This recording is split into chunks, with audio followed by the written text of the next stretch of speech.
I was reincarnated as the older brother of a villainess destined to die, so I want to change the future by raising my younger sister with my own hands. I am the strongest in the world, but my little sister must be the cutest in the world. Volume 4 by Yuki Mizusato. Translated by Fans Translations. Audiobook by Masquerade at Masquerade Audiobooks. Chapter 1. Opening. The sky was devoid of any dark clouds, and the clear blue expanse stretched as far as the eye could see. The day was bathed in brilliant sunshine, accompanied by a gentle spring breeze that made one feel like going on a picnic. Despite the cheerful weather, unfortunately, my, Zechs's, heart was clouded. It seemed that even my symbolic white hair had lost its luster. After all, today was the entrance ceremony of the academy. It marked the start of the full-fledged scenario of the game Brave Saint of the East and West. By the time I graduated from the academy, my beloved sister, Carolyn, or rather, Corinne, would die. She had been assigned the role of a villainess, and in every possible future route, she was fated to meet a tragic end. To rescue Corinne from her fate of death was my primary objective. Therefore, I needed to approach my school life with determination. Unlike in the original game, she had grown into a kind-hearted girl. There was no need to worry about her being deceived by the Demon King, and the possibility of her becoming the final boss was practically non-existent. However, since I had proven the existence of the world's coercive force, it was impossible for me to let my guard down. I had to act with utmost caution at all times. That was one of the reasons why I felt melancholic at the start of the day. At present, I was riding in a carriage heading towards the academy. There were 4 other passengers besides me. One of them was none other than my sister, Corinne. She had slightly wavy golden hair tied up in a ponytail, fair and translucent skin, and slightly slanted crimson eyes, features that instantly drew attention. But it wasn't just that. Her appearance was so beautiful that people of all ages and genders would turn their heads.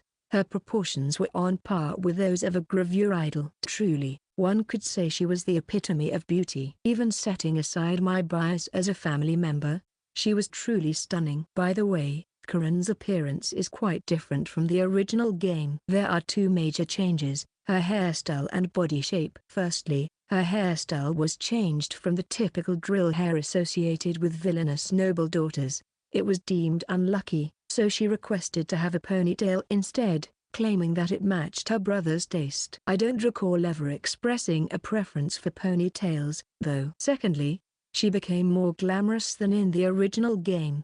This change can be attributed to me as well. Apparently, she made an effort to attain an appearance that I would favor. Again, I have no recollection of revealing my preferences. Upon reconsideration, Corinne's actions seem somewhat unsettling, don't they? No, it's just my imagination. It would be a defeat to worry about such things. What's the matter? Corinne, sitting in front of me, asks with a concerned expression. There's no way this earnest girl could be a dangerous stalker-like individual, right? Yeah. Shifting my focus, I observe the second passenger. Seated beside me is a boy who looks so adorable that he could be mistaken for a cute fox, a younger brother named Orca. Although he has grown to a height of 155 centimeters, his appearance remains unchanged from before, with his silky brown short hair and round, lime green eyes peeking through. He possesses a youthful face. The endearing smile he wears can be considered a weapon of sorts. In all likelihood, if circumstances were different, many would approach him regardless of gender. Orca was that cute. Even now, his fluffy tail sways and entwines round my leg, launching a mental assault on me. I must endure it. Me. The third person is also a beastman. She carries wolf ears and a tail and is my disciple, Nina. She is a former Viscount's daughter and currently an A-rank adventurer with the title of Dragon Buster. Like Corinne, she also bears a fate of death. She, too, has grown into a beautiful woman. With her nearly 180 centimeters height and dignified facial features, she exudes even more beauty than Corinne. Combined with her preference for wielding a one-handed sword, she gives off a knightly aura. In reality, she fights with a down-to-earth, anything-goes style. This is confidential information, but she hasn't changed her hairstyle from before. She strongly insists on having a single braid. In secret, She even carefully selects ribbons for braiding her hair. Nina is a strong-willed individual who possesses a firm sense of self, despite her lack of emotional fluctuations and elusiveness. As her impending fate of death draws near, she is the person I should be most cautious about. Although there hasn't been much activity from the faction supported by the witches in recent years, there are signs that they may be targeting her. I don't want to witness my beloved disciple's death. I absolutely want to prevent it. Lastly, there's Shen, who serves as Foranada's attendant. She is an elf with an unusual background as a former spy for the royal palace. Being an elf, her appearance has remained unchanged over the years. She ties her pale blue-purple hair into a bun and her emerald eyes give off a cool impression. She skillfully wears her maid uniform and possesses exceptional abilities, fitting her role as my secretary. On the other hand, she's quite clumsy, which adds to her adorable charm through a noticeable contrast. Furthermore, she harbors affection for me. It's not a self-centered assumption. She has actually confessed her feelings. I haven't given her a formal response yet, but since that day, there hasn't been any sign of a new love budding.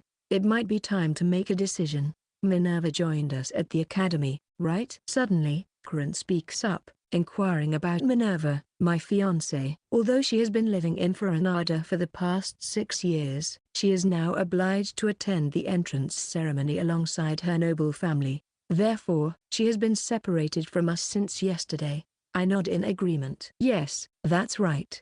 It's too late to worry about appearances now, but we need to maintain proper decorum in public. Then, Orko asks another question. By the way, there was some commotion when we sent off Minerva. What happened? Oh, that.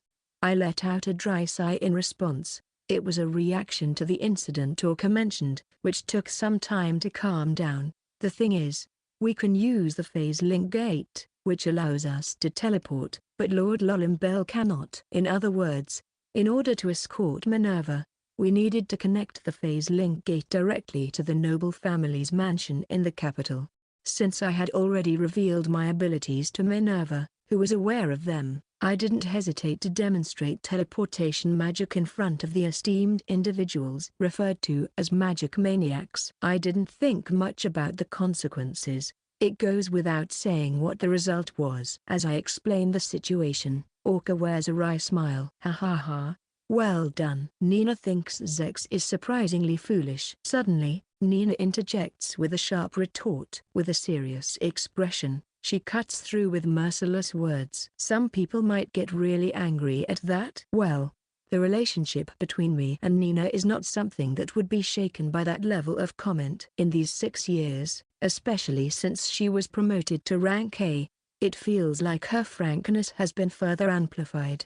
I wonder why. I think it's only natural, Shen mutters in exasperation, breaking the silence. It was as if she had read my mind, although it was more like she actually did read it. Our relationship has been long, and there have been many instances where telepathy was necessary.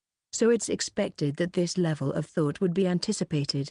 The same goes the other way around as well. I can't understand Shen's impression, but there's no point in worrying about it. While scratching the back of my head, I speak up. I haven't been restraining myself lately, so I completely forgot about Lord Lolimbel's disposition. Because I freely used magic even in public, my senses had become numb. As a result, it escalated into the commotion last night, so I have no choice but to accept the evaluation of being a fool. Perhaps because there haven't been any major problems in the past few years, I had let my guard down a bit too much. I need to be more careful. Not having any restraints is something to consider. That's right. It's easy to forget common sense. I agree with Corinne's sigh-filled words. I have no intention of holding back, but I don't want to cause trouble without considering my surroundings.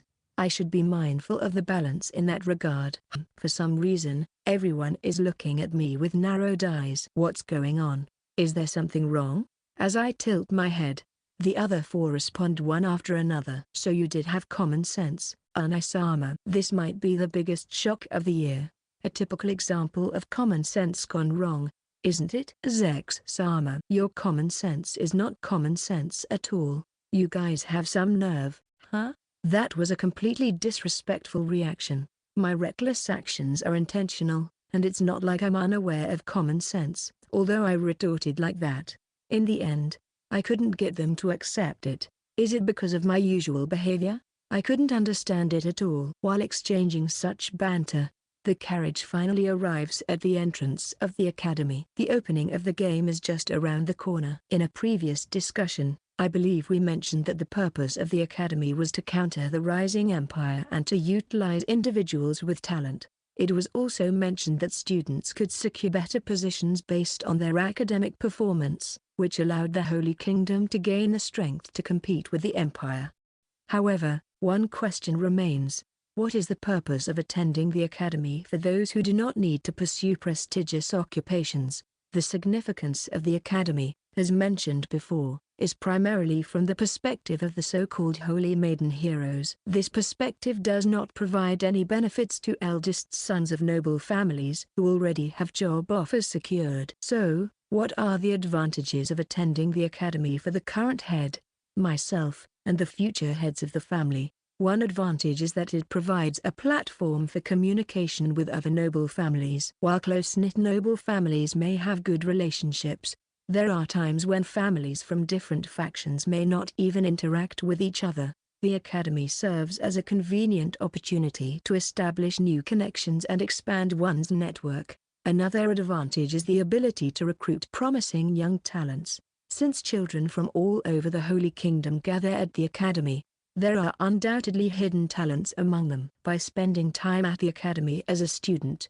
there is a higher chance of quickly identifying and recruiting such individuals. Additionally, attending the academy allows us to showcase the prestige of our family. If the future head of the family achieves high academic performance, it can be boasted to the surrounding nobles, indicating a bright future for our domain. This, in turn, enhances the reputation and prestige of our family. For noble families that value their reputation, this was an important aspect to consider. Furthermore, attending the academy provides a glimpse into the magical research materials at the royal palace. Although I will omit the details for now, the academy has a system called seminars, which is somewhat similar to the one in my previous life. Depending on the affiliation, one can inherit magical research from the royal palace by entering into a mutually beneficial relationship where research findings are shared in exchange for cooperation in the palace's development. Valuable opportunities can be obtained.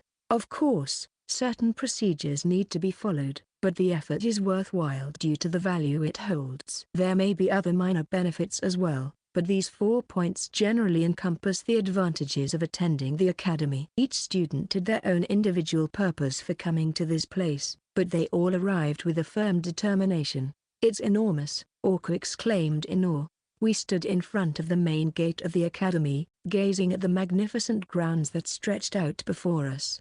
It felt as if there was another town within the capital city. And it makes sense. It accommodates all the children aged 16 to 18 in the entire country. Without such capacity, it would be impossible to operate. I believe the student population exceeds 120,000 per grade. With over 300,000 students in total, it's practically a major city. You might even get lost and end up in a disaster, Karan said, astonished by the vastness of the grounds, with a tone of nervousness. It sounds like a joke, but there was actually a disaster and event in the original game. It was no laughing matter to wander without carrying the student handbook with a detection device. That's why, right after enrollment, students are advised daily to carry their student handbooks. Well, it would be too unnatural if I were to explain that part, so I'll leave the explanation to the graduates. A few students become victims of disasters every year. Shin spoke up as I had hoped, explaining the realistic danger of getting lost. Upon hearing that, Karan and Orca grimaced. Nina, though her face didn't show it, had a slightly drooping tail. I gave a wry smile. Don't be so scared, just don't forget your student handbooks. Besides, even if we get lost, don't we have the magical communication device? The magical communication device refers to the general term for the improved magical tool for telepathy called Nanwa. In fact, over these 6 years, various magic functions, such as the message transmission for sending documents, camera functions, and more, have been incorporated. It has become something like a smartphone from my previous life. As a result, Karun, Orca, Nina, and Minerva have become attached to their magical communication devices like modern young people. I may have influenced them a little too much, but I don't regret it. It's a good thing to have a means of communication on hand at all times, and they also exercise restraint. There's no need to complain about it. Anyway, we have no need to worry about getting lost. The magical communication devices are imbued with tracking magic, so we can easily be located. Carlin and the others, who seemed to have forgotten about the devices, let out a sigh of relief. It seems they were overwhelmed by the size of the school building. Look, there's no point causing trouble by getting stuck in a place like this. Let's hurry up and go inside. Many students are overwhelmed by the vastness of the academy, just like us. That's why there was a large crowd gathered in front of the main gate, but the cause of this crowd is not only the size of the place. Most likely, our presence also has an influence because various emotions are directed towards us through the gazes. Generally, it's either contempt towards me or passionate feelings towards the four beauties. However, some well-informed individuals look at us with awe. If you listen carefully, you can hear their whispers. That's the current head of the Earl's family. He's the lord of the recently flourishing territory, right? I heard he defeated the Sword Saint. Hard to believe, you idiot. Weren't we told not to talk about that? Those are the kinds of things they say. Most likely, they have been strictly ordered by their parents or something. Either to avoid getting involved with the Forandas or to curry favor with us. It's a well-known fact that Foranada is prospering more than anywhere else, and even if a gag order is imposed on the Sword Saint incident, it's impossible to completely keep it quiet. It was only natural for noble families with reliable sources of information to feel a certain awe towards me. As long as we don't take any foolish actions, they won't bother confronting us. It's fine for them to watch from a distance. However, being exposed to inquisitive gazes for too long makes me feel uneasy. I wanted to leave as soon as possible. Karan and the others seemed somewhat tired of the attention they were receiving from the surroundings, so they readily agreed to my suggestion. Guided by Shin, a former student, we entered the school grounds. Within the academy, there is a dedicated carriage service, which is only natural considering the vastness of the grounds. While there are shared transportation options like buses and trains, nobles like us use private carriages. Our destination was the Grand Lecture Hall, which can be likened to an opera house. It has enough space to accommodate all the students, and that's where the entrance ceremony takes place. Those of high status wait in private rooms on the upper floor, while commoners take their seats on the first floor. This aspect vividly reflects the feudal society. Upon arriving at the private room designated for Foranada, we enjoyed the tea brewed by Shin while overlooking the stage, which was still concealed by the curtains. The people sitting on the first floor seats naturally caught our eyes as well, as they moved about and filled the hall. By the way, suddenly, it crossed my mind, Dan and Milia also enrolled, right? They are children of commoners living in Foranada's capital. We had been close friends since childhood, but since taking the center stage, we rarely had the opportunity to meet. Karan and Orca had visited them frequently, so they would probably know about their recent activities. As expected, the two of them had information about Dan and Milia. They left about a month ago, didn't they? More precisely, it was 3 weeks ago. They said they would spend a week sightseeing in the capital. I see. Come to think of it, it's only natural. In a world with underdeveloped transportation infrastructure, commoners rarely have the opportunity to leave their place of residence unless they are merchants or curious individuals. Although Foranada has experienced remarkable development, there are still unique things about the capital city. I can vividly imagine the two of them excitedly exploring. I hope they don't get too carried away and end up being late for the entrance ceremony. I can't say for certain that they won't. It's especially concerning when it's just the two of them. In response to my words, Karan and Orca smiled dryly and agreed. Dan and Milia have straightforward and pleasant personalities, but on the other hand, they also have the flaw of being careless and a bit hasty. Normally, Tara would be there to hold the reins and keep them in check, but the fact that she, who is a year younger, is absent was causing a lot of anxiety.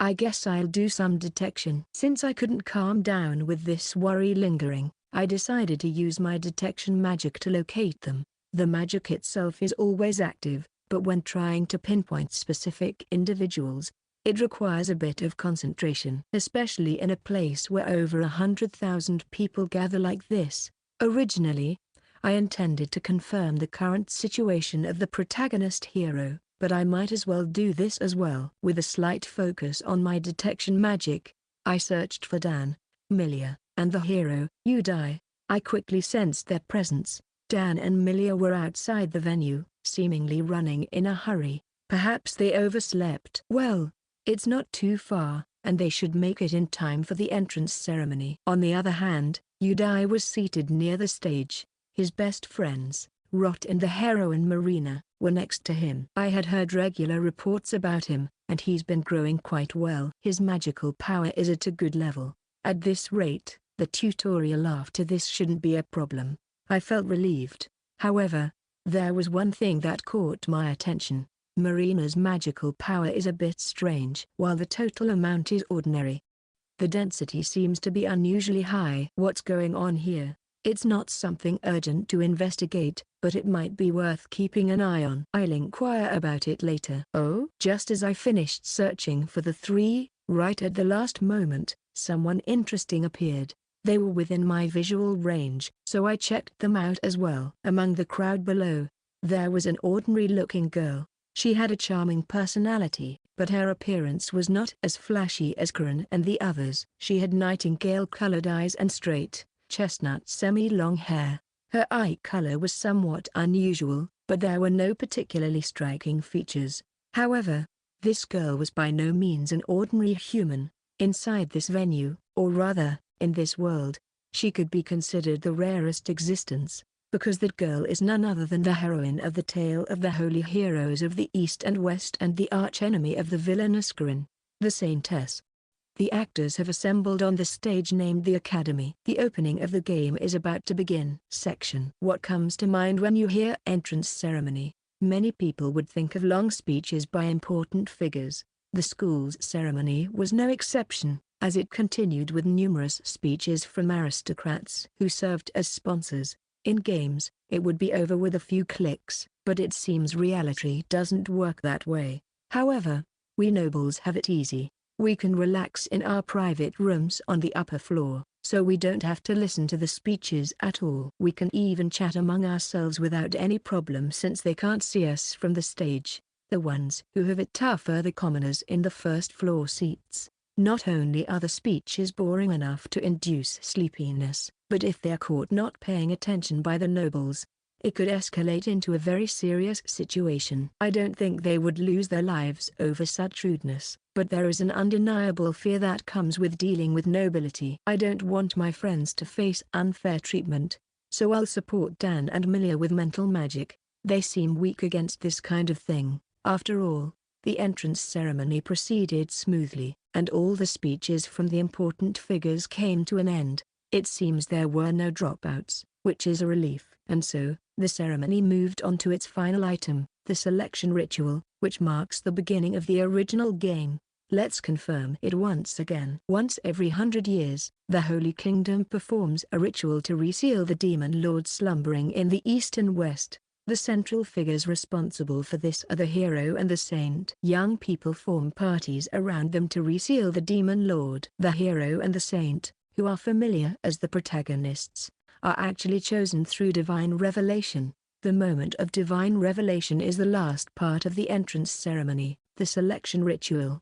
The revered god of this country doesn't actually exist, but according to the apostle of God, Akatsuki, it's likely that a real god is intervening. Considering the danger posed by the demon lord in the West, it is a natural response. With the protagonist's story about to begin, I started feeling somewhat nervous. The anticipation of witnessing grand scenes that I had previously experienced only through a screen, and the fear of taking the first step into Karen's fate of death. These emotions blended together, creating a strange sense of exhilaration. Anai-sama, did she notice something strange about me? Karen, who was sitting right next to me, called out to me. The other three also looked at me with a puzzled expression. Seeing their concern, I let out a small sigh. There's no need to get all worked up. I've done everything I could, so there's no point in being scared now. I'll stay calm and composed. I reminded myself of that and changed my mindset. Sorry, I was lost in thought for a moment. I see. I was worried if you're feeling unwell. I apologize.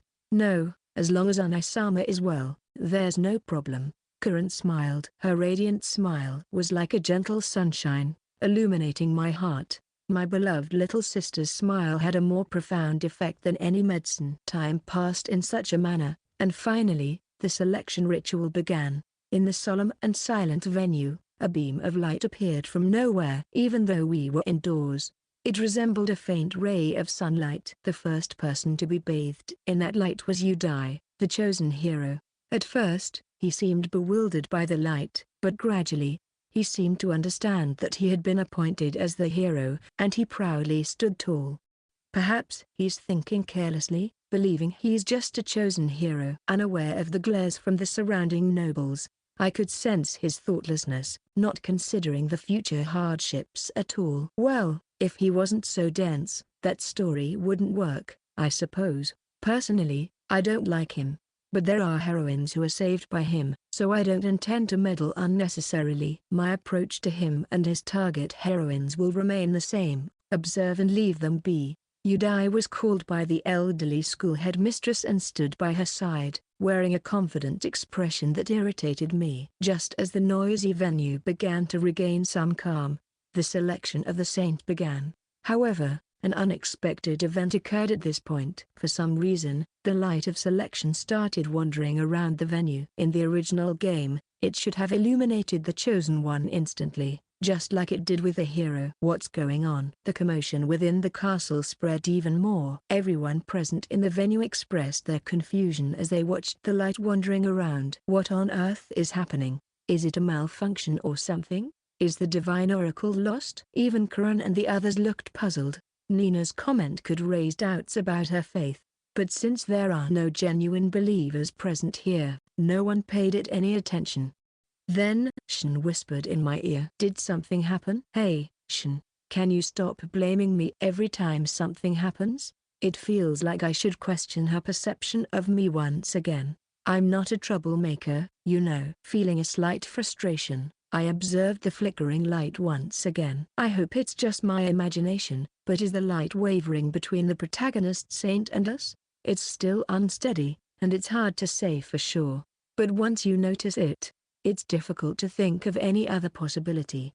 Could it be that they are struggling with choosing between the protagonist and Karan as the saint? I couldn't believe how foolish that idea was. I mean, I don't even know the criteria for selecting the hero or the saint. I know the basic requirement of a black-haired male and a blonde female, but how they narrow it down is still a mystery, even from my past life. If it's based on the potential they can achieve in the future, there's a possibility that Karan might be chosen as the saint. With my intervention, her skills as a light mage are limitless. This is unexpected. Who could have predicted a scenario where the protagonist is not chosen as the saint? No, that's not it. It's my fault for blindly believing that things would follow the game's path. I'm aiming to avoid fate, yet my thought process is full of contradictions. Damn it, I shouldn't have to display my mediocrity in a situation like this. While cursing inwardly, the light finally seemed to have chosen its target. It stopped its wandering motion and headed straight towards a certain location. And there, waiting ahead was, it seems that woman has been chosen as the saint. Karan exclaimed. The person chosen as the saint was the same as in the original game. A plain-looking woman with chestnut hair and golden brown eyes, but that girl doesn't seem to have the aptitude for light. Orca tilted his head. Maybe she's an earth mage? Nina voiced her confusion as well. It wasn't just them. Everyone in the venue, except for me, looked puzzled. It's a reasonable reaction.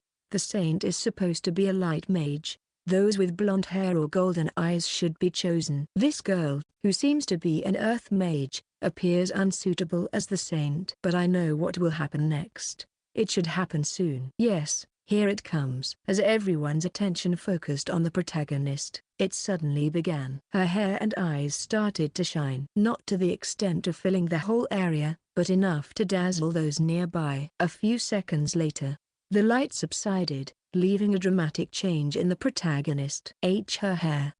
It turned blonde. Karen's words summed it up. The protagonist's hair changed to a definite light mage color, golden. Wow. Amazing. Unbelievable. What is this? Orca, Nina, and even Shin, who usually remained silent due to her position, were amazed and exclaimed in awe. Such a strong impression was conveyed through this transformation. Well, of course, when the Chosen One receives the Oracle and transforms into a light mage, it appears as if they have been entrusted with the power of the gods. The impact on the citizens of the Holy Kingdom, a religious nation, would be enormous. In fact, the reactions of the people here are quite subdued. Look, the attitudes of the others are even more remarkable. The venue is filled with cheers for the saint that shake the place. It's too noisy, so I'll set up a soundproof barrier. Even though I knew it from my knowledge of the game, witnessing it firsthand is astonishing. It truly is a spectacle of the descent of the saint. Thanks to this, the protagonist saint will be respected from all sides. It's only natural, even for non-believers, to be overwhelmed. Here, a hero and a saint have been born. Let us all lend our full support to them. The Academy director, who retrieved the saint from the confused crowd, declared from the podium. He took the hands of the two and lifted them up. In response, the people in the venue shouted in unison. It's so energetic, I might not be able to keep up, Orca remarked. I don't want to be swept up in the excitement, Nina added. I agree. They exchanged words with a somewhat timid demeanor. Only in this room do I feel calm, as if left behind. Karen and Orca have been influenced by my status as a reincarnator.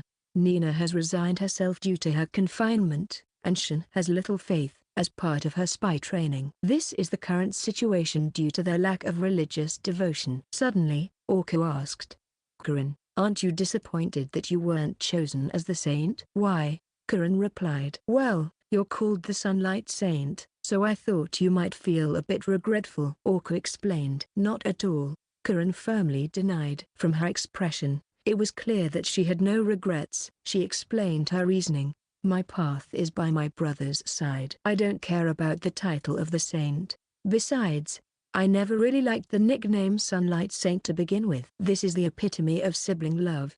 Karen has never wavered. Although it's not my place to say, isn't her determination too strong? Oh, I think it's cool, having a nickname. I want one too. Right, Nina? Orca turned to Nina. Why are you asking me? Nina replied. Because we both have nicknames, right? I don't like my nickname either, Nina said. Is that so? You're so picky, Orca chuckled. The three of them engaged in a conversation unrelated to being heroes or saints. It's not just Karen, but everyone here might be unwavering. As I watched the playful interaction among the three, Shin suddenly spoke up. Zechs' nickname is. Stop it. I interrupted her. I made sure the three didn't notice. Actually, within the royal faction, there are whispers of my unofficial nickname. Of course, it's just gossip. The name is White Satan. It came about because the last spell I used in the duel against the Sword Saint left an impression of an angelic appearance, but the actions of a devil. Who the hell came up with such an embarrassing nickname? If I find out, I'll beat them up. Amidst the excitement of the saint's descent, we continue to live our lives as usual. With this kind of atmosphere, we can surely enjoy our school life. There is no basis for it, but I can't help but be confident in that belief. Section. Due to the total number of students, the class allocation in the academy follows a special system. First, the students are divided into 4 main classes, namely A, B, C, and D, based on their academic performance. Then, each main class is further subdivided to accommodate 50 students per class. The names of the subclasses are designated as A1, A2, A3, and so on.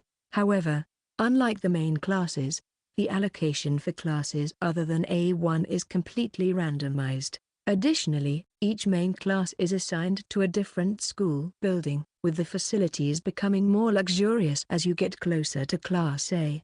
Since this system was originally established to counter the meritocracy of the empire, the academic performance standards are quite strict. Attempts to deceive based on social status are not tolerated.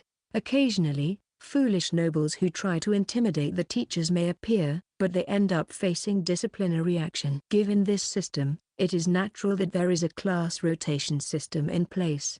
There are various methods for this, but let's skip discussing them for now.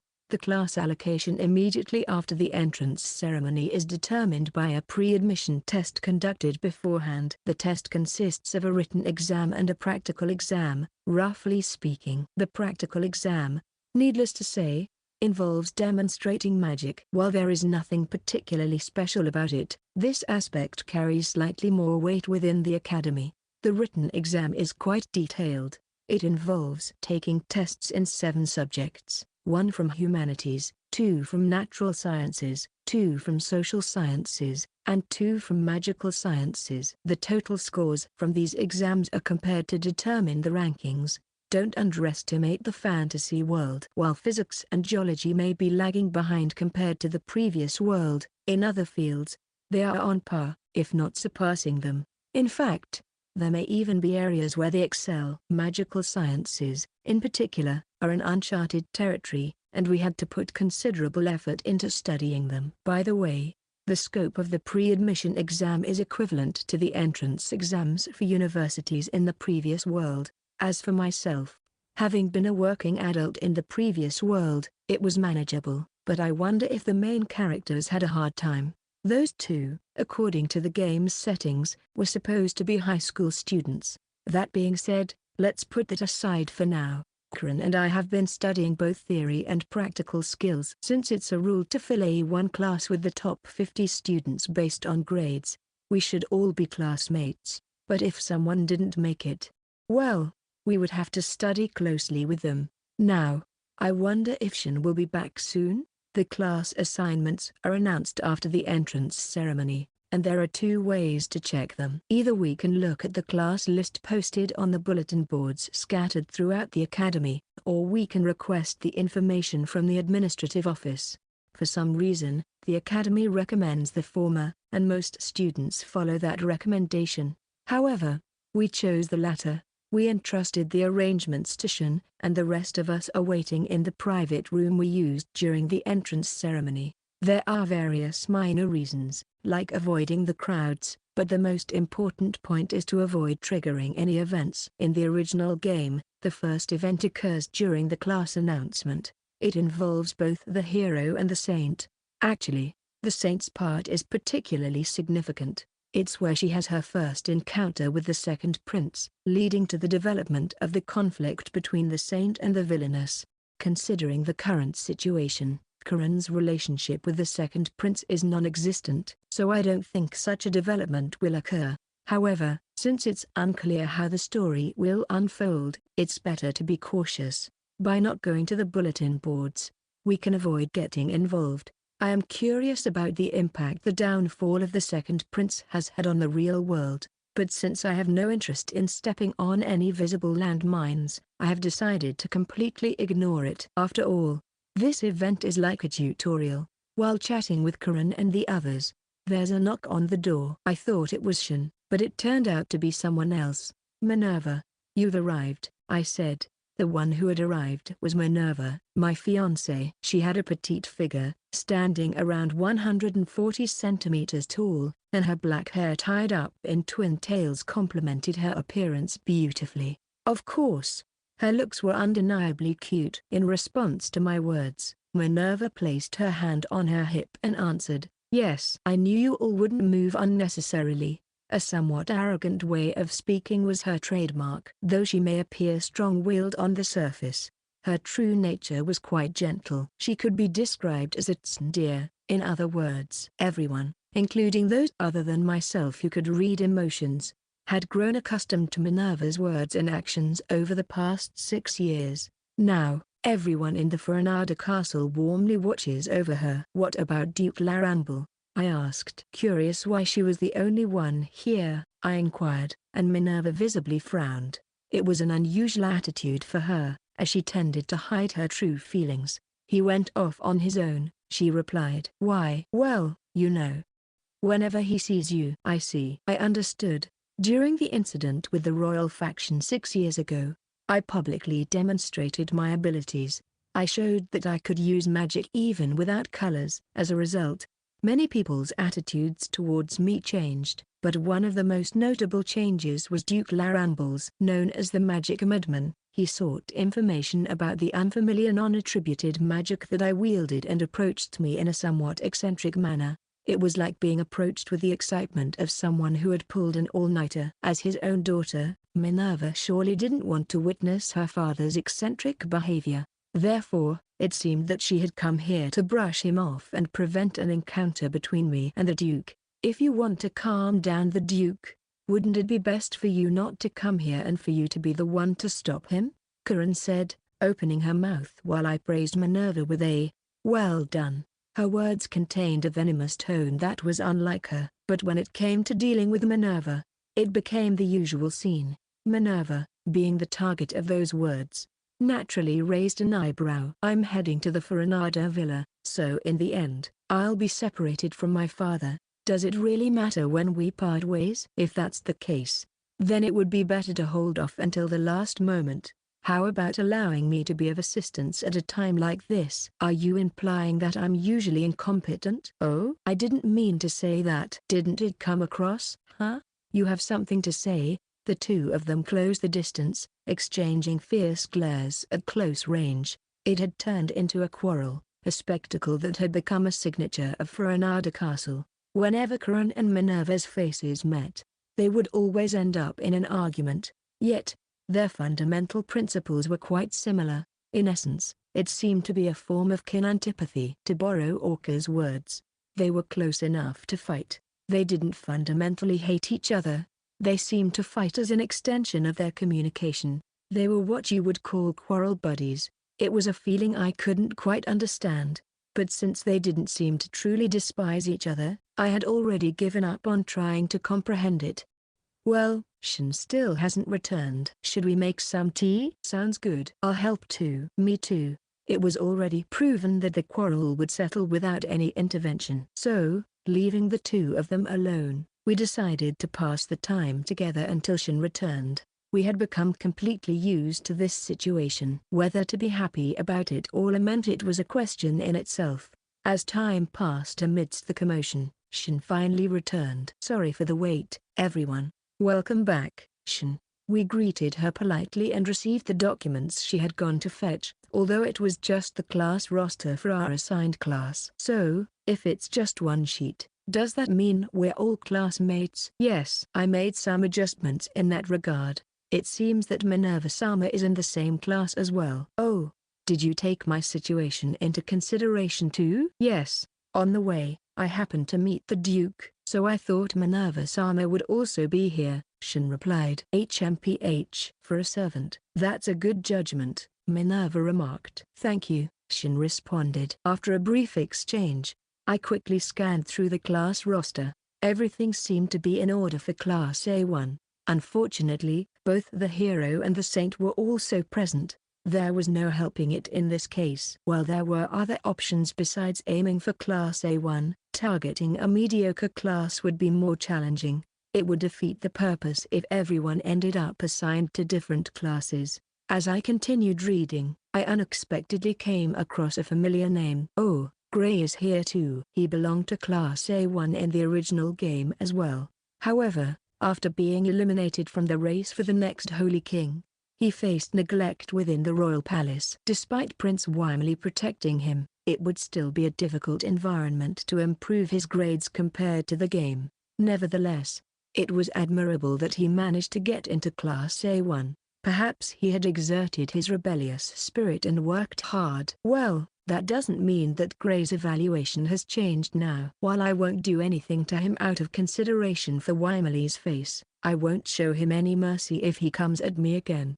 I hope things don't get complicated. With that wish in mind, I put the class roster away. Well then, shall we go back? I called out to everyone since today's schedule only consisted of the entrance ceremony. We headed towards the carriage waiting in front of the main gate section. Quite noisy, isn't it? Minerva suddenly remarked as we made our way to the main gate. As she spoke, the clamor from inside the school building became apparent. It wasn't the excited buzz of class announcements, rather, it carried a tense atmosphere. Shin, who had just returned from the administration office, provided an answer to that.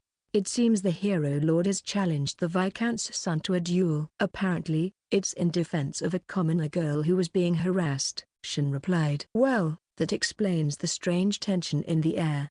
I nodded. Exasperated. Minerva agreed with a bewildered expression on her face. Glancing around, I noticed the others wearing wry smiles or shrugging their shoulders.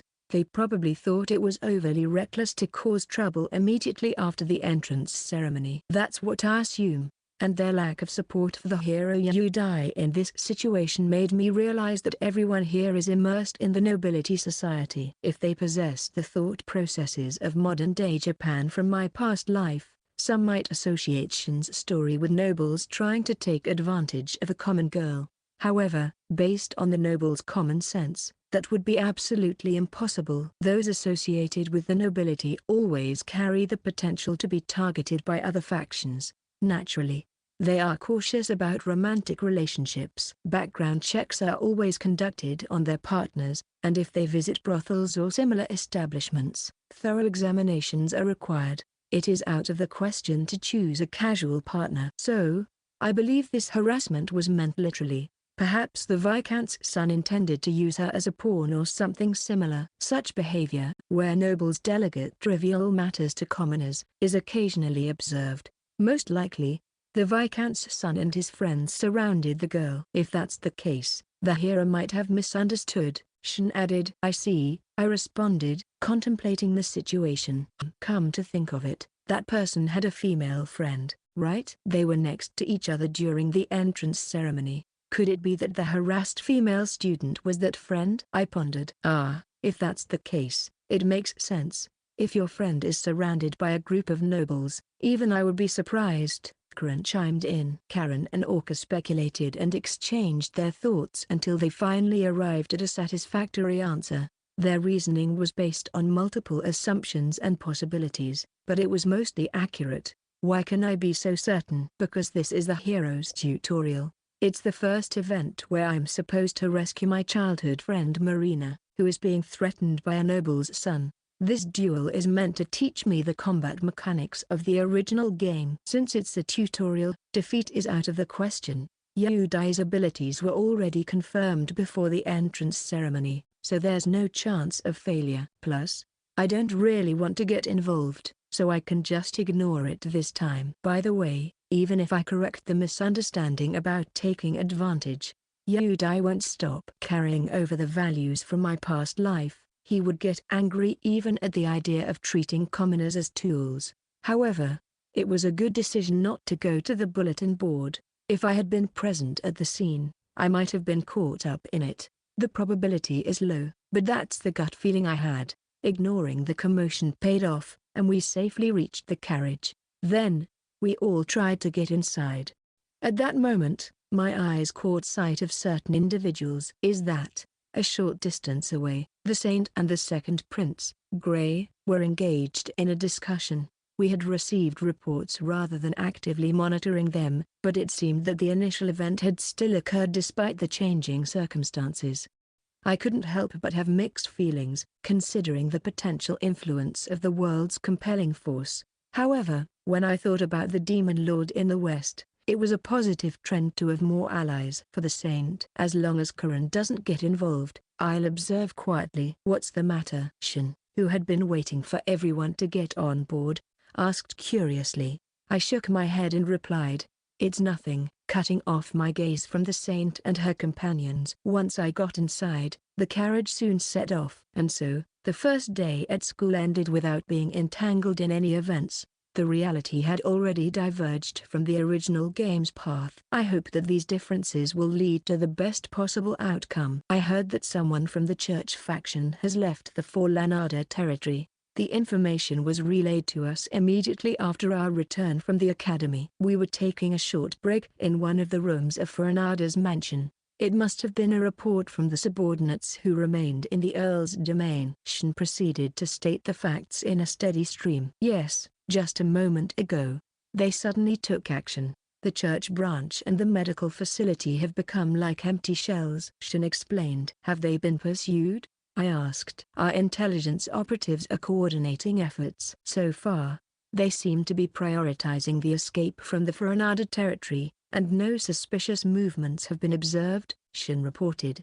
Understood. Continue the investigation. Make sure to maintain close communication. The response should proceed as planned. Is that clear? I instructed. Understood, Shin acknowledged, and then left the room. From now on, they would continue to coordinate with the people on site. It concerned me, but the remaining tasks were in the hands of my subordinates. It is the role of a superior to trust and delegate to them. Are you sure it's going to be okay? The medical facility being like an empty shell is a big deal, Minerva asked, expressing her concern. Her worries were valid. The healthcare system of the Holy Kingdom relies heavily on the Church. Normally, it's a mutually beneficial relationship, but when actions like this occur, it becomes a significant problem. It means losing the personnel who can handle illnesses and injuries. However, it turned out to be an unfounded concern. There's no problem. We have measures in place, I assured her. Is that so? Yes, I anticipated this development. Indeed, this turmoil was something I had anticipated in advance. In the first place, why did the church personnel leave the Earl's domain? The cause lay in the results of today's saint selection. For some reason, the Foranada branch of the church was predominantly comprised of the magic enhancement faction, particularly the hawkish faction. Therefore, they had always been critical of me, who lacked any color of magic, and even sent protest letters when I assumed the position of the Lord. Nevertheless, the reason I had remained quiet until now was largely due to Corinne's presence. Known as the Radiant Saint, she was the foremost candidate for the next saint. The members of the Foranada branch of the church had intended to curry favor with the future saint. In other words, they took their outrageous actions because it became apparent that Corinne was not the chosen saint. They expressed their anger in a misplaced manner, saying things like, "We made a mistake. We can't live in a colorless territory. What fools!" Minerva exclaimed when I explained their motives. Yes, I agree. Even if Corinne is not the saint, the church should have maintained a good relationship with her, the light magician. Furthermore, if it becomes known that they withdrew because they disliked the Lord, it would damage the reputation of the church. This turmoil brought no benefits to the church whatsoever. I did send a protest statement to the headquarters of the church in the capital, but while there may be apologies, I doubt we'll receive any significant information in return. This incident was simply the result of the hawkish faction's individual recklessness. Of course, I have grounds for such assertions. Do you remember Valin, the church member who targeted Nina's life about 6 or 7 years ago? When I interrogated and tortured him, I managed to extract information about their plans in case Corinne was not the chosen saint. That's why I can remain composed in the face of such a spontaneous event and have the necessary countermeasures in place. May I ask for the details of these countermeasures? Minerva inquired. Minerva asked again, her approach considerate since she is not officially affiliated with Foranada. It's one of her admirable traits to show such consideration. I smiled faintly and replied, "There's no problem." But to be honest, we didn't do anything too complicated. We simply trained individuals who can work in the medical facility in advance. Corinne and Orca, who had been helping at the medical facility, were taught basic knowledge of first aid, and Shin also possessed some knowledge in that area as part of spy training. I also had some recollection from my past life. Thanks to all of that, we were able to train them to a sufficient level for temporary replacements. The church headquarters, upon learning of the situation, should send replacement personnel promptly. Until then, we can manage, and if there are any patients we can't handle, Corinne can heal them. Leave it to me, Corinne responded enthusiastically. Even though she had grown up, such gestures remained incredibly adorable. After hearing the explanations, Minerva let out a satisfied hum. Then, she asked a third question. "So, you were fully prepared. But why didn't you dismantle the evacuation plan itself? Because I wanted to capture all those who would seek refuge in the escape destination. Were they involved with a criminal organization? She furrowed her brow, looking perplexed. My previous statement must have raised some suspicions. Her intuition was correct. Holding back a sigh, I answered her. They were in cahoots with the Demon Lord cult. What? Minerva stood up abruptly, almost knocking over the chair she had been sitting on. She seemed quite shocked. I understood her feelings. I think she wanted to ask why someone affiliated with the church would collaborate with them. When I first obtained this information, I had the same reaction. The Demon Lord cult is literally a criminal organization that worships the Demon Lord. They are nuisance terrorists who aim to unseal the Demon Lord and destroy the world. There are even bounties on their heads within the Holy Kingdom, and they are frequent enemies in the original game. It seems that some members of the hawkish faction had connections with the Demon Lord cult and had plans to utilize them if necessary. Leaving aside who was truly using whom. By the way, we obtained this information from Valen as well. He proved to be quite useful as an information source. Normally, the Demon Lord cult members blend in with ordinary people and rarely hold gatherings. It's difficult to root them out even with game knowledge. Therefore, it was convenient for the hawkish faction members to target their meeting place. It was an unparalleled opportunity. Minerva stood with her finger on her forehead, trying to alleviate her headache caused by the excessive shock. After sighing for a while, she calmly sat back down on the chair. In the 6 years I've known you, I thought I had come to realize the extent of your extraordinary nature, but it seems my understanding was still lacking. Truly remarkable, she said. Thank you. I'm not praising you. Minerva, visibly exhausted from the conversation, slumped in her seat. It seemed best to leave her alone until she recovered. At that moment, as if on cue, a telepathic message came through. It was from the intelligence agent who had been monitoring the hero. You die. After listening to what he had to say, I involuntarily furrowed my brow. What's wrong? Orku asked, curious about my reaction. I hesitated for a moment on how to respond, but I quickly decided that I should be straightforward. I let out a sigh and began to speak.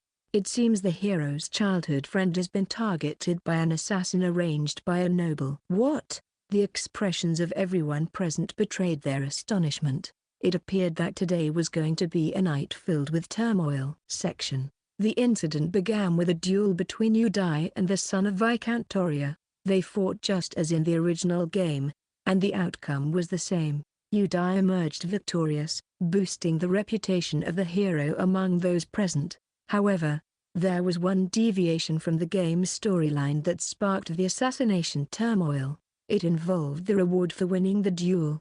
Udai demanded an apology from the son of Viscount Toria to his childhood friend Marina, right in front of a large audience. That damn fool. I wanted to punch Udai right then and there. For nobles, apologizing is a weighty matter. Nobles must maintain their dignity to command the respect of their subordinates. Revealing weakness too easily is not acceptable. It undermines their ability to lead with statements like, I cannot follow someone as weak as you. It would not have been seen as dignified by the audience, especially since the demand for an apology came from the winner of the duel. Unless it was a demand made by the victor, they would never have accepted it. In the end, their response was to eliminate the person Udai demanded an apology from and pretend it never happened, an extreme act of covering up the evidence. The actions of the Toria family were not praiseworthy. However, we cannot solely blame them. Udai also clearly had his faults for not considering the circumstances of the nobles. Even if he wanted an apology, he should have shown some consideration by arranging a private location away from prying ears. It's clear that he acted based on the values of his previous life, thinking that if you do something wrong, you should apologize for it. I earnestly hope he learns about the values of the current world. Moreover, in the original game, such extreme actions were not taken at this point. I believe Udai only swore not to approach Marina again. What caused this deviation? Even after speaking to the spy who was monitoring Udai, there were no significant changes observed. We should continue to pay attention to any changes in Udai's state of mind. Well, let's go. Yes, I called out to Shin, and we sneaked into the girls' dormitory. Yes, It was the girls' dormitory. It is a residence within the school grounds for nobles who do not have separate mansions in the capital or commoners. Shin and I were on the rooftop of the dormitory. It was late at night, and we blended into the darkness, making ourselves completely suspicious individuals.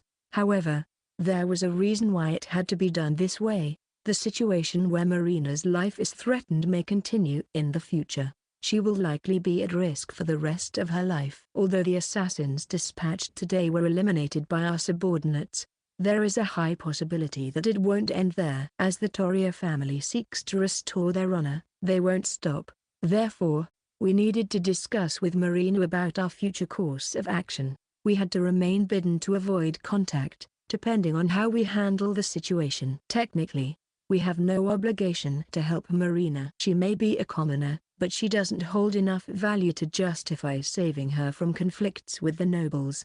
However, I had previously decided in my heart to lend a helping hand if she found herself in trouble. Plus, it wouldn't sit well with me to abandon a heroine I liked from the game. That's why I chose to assist her. Both Shin and I are skilled in stealth techniques, so we easily reached Marina's room without any obstacles. Unaware of the attack, she was sound asleep. Compared to 8 years ago when we first met, Marina had grown into a beautiful young woman.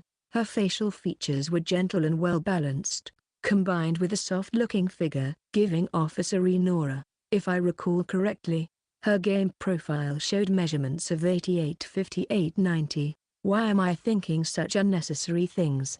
It's all because of that tempting fruit hanging before me. Perhaps due to the abundance of temptations in my daily life, I've been swayed by desires recently. I need to tighten my focus. Shaking my head to reset my thoughts, I activated the alternate world boiler taser, mimicking Marina's room. Then I turned on the lights and did Shin wake her up. HMPH. What? Morning? At first, Marina mumbled sleepily, but as soon as she noticed our presence in the room, she quickly sat up. Huh? Who are you?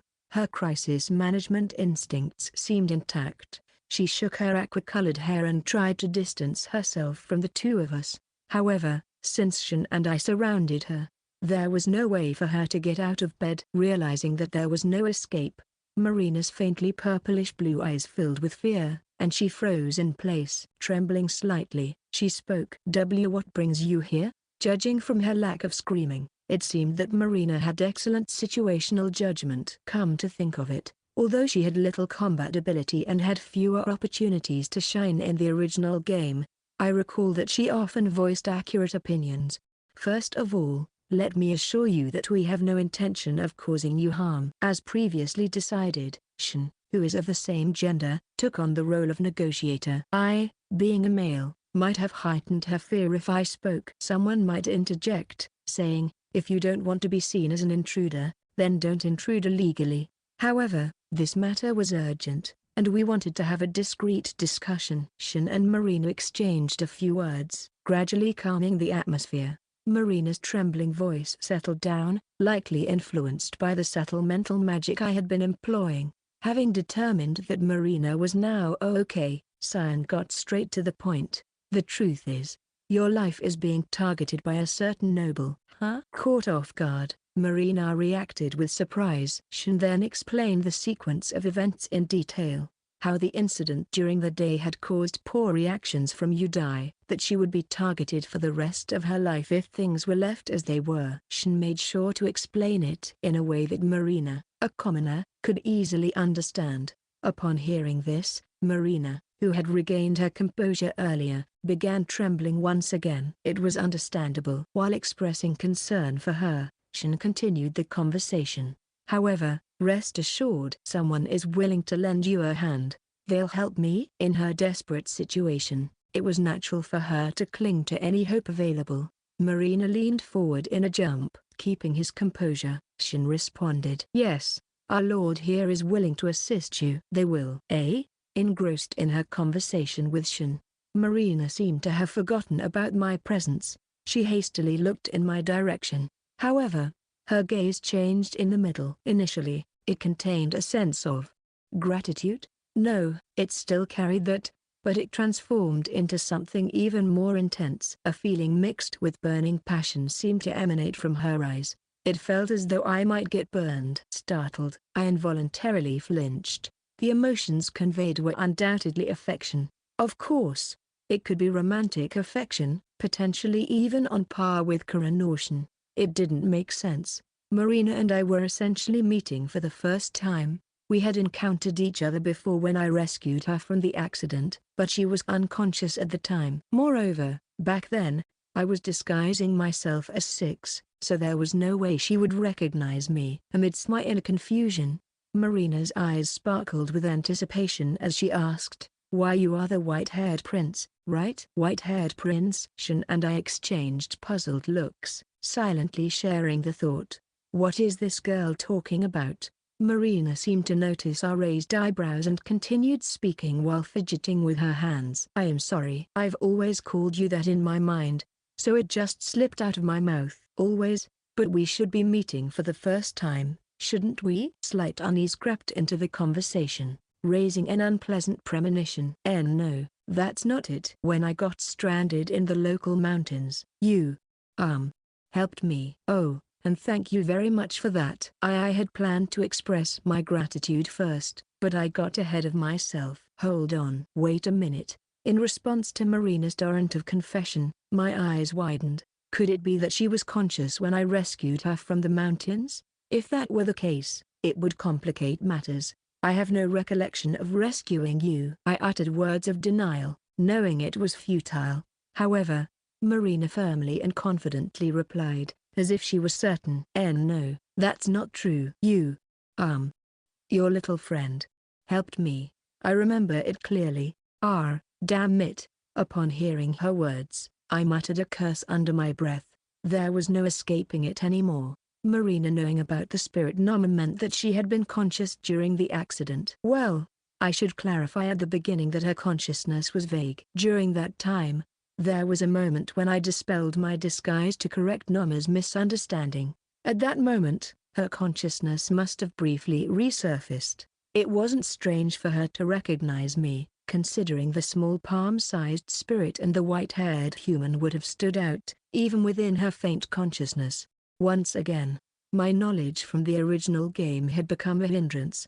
I had the information that Marina remained in a coma for a week, so I became too complacent. However, there were still parts that didn't fully make sense. After all, Marina had completely exhausted her magical power. It was hard to believe that she, who was so depleted, had managed to regain consciousness, even if it was barely. To avoid making similar mistakes in the future, I needed to grasp the details properly. I had come to visit Marina for her assistance, yet I found myself caught up in unexpected revelations. "Calm down.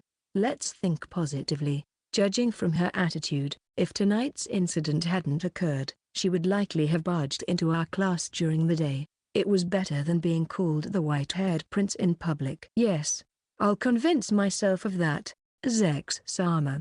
It seems things have become a little troublesome." Shin and I exchanged glances and chuckled. Then, I directed a question to Marina. "When I was conversing with Noma, the spirit, were you conscious?" "Why, yes. It was a bit hazy, but I remember there was a cool-looking boy with white hair and a little girl." "So, that little girl was a spirit after all." She seemed quite happy, perhaps because she acknowledged that she had been the one who saved me.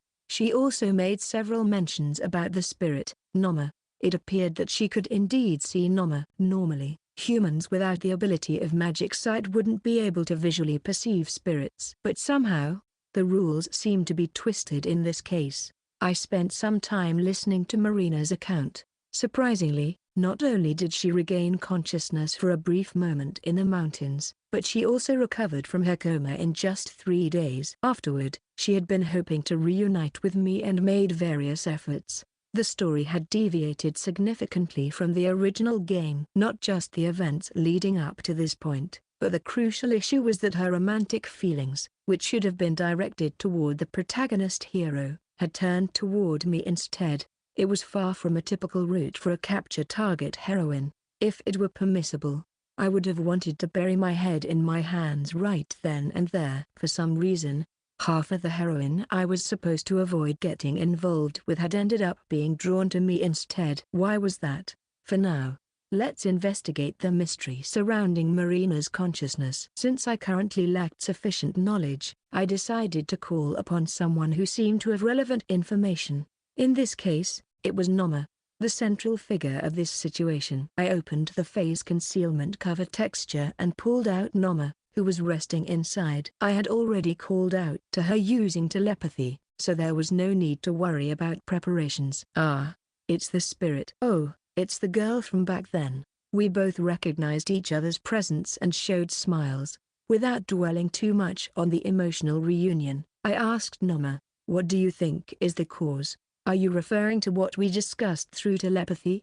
"I see. Most likely, it's the influence of the Lord." After observing Marina for about 10 seconds, Noma arrived at that conclusion. "You are the reason." I widened my eyes. "Me?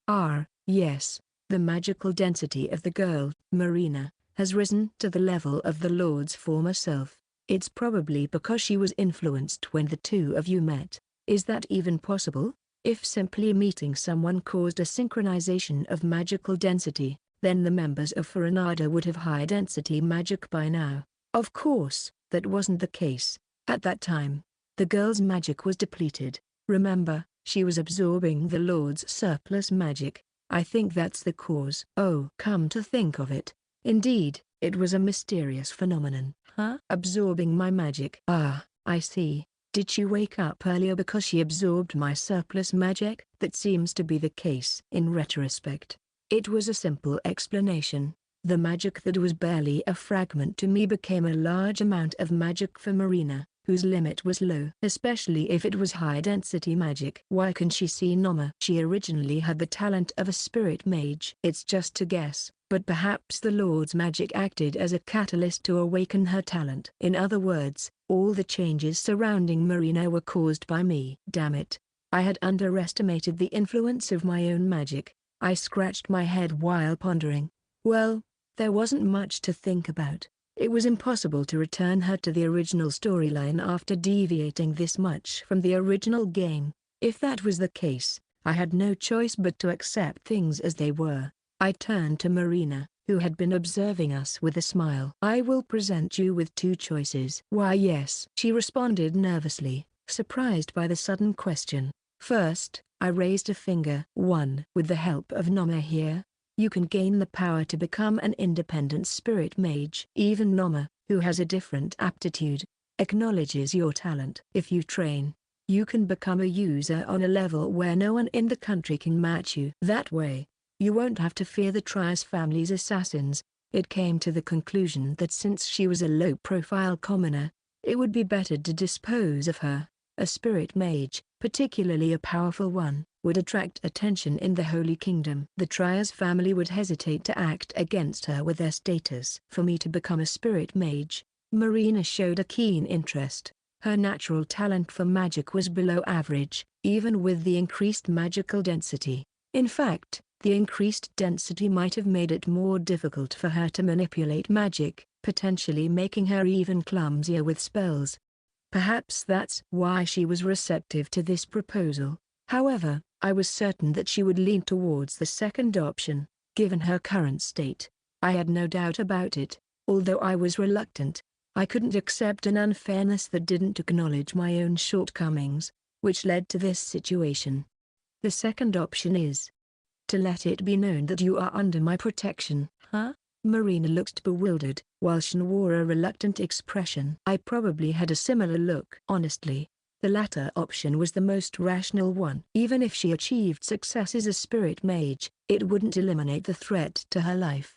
There would still be a higher chance of attracting animosity. On the other hand, being under the protection of an overwhelmingly powerful individual, namely, Foranada, would provide far greater safety. Especially the Trias family. They would definitely back off. After all, they import many goods from Foranada. However, the problem wasn't non-existent. The biggest obstacle for her would be the suspicion surrounding our relationship. Externally, Marina appeared as a girl with no magical talent. Keeping someone with no talent around would raise eyebrows, and if that someone happened to be a beautiful girl, people would naturally suspect a romantic relationship. Rumors in noble circles tend to have lingering effects. If she were a commoner, it would create even more repercussions for her future. Since I assumed she had feelings for you, I didn't expect her to accept this proposal. Therefore, I had been acting under the assumption of training her. Even sneaking in during the middle of the night was a consideration for that. However, when I saw her infatuation with me in full display, it seemed to crumble, as expected. I'll choose the latter. In reality, Marina enthusiastically chose the option of being under my protection. Yeah, I knew it. With such intense romantic feelings, there was no way she wouldn't choose that option. I should make it clear to her, even though you seem prepared for it. Do you understand the implications? If you enter under my protection, our relationship will be doubted. Without a doubt, people will assume there is something between us, and you will no longer be able to enjoy a normal romance. Marina's expression didn't darken at all. I don't mind. I've admired you for so long. Even though we don't really know each other. Certainly, I helped you, but I don't know your personality. No, I understand. Because the sparkling people around Prince Sama seem so happy. Sparkling people? Suddenly, a strange term emerged. What's that about? Noma, who was perched on my shoulder, chimed in.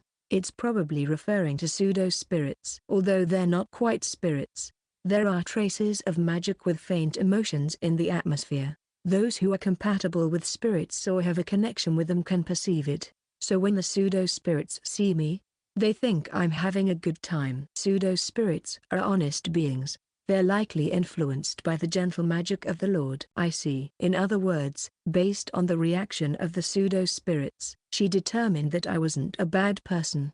Coupled with the admiration she had developed, it resulted in strong romantic feelings. It's somewhat understandable, yet not quite. Each time she confesses, I feel the same way, but by looking into Marina's sincere eyes, I can tell that her words come from the depths of her heart. Human emotions are complex and mysterious, something I've realized time and time again.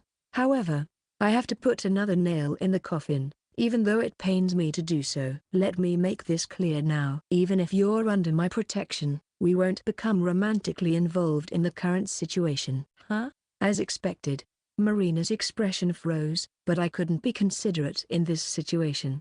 For various reasons, I don't have time to focus on romance until I graduate from school. So, I can't accept you in that way. Besides, I already have a fiancé. Even though you have a fiancé, you can't focus on romance? The engagement is due to political reasons. I do have genuine affection for her, but the motive behind the engagement wasn't romantic love. While I do make time for Minerva, I don't have confidence in acting like a lover. In that sense, I feel sorry for Marina. My response didn't seem to sit well with Marina. She pouted and clearly showed her dissatisfaction. After contemplating for about 10 seconds, Marina suddenly seemed to have thought of something and exclaimed, "Understood. When Lord Sama says that you can't accept me, I'll make you like me so much that you will accept me." Huh? Both Shin and I let out a surprised voice at her unexpected statement. Ignoring our reactions, Marina continued. If I enter under your protection, I can be close to Prince Sama, right? Then, please be prepared. I will definitely make you turn around and look at me. She huffed, her breath heavy. It seemed like she had come to a conclusion without waiting for our answer. There was a sense of déjà vu in her forcefulness in love. It reminded me of certain someone. Shin, don't lump everyone together, please. When I called out to the source of the déjà vu, she seemed to be aware of it too, as she covered her face with her hands, blushing intensely. Based on past experiences, it would be wise not to interfere at a time like this. Let's give up. I sighed. All right. I'll have you enter under my protection. Yes. Marina nodded happily. Sighing once again, I clapped my hands together as if to change the atmosphere. Okay, the plan is set. Let's start preparing for the move. Now? Of course. We don't know when the second assassin will strike, so let's quickly move our belongings to Foranada's estate. Shin, I leave the delicate matters to you. Understood. As soon as I said that, Shin and I efficiently started packing Marina's belongings. With my ability to use the phase concealment cover texture, packing would be done in no time. Now, what should I say when we get back home? I could already foresee the commotion that would ensue upon our return. Imagining that, I let out a small sigh. Chapter 2, As an older sister. The morning after the entrance ceremony, we headed to the academy using the carriage as usual. Inside the carriage were the usual faces: me, Grin, Orca, Nina, Minerva, and now Marina. It wasn't commendable for a commoner like me to ride alongside the nobles, but considering the reason we were sheltering her, it couldn't be helped. These actions would inevitably spread misunderstandings among those around us, but we had no choice but to accept it. After all, our lives couldn't be replaced. My concerns about the relationship between Kran and Marina from the previous night turned out to be groundless. That's because, Marina, about this embroidery. Oh, I know an easy trick for that. I'll teach you later. Thank you. And, Marina-chan, continuing from our conversation this morning, that was so interesting, right? Actually, there's a rumor going around. What? Is that true? And, Marina, do we have any sweets left? Yes, here you go. Enjoy. Thank you. It's delicious. And, Marina, what do you think is the best way to brew this tea from region? I don't know, since I haven't tried the actual tea. In that case, let's prepare it after school. And so on. Both Grin, Orca, Nina, and even Minerva had become friendly with Marina. All of this happened in just one night. Marina had been the center of attention since earlier. Shin commented on the scene inside the carriage. It's quite astonishing. I agree. I also agreed with her sentiment. To be honest, I underestimated Marina's communication skills. I never expected her to easily get along with Karan and even Minerva, let alone Orca. Indeed, in the original game, Marina had many friends. She had good relationships with other heroines, so I understood that she was skilled in socializing. However, the outcome was beyond my expectations. It's astonishing how she could easily become friends with the jealous Karan and the tsundere Minerva. She's beautiful, socially adept, and capable in household chores. She's like the epitome of a perfect wife and mother.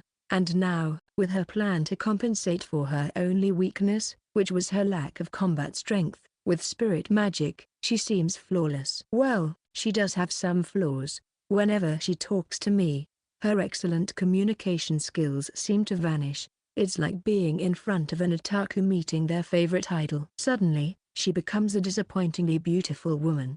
I wonder if she really has any intention of making me fall for her. It's a mystery. Nevertheless, it's always better to avoid conflicts. We should appreciate Marina's high communication skills in this situation. She's a formidable rival, Shin muttered with a troubled expression. Perhaps because she heard Marina's approach declaration last night, or because they have similar positions. She seems very conscious of her. I can't help but find that adorable about Shin. I might be a little mischievous. Since Shin was conveniently sitting next to me, I subtly held her hand as a small tease. Don't stress yourself too much, Zechs-sama. Upon doing so, her face quickly turned red. Her innocent side hasn't changed much in these 6 years. She might have developed some resistance, but she still has a long way to go. The lively carriage soon arrived at the school as the noise subsided. After disembarking in front of the main gate, the people who had noticed Marina among the passengers began to make a commotion. It couldn't be helped, so we simply ignored it. We met up with the servants who had arrived earlier, Garner, Tyria, and Marin, and headed towards the school building. Within the school, each person is allowed to have one accompanying servant. Shin is usually assigned to either me or Karin, but for today, I asked Garner to accompany Marina. Understood, sir. As we walked along the path, I gave instructions, and Garner politely thanked me. Garner tends to speak casually among her subordinates, but she behaves politely in front of me and Karin. As long as she keeps things in order in public, I have no complaints. After school, I'll come pick you up. You can freely spend your time in the academy, but be careful not to stray too far from Garner's side. Why, yes. Understood. Since Marina is in Class D and her school building is different, we would part ways soon. Before parting, I mentioned some points to be cautious about. and she responded with great enthusiasm. As usual, it seems that she gets carried away only when it comes to me. While smiling wryly, we headed towards classroom A1. The classroom resembled a university lecture hall. It was spacious enough to accommodate 50 people, with seats arranged in tiers. I didn't particularly care about the seating, so I settled down in the last row closer to the entrance. The non-student attendants, including Shin, were standing behind me. It was regrettable that they couldn't sit due to the school rules, but it couldn't be helped. The gazes of the students who were already in the classroom gathered towards us. It's quite a lineup when you think about it. Me, the current head even without any insignia, Grin, who is known as the Sunlit Saintess, Nina, an A-rank adventurer with a nickname, and Minerva, the famous duchess who is a prodigy in magic. Listing them like this, they are an impressive group. I feel completely out of place, Orca commented. Having a similar impression, Orca, who was sitting next to me on the left, smiled wryly. I roughly ruffled his head in response. "What are you doing, Zechs?" Orca exclaimed, startled. The fact that Orca is amazing is something we all know well. After all, you were a veteran involved in domestic affairs even at a young age. You might not have stood out much because your main focus was on domestic matters, but you are not out of place at all. Master Zechs is correct. Orca, you should be proud. That's right. You're impressive. Taking advantage of my words, Grin and the others also threw similar words of encouragement. Shin and the other servants remained silent, considering their positions, but their expressions indicated that they agreed. Recognizing their support, Orca's eyes became slightly moist. "Thank you, everyone." Come to think of it, there was a situation in the original game where Orca lost confidence. Although the current circumstances are different, he would lament being a burden and receive comfort from the Saintess. Since we had developed a completely different atmosphere from the game, I had forgotten about it. But Orca tends to underestimate himself due to his cautious nature. I should praise him a little more often. Perhaps because we were in a family-like atmosphere, the classmates around us looked on with curiosity. But there was no sign of them approaching. It's good that we're not being bothered by weird people, but it might reduce the opportunities for Karan and the others to make new friends. Well, it's still early in our school life. Maybe I'm worrying too much. Shortly after that, a woman who seemed to be the homeroom teacher for Class A1 entered the room. She wore glasses and seemed quite nervous. She appeared to be around 30 years old, which is relatively young considering she was entrusted with the top 50 students. I wonder if I should consider her to be that competent. After the homeroom teacher arrived, a few individuals who hadn't shown their faces yet appeared. Normally, I wouldn't pay attention to the riffraff, but those individuals happened to be the Saintess, the hero, and the second prince, Gray. I received reports from the observers. The Saintess and Gray have been together, and it seems they are about to arrive in the classroom. They formed a bond after spending time together yesterday. As expected of the protagonist, she has already captured the curious Gray's heart. On the other hand, the hero was just seen at the school building for Class D. That's to be expected. Since it was witnessed by everyone that Marina and I were together, rumors must have spread. Upon hearing the news, I anticipated that Udai couldn't bear it and would charge in. It seems he agreed to be persuaded by Marina and Ghana on the spot, but it was clear that it would affect us too. Well, there's nothing I can do but accept it. This development is within my expectations. I want to believe that by explaining that the cause was their incompetence, things will settle down to some extent. After that, the three individuals arrived in the classroom just in time. For a moment, the attention of our classmates turned towards them. But since homeroom was about to begin, the gazes quickly turned away. The hero is glaring. He must be thinking that Marina-san has suffered because of someone's fault. Ignore him, just ignore him. Nina, Grin, and Minerva reacted. As they said, Udai is directing hostility towards us. He doesn't seem to be excited enough to immediately confront us, but it appears that Marina and the others' persuasion didn't have much effect. We'll deal with him properly later, but for now, as Minerva said, we'll just ignore him. Now that everyone is here, let's begin the first homeroom. There was nothing special in the content of the homeroom teacher's speech. Meldra-sensei, as I told her to be called. She spoke about the school's policies, future schedules, and advised us to be aware of our position as top students in Class A1. In the end, she glared at me.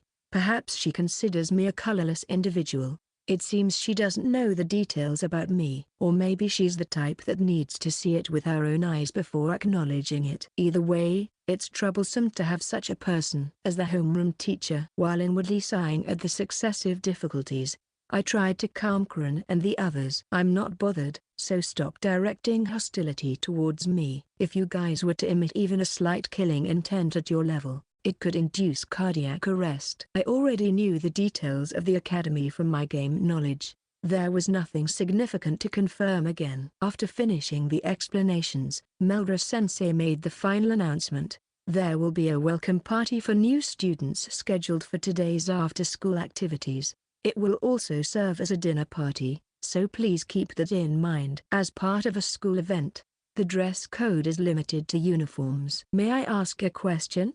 At that moment, a student raised his hand. He was a slender young man with glasses, and his features were very well defined. Please go ahead. Is attendance at the welcome party mandatory? No, it's not mandatory.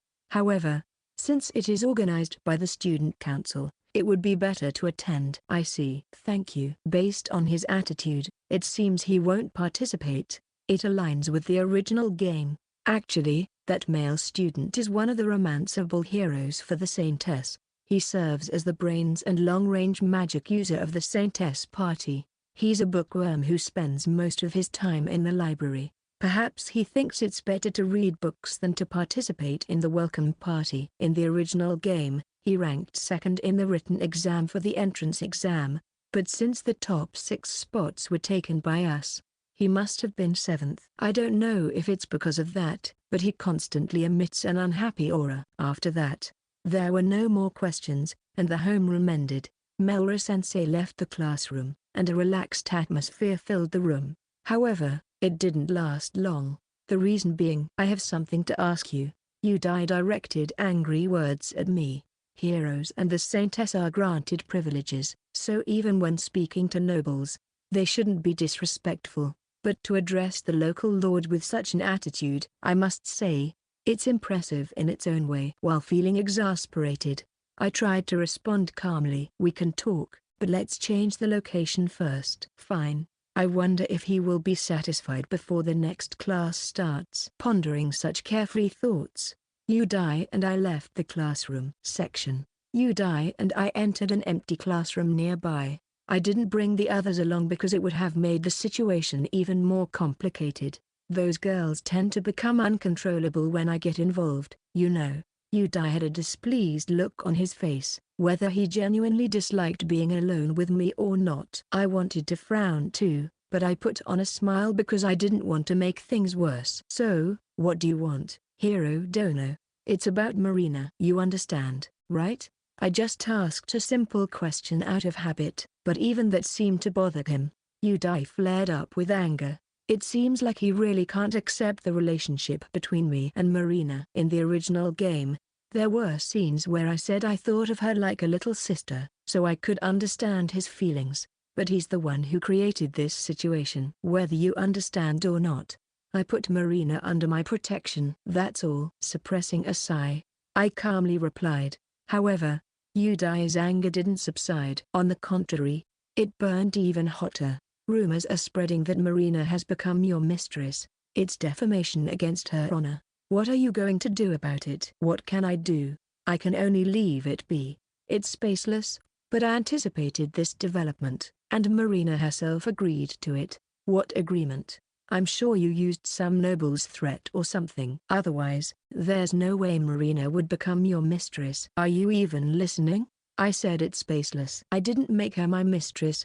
I just protected her. I don't buy it. Right now, you might not have any intentions, but I'm sure you'll make a move eventually. Nobles are always preying on commoners like that. It's no use. This is beyond persuasion. He simply refuses to listen. Yudai is not thinking clearly. His anger has clouded his judgment even though I've already cast the calm mind mental magic on him. It seems to have no effect, and he remains furious. Now then, What should I do? There's only a short time left until the next class starts. Besides, I've already covered for Yudai, so he should be grateful instead of blaming me. This carefree guy needs to face reality a bit more. This is troublesome. If he's going to make one-sided remarks, then I'll respond in the same way. Instead of babbling, why don't you just shut up for a moment? Interrupting Yudai's yelling, I calmly stated. My voice wasn't raised, but I infused it with a hint of intimidation, and he fell silent. The cause of this issue lies with you, Hero Dono. First, I want you to recognize that. He didn't say anything, but Yudai wore a dissatisfied expression. Ignoring him, I continued. Yesterday, I heard that you had a duel with a son of the Trias family, and it seems the compensation you demanded was unsatisfactory. A public apology is a heavy burden for nobles. As a result, Marina, who is the root cause, is now being targeted. As a premise, what happened yesterday was blown out of proportion by Yudai. If he hadn't intervened, the son of the Trias family would have simply given Marina a menial task and paid her a small reward in the end. It would have been a one-time thing. After that, he would never bother her again because meddling with commoners is just a child's play to show off their power. They wouldn't repeat it and tarnish their reputation. But Yudai's misunderstanding turned a mere trivial matter into a duel, and it eventually escalated into an assassination incident. Wait a minute, just because I made him apologize, her life is in danger? Are you crazy? Yudai raised his voice in surprise. It seems he truly doesn't understand what it means to be a noble. I would expect someone who has been reincarnated to have a bit more imagination. No, it might be the opposite. Perhaps it's precisely because he's a reincarnated individual that he fails to grasp the inequality of this world. It's giving me a headache. It is true that the Trias family chose a reckless course of action, I said. Accepting a duel and then trying to cover up the evidence after losing is not something I can defend. I think if this incident were to leak to the public, the Trias family's reputation would be tarnished. In fact, their subordinates are already spreading the news, and they are currently facing consequences. However, assassination is a foreseeable option, I stated. When a noble's honor is tarnished, it is only natural for them to consider eliminating the cause. Even if the motive in this case is not commendable, the logic of such nobles' thinking won't change. That's ridiculous. There shouldn't be such a stupid norm. It's a violation of human rights. Sigh. I've given up on holding back. I respond with a sigh mixed in. Human rights and fantasy illusions don't exist. The norms in this world.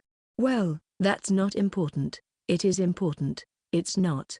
The crucial point is that Marina's life is in danger. That's all. What? If we know who's trying to kill her, we can counterattack. No, that won't work. Why not? No, why not should be my line. Don't go from advocating for common sense and human rights to endorsing assault. You should first suggest resorting to legal measures or other safety precautions. Going for violence to solve everything? What kind of barbarian are you? If you resort to violence, you will become a criminal. But they're targeting her life. Even so, you underestimate the feudal state. The value of life is different between nobles and commoners. Even if a noble kills an ordinary commoner, it won't be a significant problem. Well, if you were to openly massacre people in public, it would be a major issue. But this assassination is done discreetly. As a hero, he would likely receive considerable immunity, but Yudai still will face the consequences. When I explain this, Yudai trembles with anger again. All lives are equal. He's still saying it. Huh? Certainly, Yudai's assertion is correct. I can't deny that, and there are parts of it that I can sympathize with. But the recognition of that correctness is not guaranteed in this world. I understand your argument, Hero Dono. However, this country's policy is different. There is a clear disparity in the value of life between nobles and commoners. That's why your actions were extremely reckless, and as a result, Marina's life is in danger. Realizing that his childhood friend's life is at risk because of his own actions, Yudai struggles for words. Does he feel guilty? If so, this seems like an easy direction to place blame. Eliminating the hired assassins will only result in new ones being sent. To save Marina, she needs a strong backing. Are you implying that you're that backing? I am the current head of the Foranada family. There is no guardian for Marina greater than me. Even so, to treat her as a mistress, it's just a baseless rumor. I have no intention of treating her that way, and Marina herself has accepted the rumors.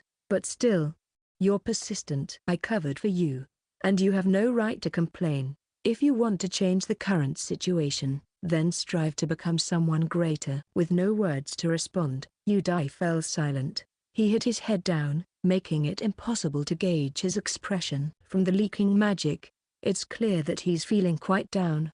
However, I can still sense a hint of rebellion, suggesting that his spirit is not completely broken. I ended up giving quite a sermon. It's unlike me. I lightly shake my head and leave the empty classroom, leaving Yudai behind. I hope he takes this as a lesson and grows into an admirable hero. I also hope he tries his best to avoid any further involvement with me. Section. The school's curriculum was structured similarly to a credit system. While there were year levels, the students could graduate as long as they acquired the required credits within the 3 years.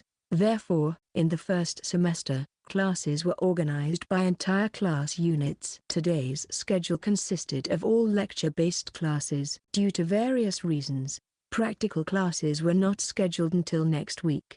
The lectures were not particularly different from university lectures, where the teacher presented the material and the students listened attentively. The content itself was nothing noteworthy. Well, I can say that because I've been studying diligently even before entering this school. Other classmates were struggling to keep up. Just to clarify, I study diligently too. Even with my knowledge from my previous life, the academic standards in this world are high. If I become complacent, I'll be left behind in no time. Thanks to my efforts, I ranked first in the lecture rankings upon entering the school. Orca was second, Nina was fourth, and Karan and Minerva tied for 5th place. It's a testament to my pride as their older brother. Or rather, even with the cheat-like advantage of my previous life's knowledge, it's still a close competition. It's not that I'm dumb, but the other 4 are just too smart. I can't afford to be careless. I realized how beneficial our hellish training was. After school, as there was some time before the club recruitment event, we rented an empty classroom and held a small tea party. The usual group was present, including Marina, and the somber words spoken just now were muttered by Karan. In response, Orca, Nina, and Minerva vigorously nodded. Thanks to that intense training, we can keep up with the classes easily. Classes were actually easier. In the ducal household, there was nothing like that intense training. And of course, we didn't receive any special training. It's only natural that this is the result. You guys, can you stop referring to our study sessions as torture? Marina, who doesn't know anything, is getting scared. You know, I protest against the 4 of them who seem to be empathizing with each other. Because of their strange choice of words, Marina is trembling while looking at me. However, the 4 of them turned away, as if they couldn't hear my complaints. When it comes to topics related to the intense training, they synchronize and resist. I wonder why. I think it's only natural. Same here. Agreed. Likewise. As I expressed my discontent, the 4 servants, including Shan, chimed in. It seems that I have no allies in this situation. I can't understand it. Everyone, you're amazing. I was barely able to keep up. Marina, who was trembling with fear, looks at the other members with admiration. In response, Minerva answers with an attitude that seems somewhat arrogant. As the daughter of a duke, this is only natural. However, I have to admit that my academic improvement is thanks to that thing in Foranada. It's annoying to admit it, though. Ara, how rare to hear you admit it so honestly. Do you have a problem with that? No, not really. An abrupt exchange of sparks between Karan and Minerva. We're used to it. So it's fine for us, but isn't it too overwhelming for Marina? Glancing at her, it seems that I was worrying too much. Marina, who had been watching their interaction, smiles and lets slip an unexpected remark. Both Karan-san and Minerva-san seem to be good friends. Oh, a line that everyone was thinking but no one said out loud. We're not friends. Naturally, Karan and Minerva deny it together, but Marina's fortress remains unshaken. Oh, you two are so in sync. Facing Marina's cheerful smile, Karen and Minerva are defeated. So strong. They were engaged in an argument that no one could stop before, and yet she calmed it down so easily. I knew she had good social skills, but are they really this high? As I tremble with fear, Orca whispers to me, I think it would be a good idea to keep Marina-chan close to those two in the future. Let's do that, I responded immediately. After all, there's no other choice. And so, we spend the time until the club recruitment event. By the way, Nina is leisurely munching on sweets. Section. The Student Council-hosted welcome party for new students takes place in multiple magic training grounds. Since there are over 100,000 students in our year alone, the venue had to be divided into several sections. It's a facility designed to accommodate children from all over the country. Our class, Class A1, seems to have the most luxurious venue. They really emphasize creating disparities based on abilities. However, this time we brought Marina along. Although the welcome party is a standing buffet-style event, it's quite obvious that she could be a target for assassination. We should have surrounded her and ensured her safety. We have permission to do so, so there shouldn't be any problems. That's why we, including Karen and the others, formed a protective circle around Marina and entered the venue. By the way, it seems that the servants cannot participate. Unfortunately, Shin and the others are waiting in a separate room. Many people have already entered, and although it's not overly crowded, there's a steady stream of people. Wow, there are so many people, and the interior is so flashy. Marina, as a commoner, seems overwhelmed, her head spinning. The Foranada residence suits my taste and is quite modest. She'll just have to get used to it. It seems that Karen and the others will take care of her, so I focus on monitoring the surroundings. But with detection and appraisal magic, there's not much for me to do. Well, my motivation for participating in this welcome party was to make sure Karen and the others enjoy themselves. In fact, it's better for me to be idle, as it's more peaceful. However, we tend to attract attention. Besides me, who receives a mix of awe and contempt. The intensity of the gazes directed at the other four is incredible. Especially Karen and Nina seem to be very popular. They're both beautiful with great figures, and they monopolize the attention of most of the men. Minerva, known to be engaged to me, is more reserved compared to the two of them, but she still attracts attention, showcasing her charisma. Perhaps due to the negative attention she received because of the incident with the hero, Marina seems to have averted many gazes. With his animal-like charm, Orca seems to have also gained popularity, mostly among male students. I've been avoiding looking at it, but since he's wearing the skirt uniform, he's probably causing some misunderstandings. I wonder how many students he'll draw into his web. I'm starting to worry about Orca's seductive nature. However, I have no intention of letting outsiders get close to them. Unless they themselves desire it, I will make sure to keep others away. I will protect the chastity of my siblings and disciples. Jokes aside, for now, all I can sense are desires and malicious intentions. I can't allow such people to approach. While there are some friendly emotions here and there, the former group is too proactive. They're a nuisance, to say the least. About 30 minutes had passed since we entered the venue, and it seemed that the welcome party was finally starting. There was movement on the makeshift stage set up in the center. Several students went up on the stage, and one of them used a magical device for amplification and began to speak. I am Makerus Rostros Usan Semaka, the Student Council President. I would like to express my gratitude to all the new students for participating in our party today. He was a slim boy with chestnut hair and green eyes, the current Student Council President. Wait, if I remember correctly, the Student Council President in the game was… Ah, I see. That's unfortunate for him. Well, you have my condolences. While sympathizing with him, he continued his speech. Most of it was the usual meaningless content about having a sense of being a student, but at the end, he said something intriguing. It seems that there are many inadequate individuals among the top 50 performers in this term. In place of these disappointing new students, we, the upperclassmen, would like to demonstrate as examples. When he mentioned inadequate individuals, I felt like the Student Council President glanced in our direction. Could it be that he was referring to me? However, my speculation was off the mark, and it turned out to be even worse. As part of the entertainment to welcome the new students, we will have a mock battle between the student council members and the new students. From the student council, I and the vice president, Mortakun, will participate. And from the new students. At that point, President Semika grinned mischievously. Let's have Orca Fargatigas and Foranada-kun and Nina Gosiren Hanuas-kun from Class A1 participate. Show us the full power of your beastkin abilities. That guy's a one-god sect noble, huh? I clicked my tongue softly. That student council president seems to be a noble scion who is inclined towards the one-god sect. It seems that the term inadequate individuals referred to the beastkin students. His gaze earlier was probably directed at Orca and Nina, not me. Ordinarily, he wouldn't have called them out directly, so the student council president continued. I hope you won't refuse. On one side, we have the current shining star of the Foranada earldom, and on the other, an adventurer with the title of Dragon Buster, ranked A.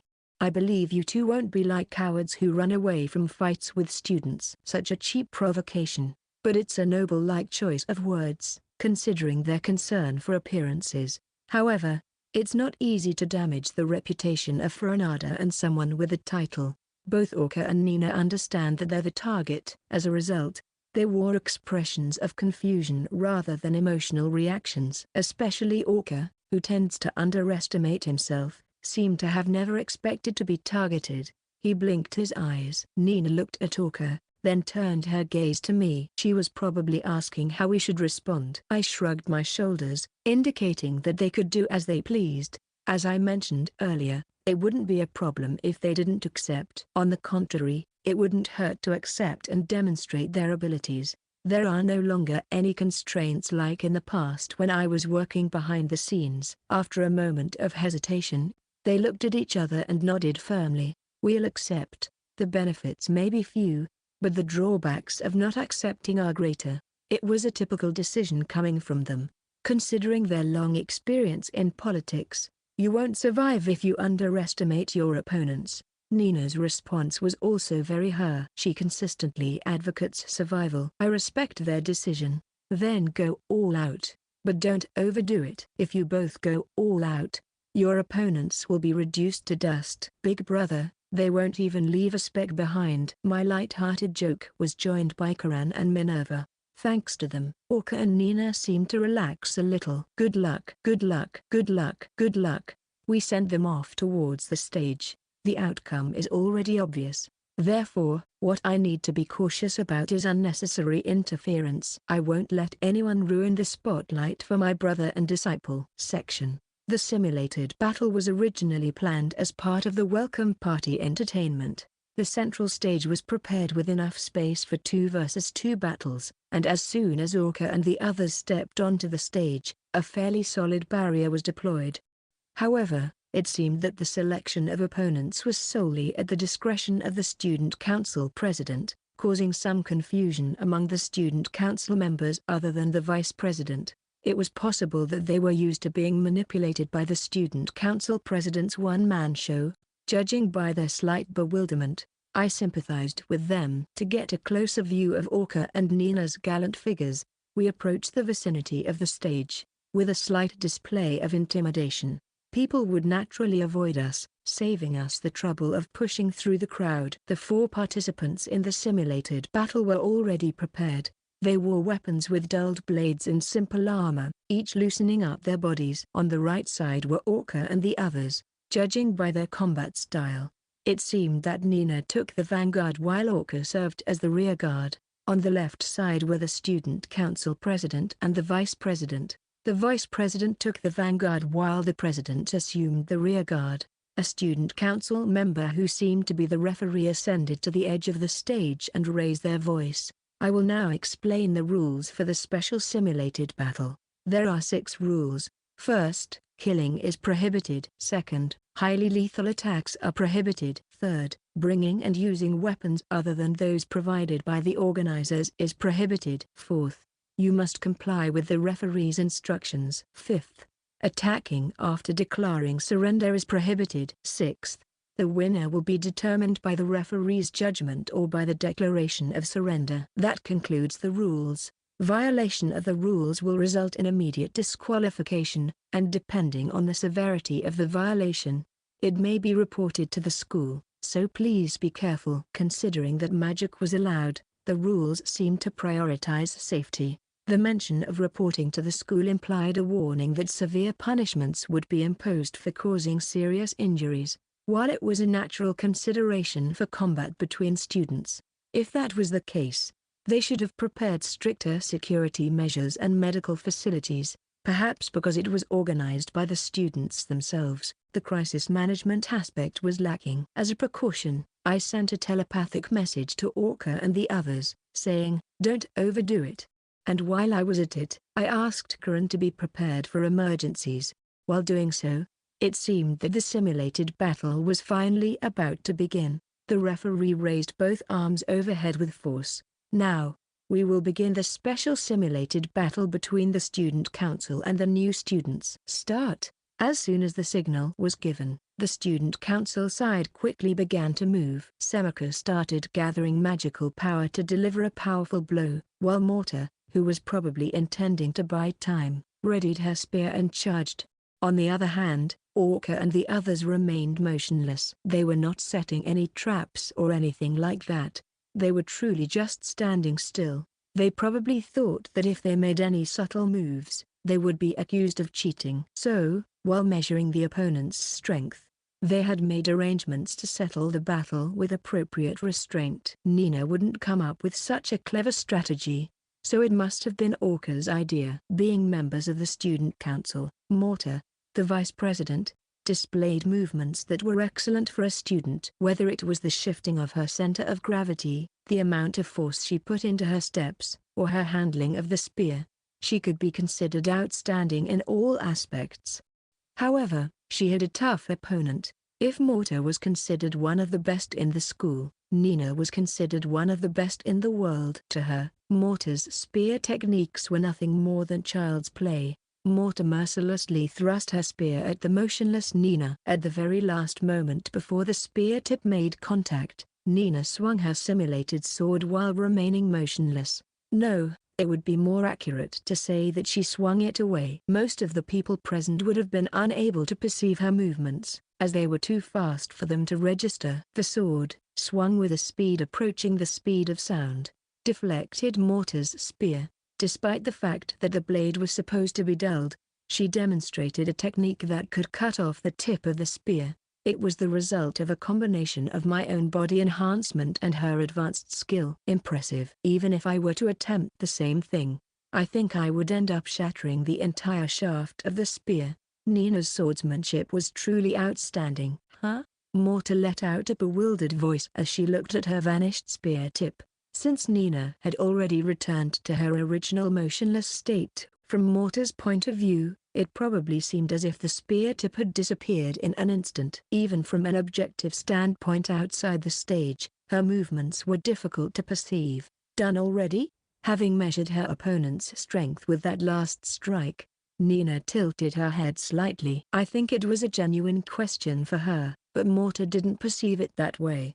Her face quickly turned red, and she attacked with a rush of thrusts using the spear without its tip.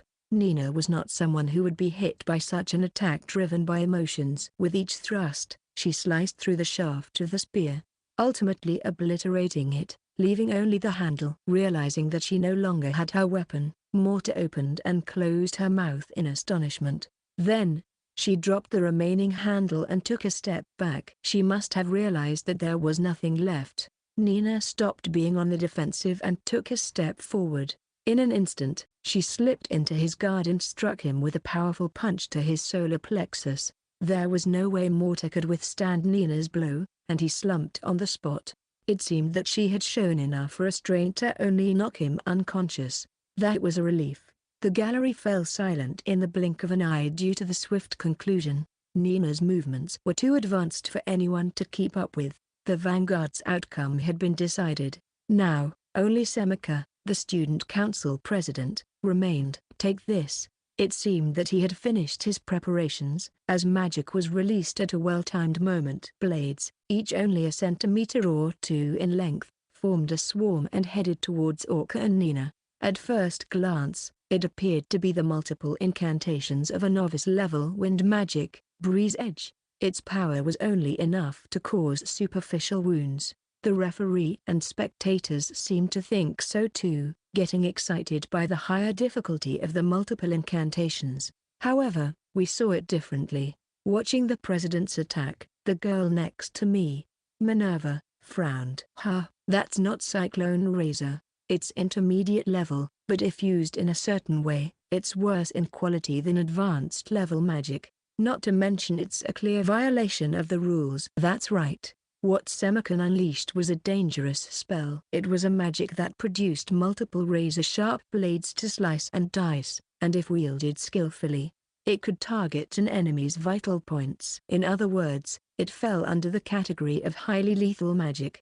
They must have deliberately reduced the power and scale to avoid being noticed by the students. It was clearly an intentional offense. The spellcaster himself laughed triumphantly and let out a mocking statement. Ha ha ha ha. Whether you're a ranker adventurer or the ruler of a Marquise 8, you inferior beings have no place among humans. Failed beings like you are not suitable for this academy.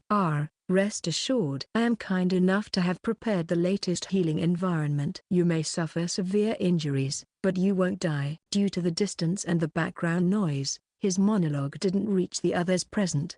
However, we were here, capable of enhancing our hearing. Semika's intentions were crystal clear to us. Anisama, is it okay for someone like that to be the student council president? Is this academy really safe? Karan asked with a pained expression. He must be skilled at putting on a facade. After all, he managed to rise to the position of student council president, I replied. Well, the fact that he's saying it out loud gives it away. Probably his entourage is covering up for him. Minerva countered my response. Certainly, that explanation made more sense. Semika, the man in question, didn't appear to be competent in any way. That being said, it seemed he had enough skill to focus his aim against the Cyclone Razor. So, in terms of ability, he was suitable for the position of student council president. What? Is that a dangerous magic? Are the two of them in danger?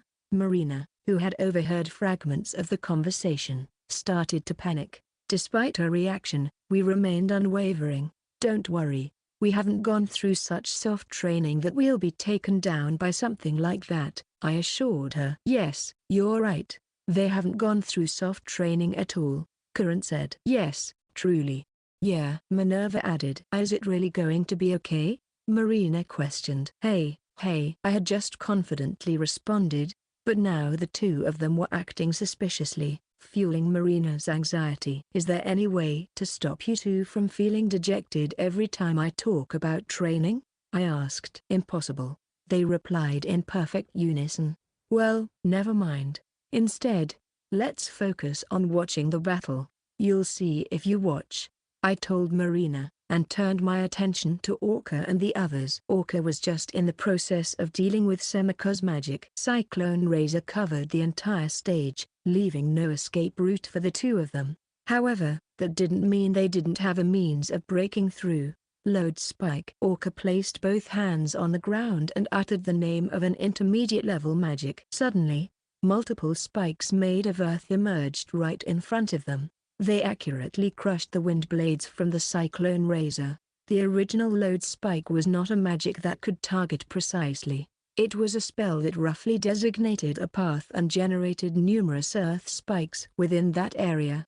However, the one Orcan unleashed seemed almost alive as it precisely crushed the Cyclone Razor. It was a technique made possible by Orca's intellect and precise manipulation of magic power. He predicted the trajectory of the wind blades to some extent and placed the load spikes accordingly. This was an extremely delicate process. If I were to compare it, it would be like balancing an egg on a spoon while doing a handstand and threading a needle with your toe. That's how difficult it was.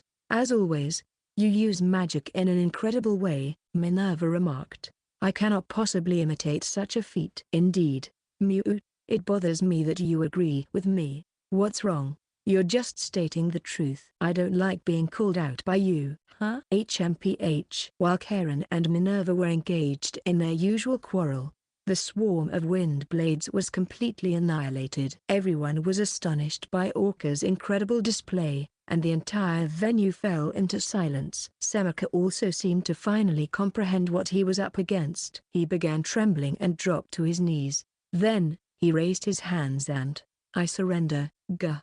Before he could finish his surrender declaration, Orca sent Semika flying with a stone spike. Its tip rounded. Semika gracefully arced through the air before crashing down. After the fall, he remained motionless, completely defeated. Once again, silence enveloped the venue. However, this time it didn't last long, and the winners are the representatives of the new students.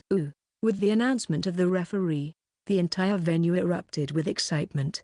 The fact that the new students had defeated the members of the student council, who were considered outstanding among the current students, and that too with an overwhelming display of power, thrilled all the new students present.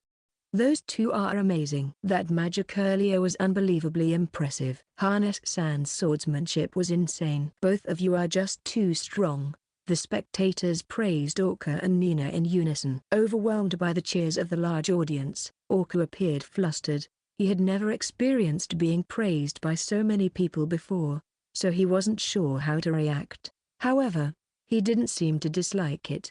Despite his evident embarrassment, he couldn't hide his joyous expression, though they had initially been caught up in a troublesome incident. It was good to see Orca happy. This should give him some confidence as well. As the saying goes, all's well that ends well. Today's events could be referred to with that phrase. And so, the welcoming event came to a close, enveloped in thunderous applause. The names of the two who had defeated the student council president and vice president spread throughout the academy on the same day. Section: the day after the club recruitment event. As usual, we headed to school. But the atmosphere around us was different from the day before. The strange looks directed at me and the lecherous gazes towards the girls, including Karen, had decreased. Instead, Orca and Nina were receiving curious and expectant attention. There goes yesterday's. They caused quite a commotion at the club recruitment event. Their nicknames are not just for show. I heard Foranada was amazing too. From the whispers I could overhear, it seemed that the details of the mock battle with the student council had spread overnight. The speed at which rumors spread among students is terrifying. Even after arriving in the classroom, the attitude of those around us remained unchanged, if not more so. Yesterday was amazing. I was so impressed. I couldn't even see Nina's sword. I'm interested in Orcadono's magic too. Me too. That was the road spike, right? I still can't believe they can pull off such stunts. The two of them were quickly surrounded by our classmates. Since our one classmates were at the same event, their reactions were somewhat expected. I didn't sense any malice, so there was no need to keep them at a distance. I won't let my guard down, but for now, I'll let them enjoy the attention. Besides, Orca and Nina seemed somewhat happy. Both of you look like you're having fun. Karen also seemed to have the same impression and murmured so. I relaxed my cheeks and nodded. It would be great if they could make some friends through this. It should be easy for Orca. Yeah, Orca has always had a personality that makes it easy for him to make friends. There's no need to worry about him. As for Nina, well, she has become more sociable since we first met, and she doesn't lack social skills. I think she can make friends to some extent. I'll keep an eye on the situation. Just in case. Both of you, make friends without hesitation. When I said that with a smile, Minerva gave me a sidelong glance. What's with the condescending tone? I mean, the old-fashioned line. And you're calling it old-fashioned. I was just worried about their friendship, you know? Since Karen is a super brocon and the Minerva is a tsundere, I thought they might have trouble making friends. I'll keep those concerns to myself since I might get hit by a magic spell if I say it out loud. She continued to gaze at me with a frown, but eventually let out a sigh. It's fine for you to worry about us, but what about yourself? No, I'm not saying I'm worried about you. It's just, yes, it's pathetic to have zero friends other than your fiancé, isn't it? Minerva blushed and turned away, trying to make excuses to someone. As always, my fiancé wasn't straightforward. I smiled at her stubbornness and replied, I think I might not be able to make many friends. Why? Minerva asked unhappily, while Corinne looked curious. Well, these two don't really care, so their reactions are expected. But the public's perception is not so simple. I pinched my own hair. Firstly, because I don't have any colors, very few people willingly associate with those who are discriminated against. Especially noble individuals who take pride in their own magic. She probably has some idea. Minerva made a difficult expression and let out a frustrated groan. On the other hand, Corinne, who is somewhat unfamiliar with noble values, immediately countered without hesitation. There are people who recognize you, at least a few. And there are commoners too. Yeah, your opinion is correct. I didn't deny Corinne's words and nodded sincerely. Knowing that not everyone in the noble society is strict towards those without colors. There are examples like His Highness Wymley, but I am the current head. Unlike other students, I have a noble title. I think many people feel intimidated by that. The school rules state all students are equal, regardless of their status. But outside the school, it's meaningless, so it's not effective. In fact, these rules are more to protect the nobles than to protect the commoners from the nobles' tyranny. They are like a justification, saying, even if your grades are worse than commoners, your family status won't be affected because it's an unofficial setting within the school. It's not a rule meant to protect commoners from noble oppression. By the way, if a duel were to take place, it would turn into a public matter, so caution is required. That's why people hesitate to approach me, the Earl with higher status. If they were to incur their resentment on me, they wouldn't know what kind of consequences they would face. My brother would never resort to such reckless acts. As I was explaining the situation, Corinne raised her voice. I'm glad she gets angry for my sake, but it's not about how I feel. It doesn't matter how he thinks. Just having that kind of power is enough to make people afraid. Before I could answer, Minerva opened her mouth. I could infer from her expression filled with a sense of loneliness that she might have had a similar experience. Being a duke's daughter with many talents, it's natural to assume that. Corinne probably sensed Minerva's past as well. We didn't say any more words about it. Instead, in that case, let me spread the word to everyone that my brother, and even Minerva, are not people who wield such oppressive power. Unwillingly, I've been called the sunlit saint, so I should have some influence, she answered, turning away. She had a slightly difficult expression on her face, but her cheeks were clearly flushed, revealing her embarrassment. Caroline, Minerva also seemed deeply moved by Corinne's consideration. Although these two are always fighting, they somehow acknowledge and care for each other. They're experiencing their youth. Thinking like this makes me sound old-fashioned. While smiling self-deprecatingly, I expressed my gratitude to Corinne for her concern. Thank you. In that case, let's aim for making 100 friends for everyone and give it our best shot. What's that supposed to mean? He. There are many students in this school, so it doesn't seem impossible, right? Both of them laughed at my joking remark. The slight seriousness dissipated, and a calm atmosphere settled, or so it should have. But it's an interesting topic, isn't it? Well then, may I volunteer to be the first friend? A female voice interjected into our conversation. We were aware that someone nearby was observing us, but to approach us at this moment. Internally, I felt bitter, but I turned my gaze towards the direction of the voice. There stood a woman. Her beauty was breathtaking, radiating a noble aura even by just standing there. Her eyes, a profound pale blue, were filled with wisdom, and her golden hair was loosely tied into a single strand. There was only one person in this world who possessed these distinctive features. It was Princess Arianotasteria Alicatasit, the first princess herself. Section Arianoth, the first princess, is a renowned light mage who represents the kingdom. Considering her royal lineage, it's only natural for her to possess such abilities. In fact, Arianoth manifested her light magic at the age of 1, a year earlier than Corinne. Her birth marked the first appearance of a light mage in nearly 50 years, and her existence was widely celebrated. As a result, many people associate Arianoth with being the light mage of the Holy Kingdom. Arianoth's accomplishments go beyond just her title. She is involved in various activities. One notable example is the tour of healing she conducted throughout the royal domain, as well as the story of her eradicating a new epidemic before it could spread. Her skills as a light mage are of an exceptional level, and she seems to possess a deep understanding of illnesses, comparable to that of a physician. Additionally, she possesses wisdom, particularly in political matters. It can be deduced from the fact that several policies she devised have been adopted in the past 6 years. Another evidence of her influence is the fact that she has not faced any significant obstruction from other nobles. To maintain such power and remain unscathed, one must possess considerable political prowess. Unlike me, a cheat-like reincarnator, Arianoth is undoubtedly a genuine genius. Thus, Arianoth has come to be known by the nickname the Holy Ice Intellect. This moniker takes into account her overflowing wisdom and her preference for ice-based spells within water magic. Such a famous person, arguably more famous than us, stood before us. Suppressing the urge to grimace, I stood up and performed the noble greeting. Naturally, Karan and Minerva followed suit. I apologize, Your Highness. Normally, we should be the ones to greet you first. In reality, Arianoth was a student belonging to Class A1.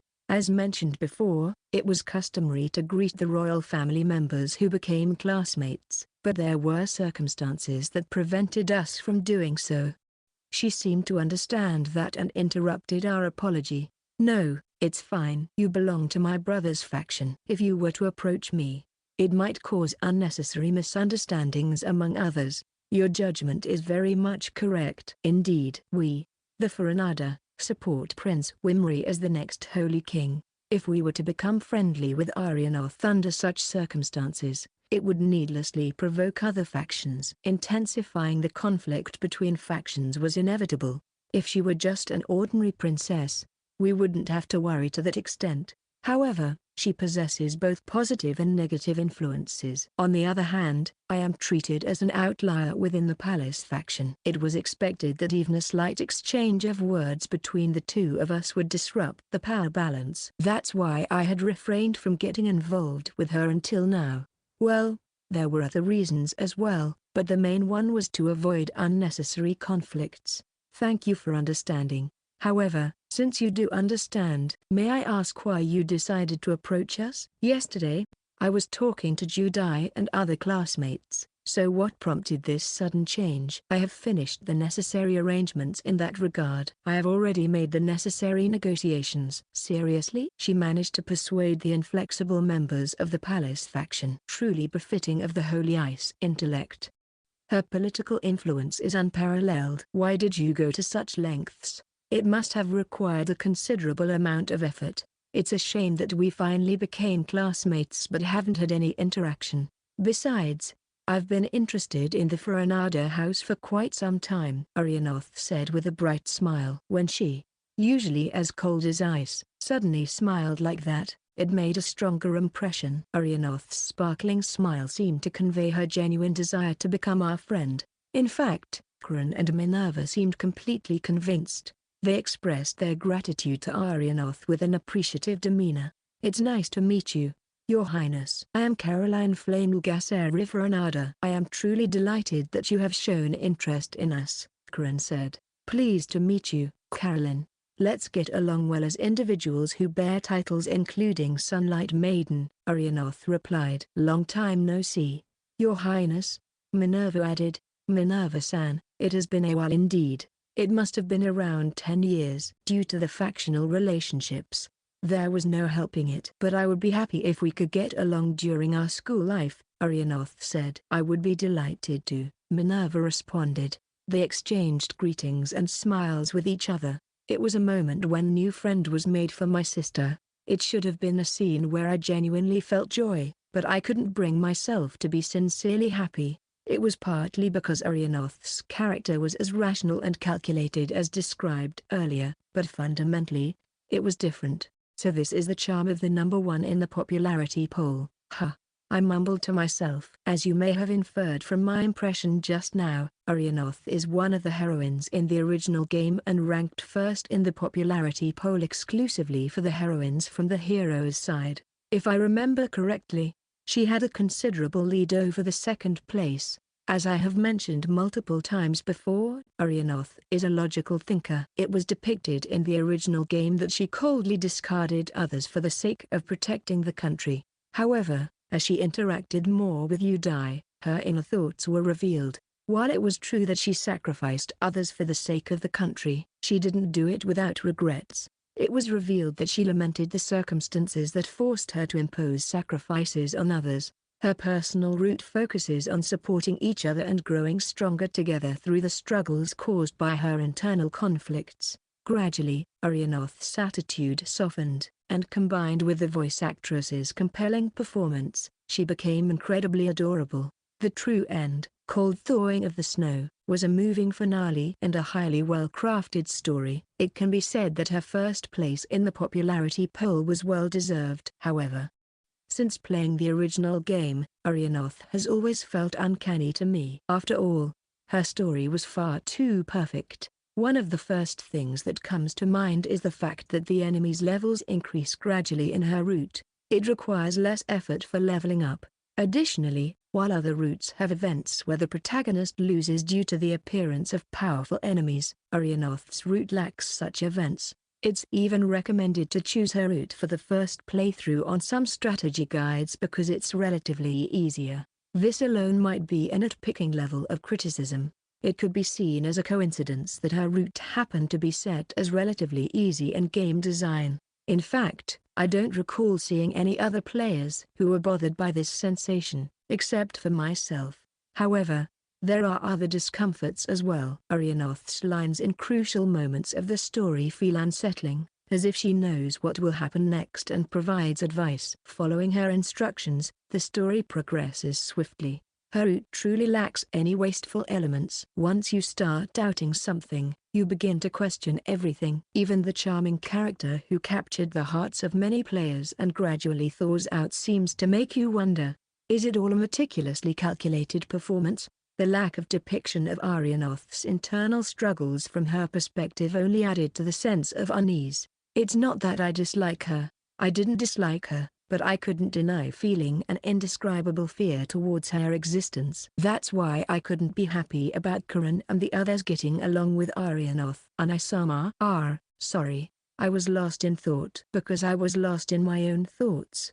The three of them were looking at me. In response to Karan's worried voice, I simply replied, "It's nothing." Shaking my head lightly, I tried to push away those unpleasant thoughts. Even now, I possess the power that can be called the strongest in the world, and I have capable subordinates. It's necessary to be cautious of Arianoth, but being excessively afraid would be the height of foolishness. If I were to make a foolish mistake because of that fear, it would be counterproductive. I can't continue carrying the baggage of my aversion from my past life. I need to be careful. After that, I decided to join in their conversation. I couldn't discern anything particularly unnatural in Arianoth's words and actions. I hope that this uneasiness I feel turns out to be groundless. Section. After homeroom, just before the start of the first period, she made her entrance. Big sister. Her hysterical soprano voice echoed throughout the classroom. Being in a class of high-achieving students, everyone had a high motivation for learning. Since everyone was already seated, the arrival of this person gathered quite a bit of attention. 50 pairs of eyes focused on the entrance. However, unlike the others, I didn't feel shocked. It was a complex state of mind that resembled resignation, thinking, she finally came. The reason for that was because I knew who this person was. I had been monitoring her along with the main characters. Lena. As I sighed, Nina muttered softly. Her expression showed a mix of astonishment, confusion, and a hint of sorrow. The person who had jumped into Class A1 was Lena Monroe Harness, the heroine and Nina's twin sister, who was one of the conquest targets for the protagonist in the Udai Hero game. In other words, Lena had stormed into this place in search of her elder sister. The words she spoke earlier, "big sister," referred to Nina. Naturally, upon recognizing her sister's presence, Lena ran towards us. It was almost like a charge. Nina, who was in the path of the charge, stood up from her seat in bewilderment, ready to receive her sister's arrival. And then, big sister. Lena and Nina. The sisters shared a long-awaited embrace that must have been nearly 9 years in the making. Lena buried her face into her sister's chest, seemingly saying, "I won't let go." And Nina gently accepted her. Looking at them like this, the difference in growth is quite striking. The older sister is tall, standing at 177 centimeters with a glamorous figure, while the younger sister is barely 150 centimeters. If you didn't see their faces, you wouldn't believe they were twins. Well, that can't be helped. Nina grew up in a well-organized environment in Foranada, while Lena hid and survived in the war-torn mountains. Even though she has been visiting the school for several days now, her hair is still messy, and her clothes are worn out. It was not difficult to imagine the harsh life she had lived. I did have my subordinates try to find Lena's whereabouts, but it was difficult with only the information of her being in the war-torn regions of the City-State Alliance. That's probably why she managed to survive until she enrolled in the academy in the original game. Lena continued to embrace Nina while sobbing, deeply moved by their reunion. However, Nina's reaction was not as positive. Since she acknowledged her sister, she has consistently shown a perplexed expression. Suddenly, Orca whispered to me, "Brother Zechs, the teacher will be here soon. We should probably move to another location." Karan followed up on his words. Indeed, they were right.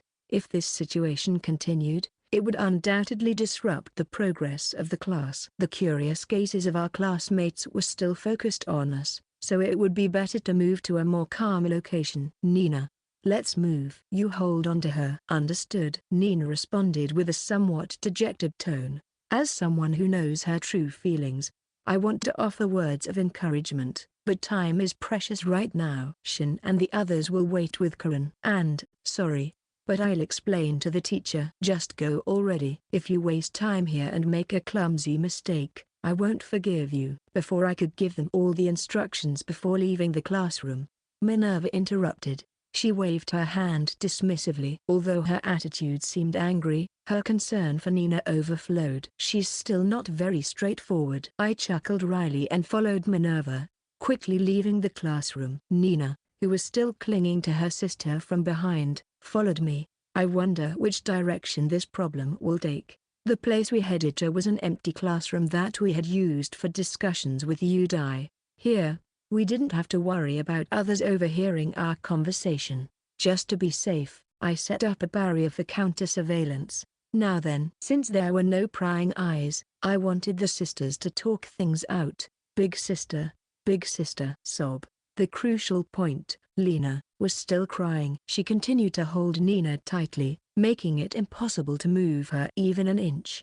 It would be impossible to have a conversation in this state. I furrowed my brows and lightly scratched the back of my head. Nina, can't you get your sister to stop crying? It's impossible. An immediate response. Well, I didn't expect her to accomplish it, being bad with words, but I wanted to see a little more effort. However, there was nothing I could do. While I knew about Lena, they saw her as a stranger. Moreover, due to her experiences during the Civil War, Lena should have developed a dislike for nobles. It would be better to refrain from calling out to her. Honestly, if it weren't for the fact that I was accompanying Nina, I wouldn't want to have any involvement with Lena even for a moment. Ultimately, since we had no way to stop Lena from crying, we waited for her to calm down on her own. Meanwhile, Nina gently stroked her sister's back as a gesture of apology. I'm sorry, big sister. Are you calm now? Yeah, that's good. Nina nodded softly in response to her words. Acknowledging this, Nina let go of Lena's arms, which she had been clinging to. The embrace ended, leaving a small gap between them. Lena let out a faint voice, but she didn't resist. Perhaps she understood that her sister wouldn't go anywhere. If given permission, she might cling to her right away. The distance between us was about 20 centimeters. It was close enough for me to reach if I stretched out my hand, but it felt like an absolute divide to me. Well, I'll leave it to Nina to handle it. I'm just here as her companion, a backup for when needed. Fortunately, it seems that Lena can only see her sister, so I'll silently watch over them, masking my presence. Big sister, it's been a long time, Lena. Huh? Yeah, it's been a while, big sister. Moved by her overwhelming emotions, Lena seemed like she was about to cry again. Unusually, Nina took the lead and started the conversation. It's been 9 years, right? You've grown so much from being so small. Well, I'm nothing compared to you. In many ways. Lena touched upon her own inferiority during their separation. The overwhelming emotion from earlier vanished, and a look of pity appeared on her face. I could faintly hear her murmuring, even though we're twins. But, more importantly, I heard about your achievements, big sister. Seemingly thinking that being downhearted wouldn't do any good, Lena changed the topic. You defeated the student council president and vice president at the orientation yesterday. Her eyes sparkled as she enthusiastically talked about the mock battle she had heard about through word of mouth. As expected, that was the topic that drew her here. The events of last night had already spread throughout the school. The names and titles of the two had also reached others, so it was natural that she knew. Afterward, she must have heard through rumors about Nina's achievements as an adventurer and continued to talk about it, saying, "It's amazing, big sister." She spoke with delight and pride, as if she were talking about herself. Her tail wagged vigorously. Watching from the outside, I thought to myself, the situation will likely escalate from here. It might even turn into a violent confrontation. The reality for Lena was so cruel. Being on guard and ready to intervene at any moment. The moment we had been waiting for finally arrived. As Lena talked excitedly about her sister's accomplishments, her excitement level rose. Emitting a sense of joy from her whole body, she uttered those words, "From now on, it'll be just the two of us, living together." To Lena, it might have been a casual remark. The heat of the civil war had cooled, and her sister, who was supposed to be a slave, had become independent. Given the factors at hand, living together with her beloved sister seemed like the obvious choice to her. However, that obvious choice existed only in Lena's mind. "We can't live together, huh?" Nina's words were heartless, even though she had a slightly apologetic expression. But there was no wavering in her stance. In response, Lena stared at her with wide-open eyes, dumbfounded. To Lena, this world was cruel because the family she longed for didn't exist here. I'm sure you had a question in mind. If I had been keeping surveillance within the school, why didn't Nina go to see her sister? I didn't withhold that information from her. In fact, I promptly informed her about her sister's whereabouts, even a week before the start of the school. But back then, Nina responded like this. "Unless she comes to see me, I have no intention of showing my face." She continued by explaining that her sister had a tendency to become overly dependent on others. She analyzed that when subjected to a certain level of stress, she couldn't help but seek someone to lean on. During the time when Nina was still a noble, she clung to Nina because she didn't have excessive expectations of her. Unlike the adults around her, it seems that Lena exhibited such a strong level of dependency at that time.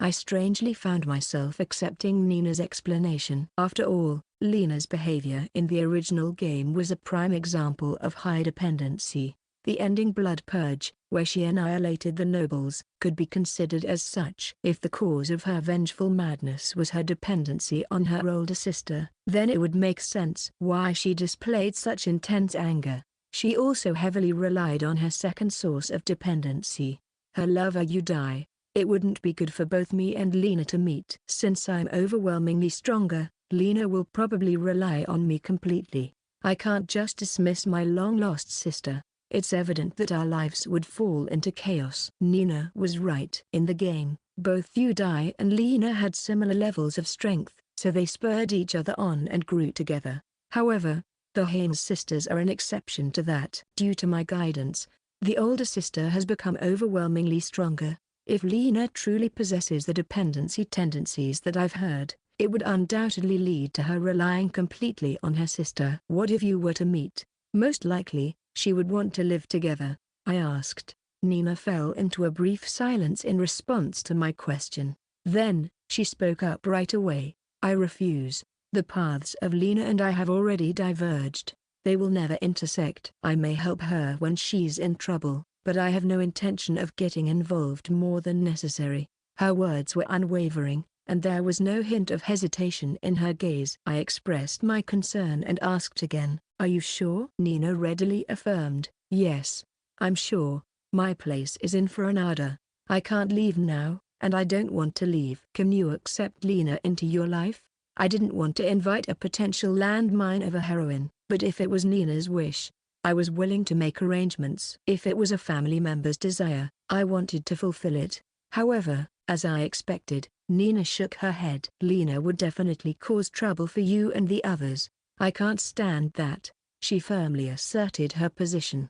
Perhaps because she had spent her childhood with her real younger sister, predicting Lena's actions seemed easy for her. And besides, it may sound heartless, but Zechs and the others are more important to me than my real sister. You saved and trained me from the depths. Kron and the others became my friends and supported me, and the people of Foranada accepted me as an outsider. I want to cherish everyone like that. As I looked into her sincere gaze, I understood. For her, the Haynes family was already a thing of the past. Given that she never had any particular attachment to it, it seemed that she had no sentimental feelings whatsoever. Although there might be some lingering affection for her only sister with whom she had a good relationship, she had realized that the other side was merely a source of stress relief.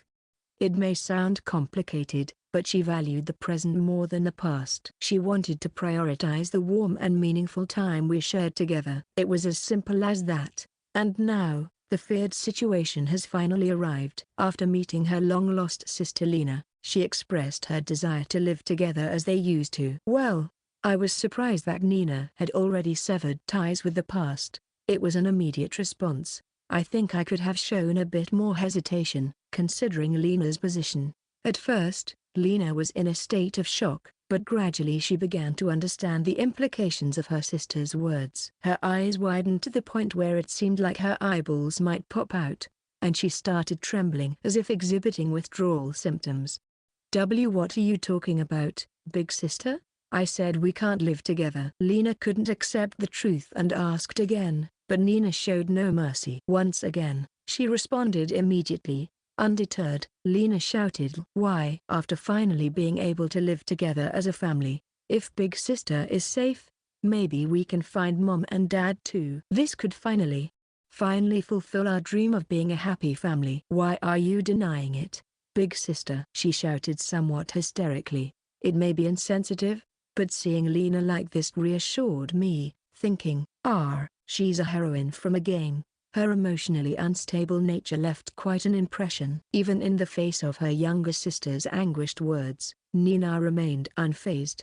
Her emotions didn't waver in the slightest. I never desired such a dream. Those people, our father and mother, they may have been blood relatives, but they were not family. The cruel reality is that blood ties don't necessarily equate to family bonds. However, Lena couldn't see that reality. She deluded herself into thinking that they were all a family. Therefore, her older sister's words were far from forgivable. Why are you saying such terrible things, Dad and Mom and the others? Everyone was kind.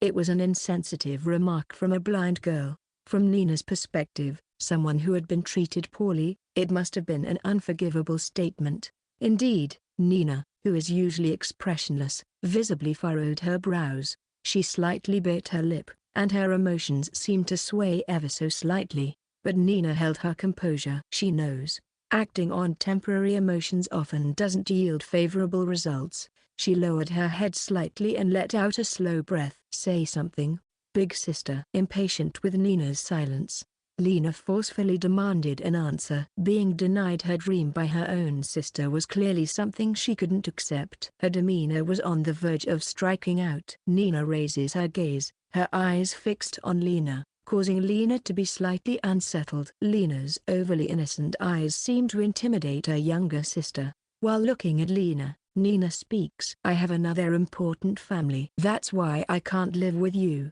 but if you ever have any problems, you can rely on me. Silence follows, as Nina shows no sign of giving in. Understanding this, Lena grinds her teeth in frustration. And then, she bursts out in resentment. Another family?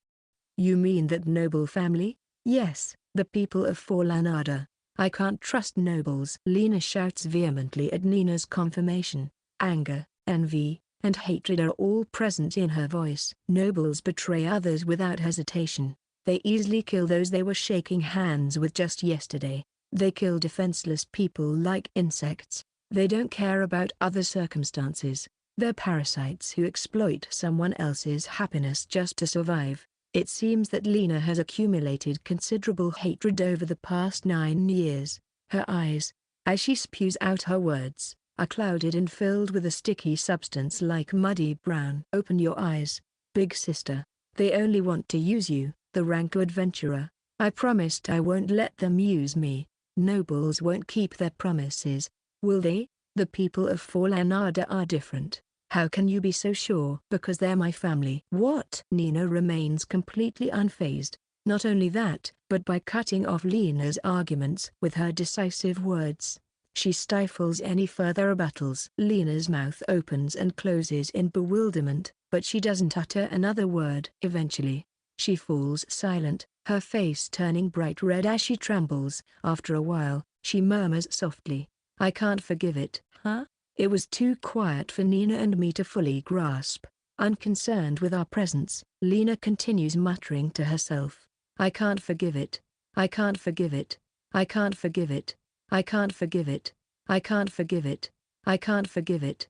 I can't forgive it. I can't forgive it. I can't forgive it. I can't forgive it."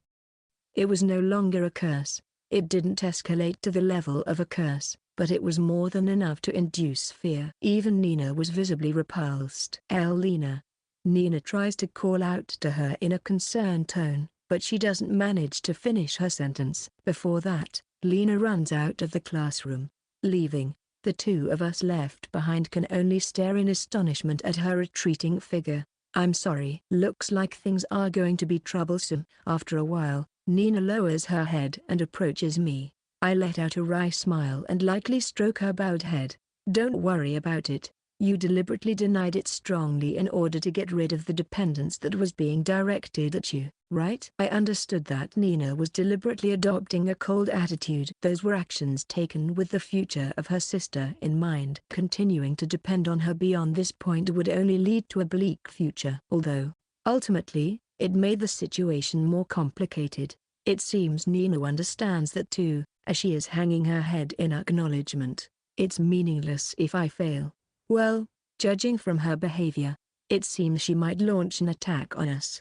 It's highly probable that she believes Foranada has taken her sister. Nevertheless, since anyone who is attacked can retaliate, there's hardly any need to worry. Everyone, including the servants, is a dragon slayer after all. I console Nina, who is still feeling down. "Don't let yourself get down like that. Lena is under surveillance. No matter how things turn out, nothing serious will happen." It seems words alone aren't enough. What should I do? I've got it. Let's take on an adventurous request together this weekend. Request? Upon the sudden proposal, Nina is puzzled. I smiled. Lately, haven't we had fewer chances to be alone together, right? Since we have the opportunity, let's go on a date. It might be a bit risky though. Understood. She seemed to ponder for a while, but in the end, she nodded in agreement. Come to think of it, I feel like I used the same approach with Shin before. Despite self-deprecatingly calling myself predictable, I begin to plan for the weekend. Chapter 3, Kidnapper. After the incident with Lena's attack, everything seemed to have returned to normal, and they safely reached the end of the school day. However, as they were about to meet up with Marina and head back to their separate residences, an unexpected situation arose. Zechs, Levit and Foranada from Class A1, urgently report to the Headmaster's office. I repeat, Zechs Levit. The voice amplification magical device, spread throughout the school, echoed a summons specifically for me. Just as we were about to board the carriage, Karen and I exchanged glances, puzzled by what could be happening. Minerva, with a half-closed eye, asked with a hint of annoyance, "What did you do this time?" "Let's not assume I did something, okay?" I replied to her and Shin. It seemed that both Shin and the others had a distorted perception of me. I had been feeling dissatisfied about that. However, Anisama, Zechs, do you truly have no idea? It would be easier if you just confessed. Karen, Orca, and Nina, along with the three of them, were also giving me suspicious looks. Even the servants, including Shin, were the same. Only Marina, who had a less intimate relationship with us, seemed perplexed by the current situation. It seemed that I had no allies in this situation. While seriously contemplating whether I should reconsider my actions, I turned on my heel, leaving the carriage. "I'll go to the headmaster's office. The rest of you can go home first." "We'll wait for you, brother," Shin said. "I don't know how long it will take." "I hope it's quick, but I don't want to keep you waiting for hours," I replied. Given the current situation where I had no idea what was going on, it was difficult to estimate how much time it would take. They should have their own plans, and it would be wise for them to go home first. Karin, who had something to do afterward, was already grumbling in frustration. At that moment, Shin asked, "How about the return carriage?" It was a question about what to do with the carriage on the way back. Normally, it would definitely be necessary, but in my case, it didn't apply. After a brief moment of contemplation, I answered, "I'll make a detour on the way back, so it's not necessary, except for those who have assigned duties. You're free to leave." "Understood." "Yeah, well then, I'll be off." After acknowledging Shin's bow, I opened a phase link gate near the headmaster's office. The administrative building, known as the administration block, housed various rooms such as the staff room, headmaster's office, and administrative office. It could be considered the central hub of the school's operations. Due to its nature, there was a noticeable presence of people, with the majority being teachers based on the amount of magical energy sensed. To expedite matters, I quickly informed the reception at the administration block that I had been summoned. It was then that I learned that the person who had summoned me was the headmaster. I wondered what business that Lily Granny could have with me. The headmaster was currently in one of the staff rooms, as each grade and major class had their own designated staff room. I made my way there. "Excuse me." After knocking, I opened the door, and what I saw there was, "Even though such a lovely little girl has finished her paperwork, you all haven't, and you call yourselves recognized magicians by the country? What a joke, what a joke. Weak magicians who lose to a little girl." Ha, ha, ha. There was a group consisting of a young girl happily hurling insults and a group of male teachers gasping for breath in response. To put it bluntly, hell was right there. Or rather, what is the headmaster doing? Yes, the young girl who was cheerfully spewing insults was none other than the headmaster herself. She was a real-life Lily Granny, with a significant age difference between her appearance and her actual age. As I was utterly taken aback by the situation, a female teacher who noticed my presence approached and spoke to me. "Is something the matter?" Well, I was summoned by the headmaster." "Ah, you must be Count Foranada. The headmaster is over there. Please go ahead." "Huh? Was this teacher telling me to go to that hellish place?" She understood the situation and still made that statement. She even avoided making eye contact. Should I charge her with disrespect? Such a trivial joke crossed my mind, just to emphasize how much I didn't want to go to the headmaster's presence. Sigh. With the time I could spend with Karin and the others being reduced, I wanted to quickly finish my business. I let out a sigh and made up my mind to proceed. From a part of the staff room, I could hear voices of admiration like who. It seemed that everyone was accustomed to this perverted behavior and chose to ignore it, and I was the first one to step into this mess. I genuinely became worried about the future of this academy. He. It seems like you're enjoying yourself, headmaster," I said, standing behind the Lily Granny headmaster, directing my anger towards her. There was a slight surge of magical power in my voice, making the atmosphere in the room heavy. In such a situation, even the perverts seemed to notice my presence. Their expressions startled as they looked at me. The headmaster remained frozen, refusing to turn around. Her shoulders seemed to tremble, indicating her fear. I wouldn't let her escape. "Headmaster?" I continued the verbal assault, pressing her with my words. Finally, it seemed like she came to her senses. She slowly turned around to face me. The headmaster was an incredibly beautiful young girl. She had jet black hair that seemed to glisten, obsidian-like black eyes, and her skin was as pale and transparent as snow. Her facial features were remarkably refined. Though her personality was twisted, her appearance could rival that of Karin and the others. Well, that's just talking about her looks. Her true nature was that of an irredeemable pervert. The headmaster's face was pale when she looked at me. Although she had a smile on her face, it was obvious that it was forced. Her cheeks twitched subtly. Silence filled the room as we exchanged gazes, a tense atmosphere enveloping us. Even the other staff members in the room fell silent, influenced by the palpable tension. After a brief moment of stillness, the silence was abruptly broken. "I am terribly sorry." The headmaster's apology was accompanied by a deep bow. In the midst of the sudden situation, all the staff members were left dumbfounded.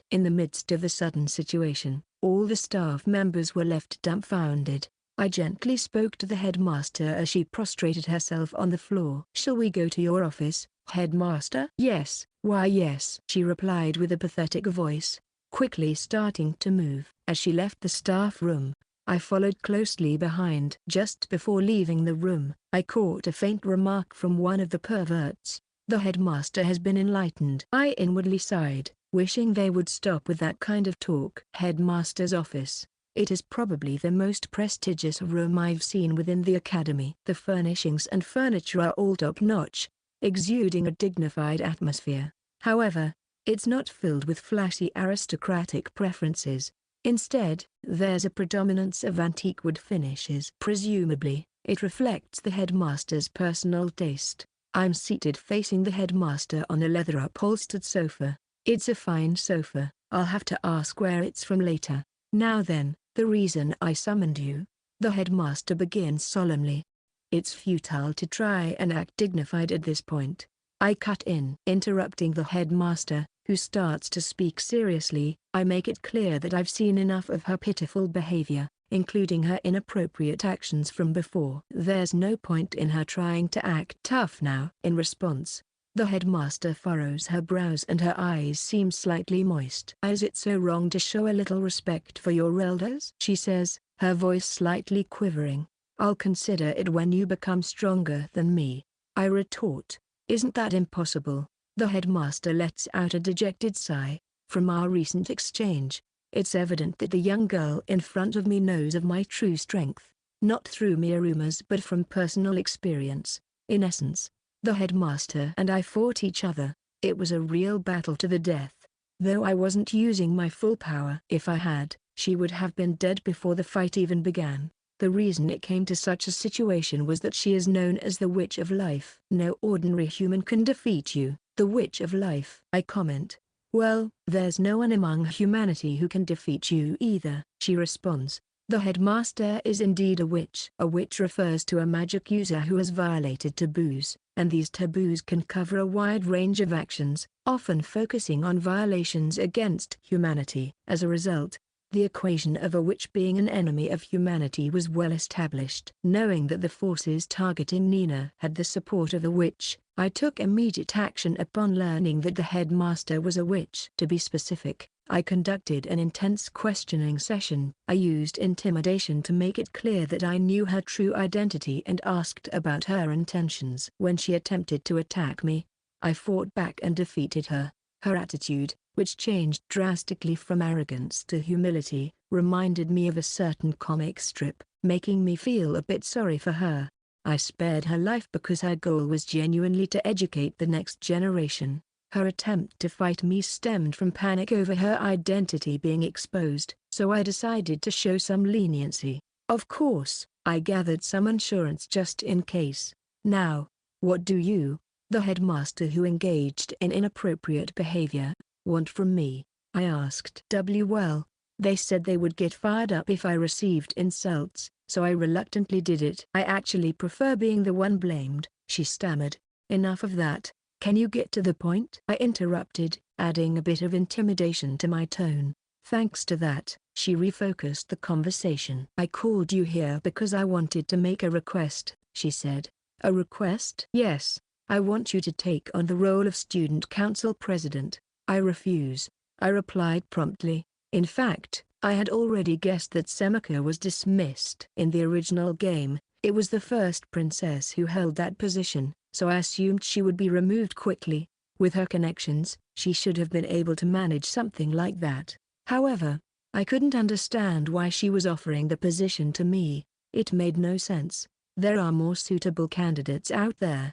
For instance, the first princess could handle it. Why me? There must be someone else more suitable for the role. Like the first princess, for example. In the first place, it was supposed to be her, the first princess, taking the role, but she recommended you, the headmaster explained. What's her reason? I asked. She said, the student council membership requires top-performing students, and if you're going to be the representative, the top-ranking student is the most suitable candidate, the headmaster replied. Well, that reasoning makes some sense, but it's not absolute, I sighed, feeling puzzled. I couldn't grasp what the first princess, Arya North, was thinking. Knowing her rational mindset, I could imagine that there might be some benefit for her in having me as the student council president. However, I couldn't fathom it completely. If anything, I felt there would be more drawbacks than advantages. Is it no good?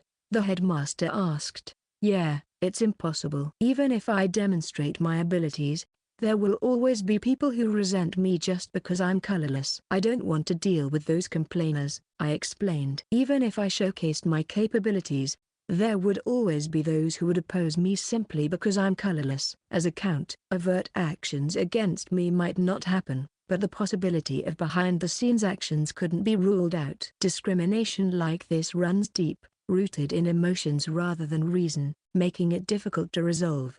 Besides, I'm already busy, and I can't afford to take on student council responsibilities. I added, I had to make sacrifices to protect Karan and the others, and I couldn't afford to dedicate time to school affairs. If I were to accept, it would be unforgivable to Shen and Minerva. All right, understood. I'll inform the first princess that you declined, the headmaster said.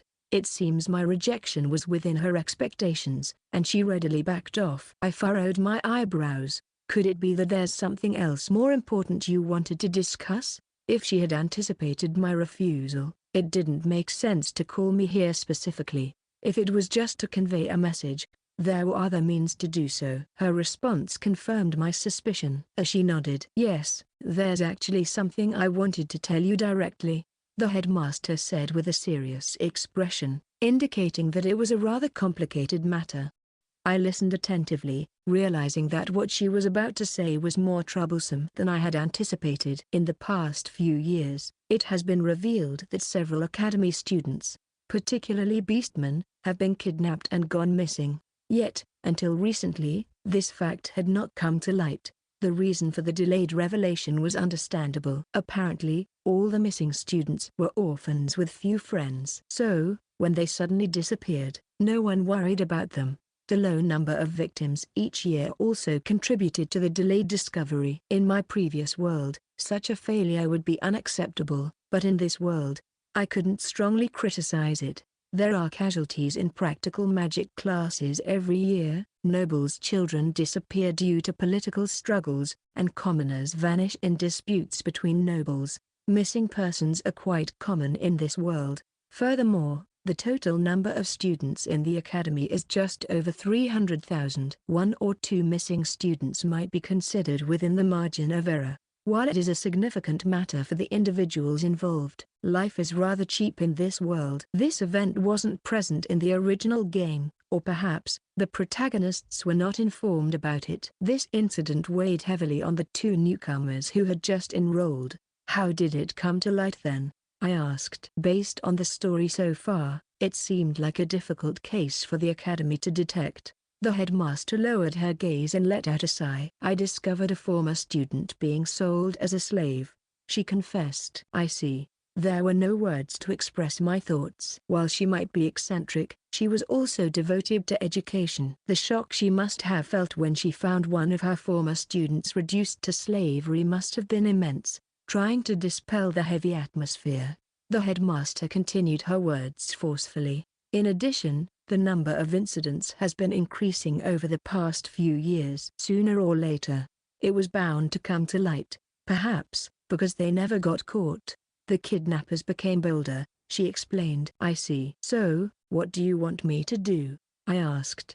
Since she went through the trouble of explaining, it was clear that she wanted some form of cooperation. The question was how much assistance I should provide. Considering that my own school life was at risk, I was willing to cooperate actively. However, to ensure proper collaboration with the academy, I needed to understand exactly what she was seeking. "I want to rely on your information network," she stated. "That's a reasonable request. The culprits have evaded capture for 10 years. It's likely that only the highly skilled intelligence network of Foranada would have a chance of identifying them." "Wait a moment," I said. I activated my conceal phase cover texture and pulled out the report that I received from intelligence. I quickly skimmed through the investigation results of the capital city over the past decade. It was a large amount of data, but since I had read it before, combining it with speed reading made the process quick. I couldn't find any mention of attacks that matched this situation.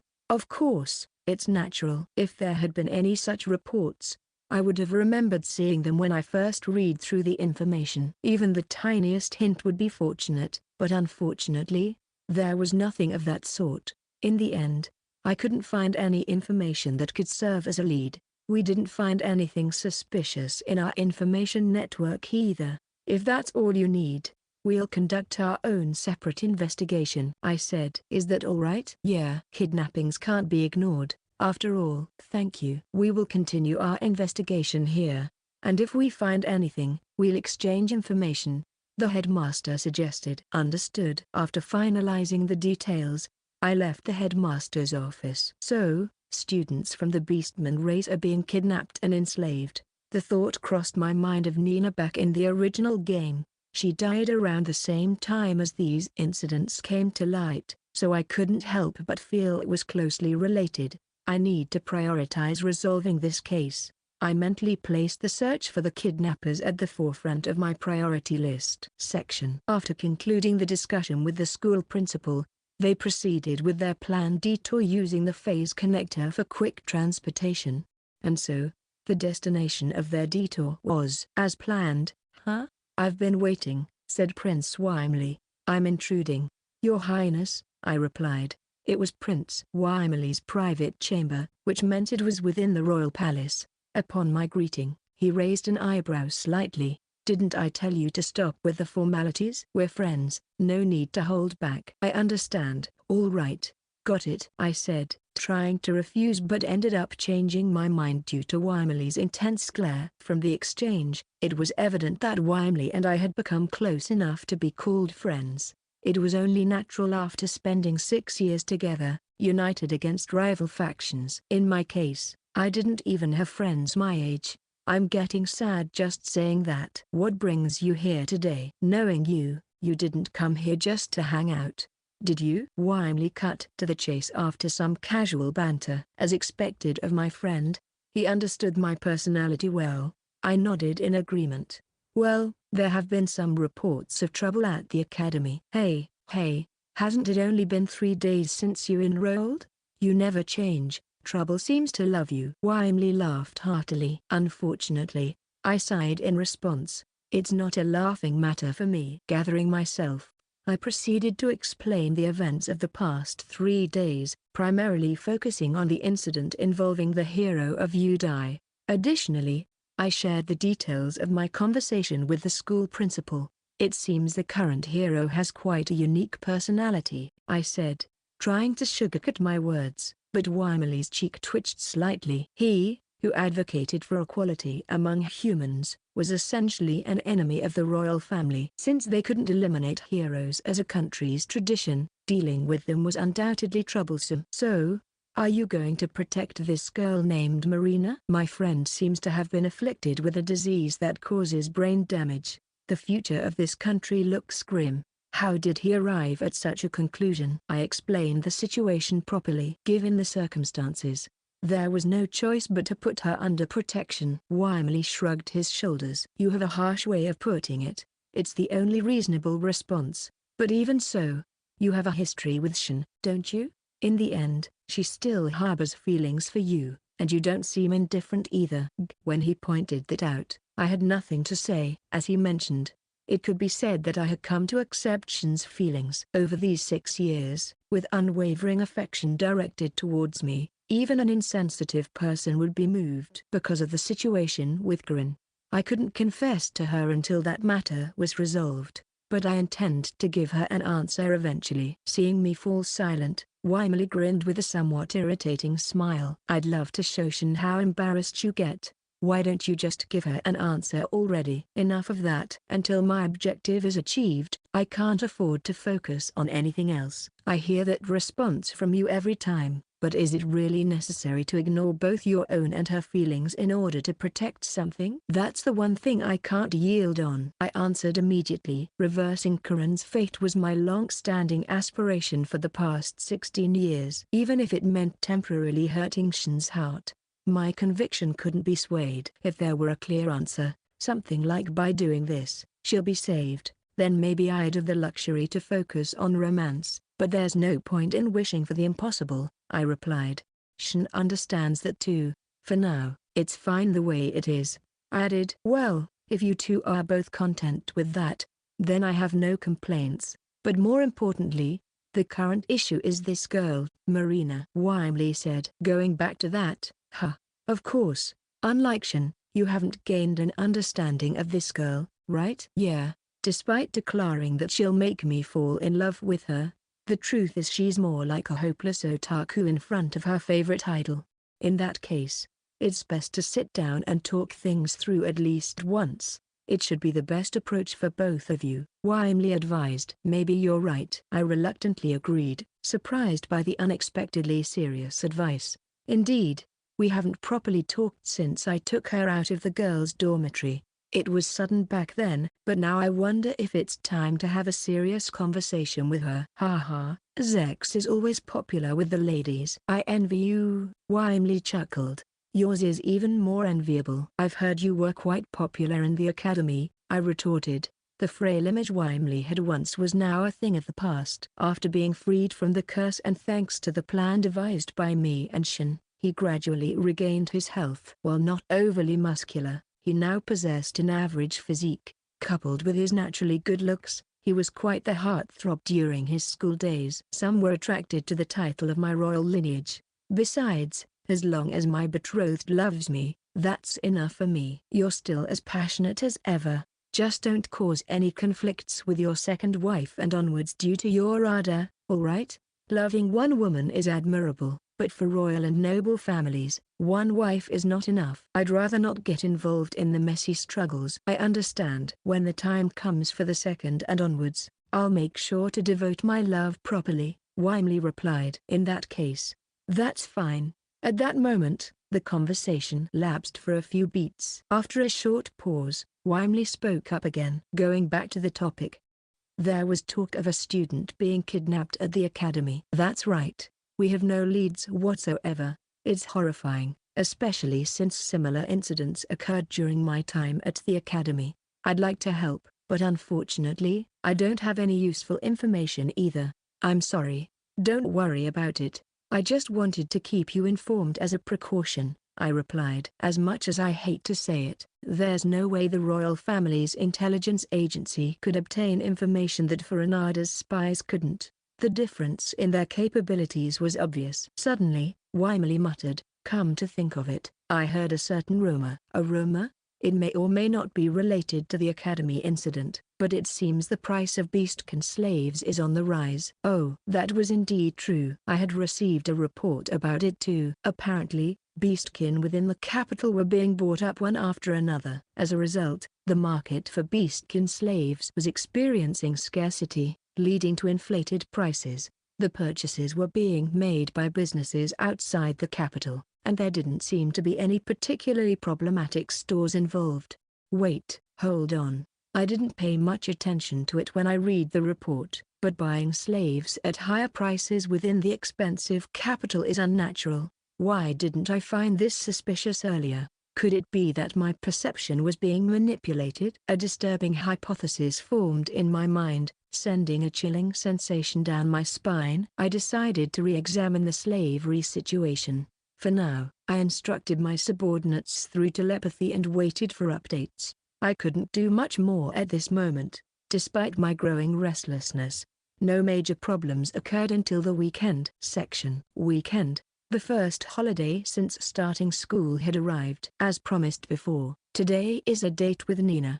Karen and the others were envious but didn't inquire further. Apparently, there's an unspoken rule not to interfere in these situations. What kind of rule is that? They were planning to take on a request from the Adventurers Guild, so they headed to the guild in the royal capital with Nina. By the way, Zechs wasn't disguising himself as Zechs today. Today is just a date as Zechs. It's best to be careful about such nuances. Walking on the streets of the royal capital, they remained silent. Nina isn't the type to talk much, so there isn't much conversation when it's just the two of them. However, it doesn't feel heavy. There's a strange sense of comfort, knowing that this is normal. Besides, Nina seems to be in a good mood today.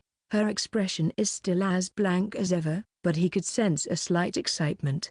If she's enjoying their time together today, even just a little, he feels happy about it.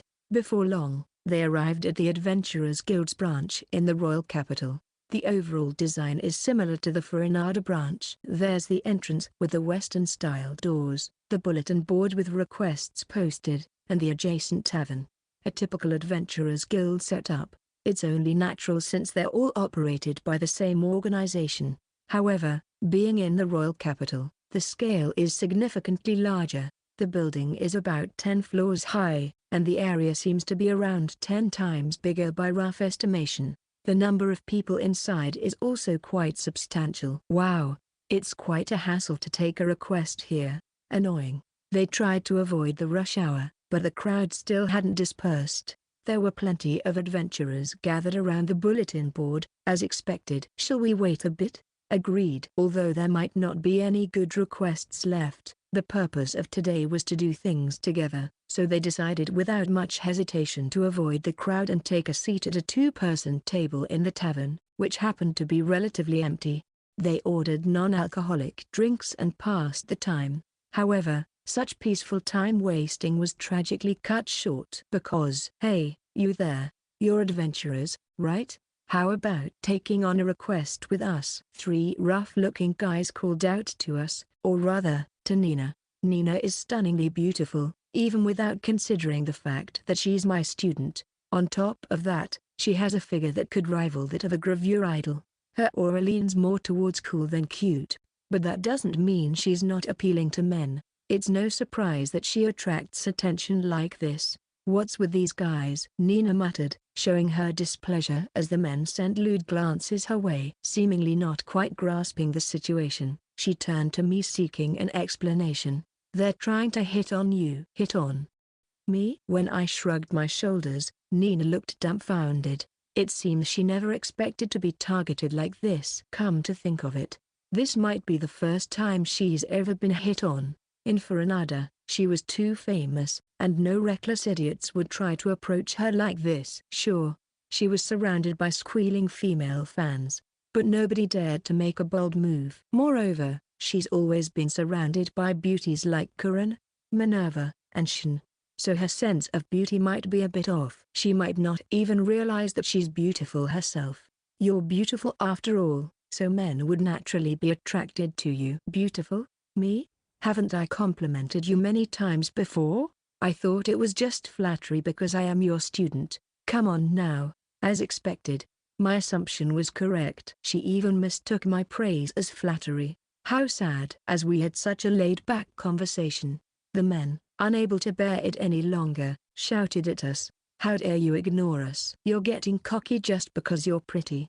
Let's beat these guys. Saying that, they each drew their weapons. These guys have a low boiling point. It's true that we were rude, but pulling out weapons over something like this? The sudden situation caused a commotion around us, or rather, it didn't. Well, it did get a bit noisy, but most of the people seemed to be enjoying the spectacle like, go for it. Or let's bet on who wins. As expected of adventurers, they seem accustomed to these rough situations. The guild staff seemed to be turning a blind eye, so it didn't look like they would intervene. Sigh. As I was about to stand up, Nina stopped me. I'll handle this, all right. Since the opponents didn't seem like much of a threat, and Nina seemed motivated, I let her take care of it. I sat back down, while Nina stood up straight. In an instant, she changed from being lethargic to exuding a sharp presence. Her 170 centimeters height added to the heavy aura she emitted. Everyone recognized Nina as a seasoned warrior. Silence fell over the previously noisy surroundings, and even the men trying to hit on her were slightly overwhelmed. However, they quickly regained their composure. They couldn't stand being intimidated by a woman and became even more fired up than before.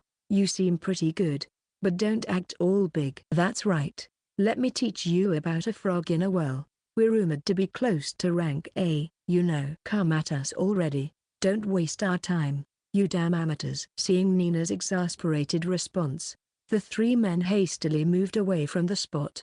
Surprisingly, they didn't compromise on their combat skills and launched a well-coordinated attack. Their claim of being close to rank A was not an exaggeration. As Nina readied herself to counter their attack, I whispered to her, "We were also at fault in our response. Just go easy on them, like a light pat." "Fine," she replied, seeming a bit dissatisfied but understanding the point. With that, I didn't have to worry about the men trying to hit on her getting seriously hurt. The fight ended almost instantly. I don't think it took more than 5 seconds. Nina swiftly closed in on each man as they rushed towards her and landed a single strike on their pressure points. She repeated this 3 times, and it was all over. It was nothing surprising. Even with holding back, under normal conditions without any special restrictions, this level of combat was easy for her, the fallen men and the frozen adventurers around them. The Adventurers Guild, which was bustling with excitement just moments ago, was now enveloped in an uncomfortable silence. They must have been skilled individuals to be defeated in an instant, leaving everyone astonished. "Well, it's not something we need to be concerned about. Let's take a request now while we have the chance." Agreed. Nina and I quickly made our way to the bulletin board and picked a suitable request, which we had already eyeing beforehand, knowing this situation would likely occur. Then, we rushed to the available reception desk. "We'll take this request." "Why yes." The stunned receptionist snapped out of her daze and reacted to Nina's voice. "As I'm not registered as an adventurer under the name Zechs," Nina handled the paperwork. Though she was an efficient receptionist, used to dealing with situations in the royal capital, she couldn't help but let out a gasp when she saw Nina's adventurer card. "What? Dragon Slayer Swordsman Dragon Buster? Hurry up." "Why yes." Luckily, we managed to set up the anti-spy barrier just in time. If we had been a bit slower, it would have caused an even bigger commotion. Thanks to Nina's cold urging, we quickly completed the acceptance of the request. Without delay, we left the guild. After putting some distance between us and the guild, we both sighed in relief. It's a good thing we retreated before the commotion escalated. To think those guys were close to rank A. The adventurers in the royal capital are lacking. Nina looked disappointed, shrugging her shoulders. In response, I smiled wryly. Isn't that normal? In Foranada, they're barely rank B. Well, Foranada is the exception. In terms of common sense, their strength is more than enough. As a result of the Night Order becoming stronger, adventurers' abilities improved as well. I remember it all started when one of the knights guided the adventurers. The current situation in Foranada is, to be honest, quite bizarre. Nina opened her mouth with a hint of anger. To think I'd be taught common sense by Zechs. Hey, isn't that too rude? I've said it many times, but it's not like I lack common sense. I'm just choosing to ignore it deliberately. Anyway, what kind of request did you accept? Such a thing. Well, whatever. I don't feel like having an unproductive argument. I changed the subject. We accepted a request to subdue a flock of kata condors. They've made a nest along the highway. Flight-type magical beasts. Troublesome. For a conventional swordsman like Nina, they are formidable opponents since her attack options are limited. It's only natural for her to feel that way. To cheer her up, I chuckled. But it'll be a good training. I thought this was supposed to be a date. I'd rather skip the training. Oops, it seems I made the wrong choice of words. She gave me a sharp glare. To bring Nina back in a good mood, I made a suggestion. If you manage to defeat more kata condors than me, I'll grant any request within my capabilities. Of course, with a handicap. Let's see. I won't use any magic except for body enhancement. How about that? I'm in. Her response was even more enthusiastic than I expected. Nina immediately accepted the challenge. She's really taking the bait, which makes me a bit nervous. Just to make it clear, it's within my capabilities, so don't make unreasonable demands. I understand. Another immediate response. Is she really aware of what she's getting into? Well, as long as she wins, there won't be any problems. With a handicap, I'll show her the height of my wall. He. Section. Dusk cast an eerie red glow over the city, and it was a busy time for the people. Just like us, who had finished exterminating the cutter condors and returned to the capital. The market was bustling with its last flurry of activity for the day. Amidst the crowd, I stood at the edge of the street, trying to gauge Nina's mood. Please, can you just cheer up? I pleaded. She pouted, an unusual expression for her.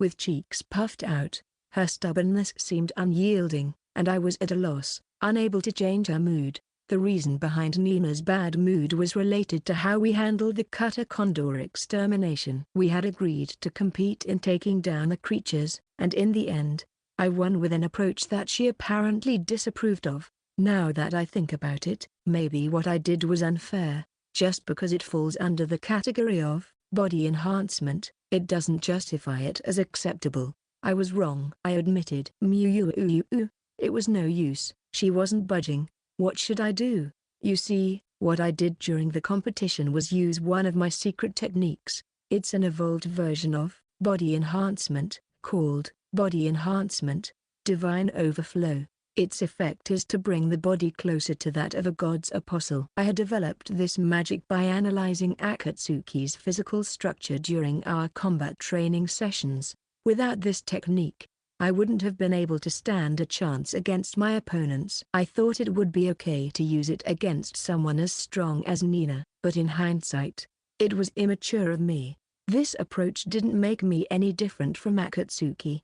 I need to reflect on my actions. Despite my continuous efforts to apologize, Nina showed no signs of relenting in her mood. As the sun started to set, I was at my wit's end when she unexpectedly muttered something. "Treat me," she said. "What?" I replied. "If you treat me to dinner, I'll forgive you," Nina said. "Sure, I'll treat you." I eagerly accepted her unexpected offer. From the way Nina spoke, it seemed like she wanted the two of us to dine out tonight. Treating her to one meal was nothing significant for me. Using teleport, I quickly informed the staff at the mansion that we'd be dining out, and Nina and I started walking through the streets of the capital.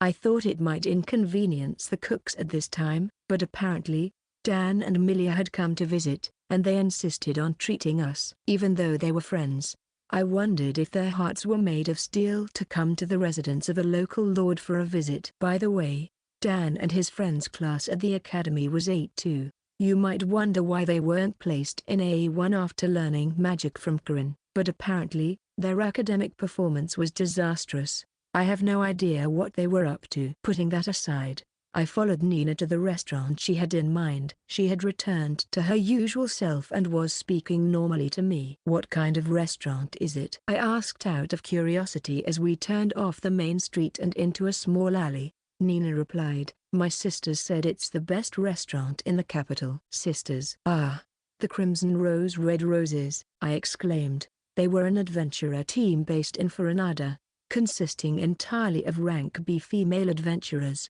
They were quite famous in the area. Being a caring bunch, they probably doted on Nina quite a bit. I heard they often went on expeditions to various places, so if they recommended this restaurant, it must be really good. After walking for a while, we could see our destination. There were no other restaurants around, so I was sure this was the place. The exterior had the atmosphere of a restaurant in a downtown area. Since it was dinner time, the place was quite crowded with customers. "We might have to wait a bit," I said. "As long as it's delicious, I can endure a little waiting," Nina replied, her tail wagging. It was adorable. Sure enough, the restaurant was packed. The waiter informed us that it would be about 30 minutes until a table was available. That wasn't a problem, so we got permission to wait outside. Leaning against the restaurant's wall, we stood side by side, absent-mindedly gazing at the street in front of us. Since it was a bit away from the main street, there weren't as many people passing by.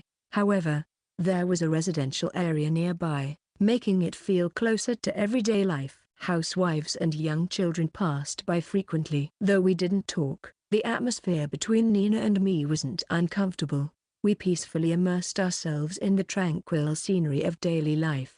But that pleasant tranquility was abruptly shattered by some loud voices. "You're so clumsy. How on earth are you better academically than us? You probably seduced the teachers with that body of yours. It's just your looks, nothing else. Disgusting creature. You're nothing more than a beast. Why don't you show off your so-called skills to us then? Come on, please stop." After the unpleasant verbal abuse, a higher-pitched female voice resounded. Furrowing my brows to identify the source of discomfort, I saw 5 girls in the adjacent alleyway. It was dimly lit, making it somewhat difficult to notice them. 4 of them were surrounding one girl. From the content of their words, it was evident that they were bullying her. Wait, aren't those academy students? Really? No doubt about it. I tried using appraisal on the girl being bullied, and as expected, it was her. Eureka, the only commoner in Class A1, excluding Nina, the hero, and the saint.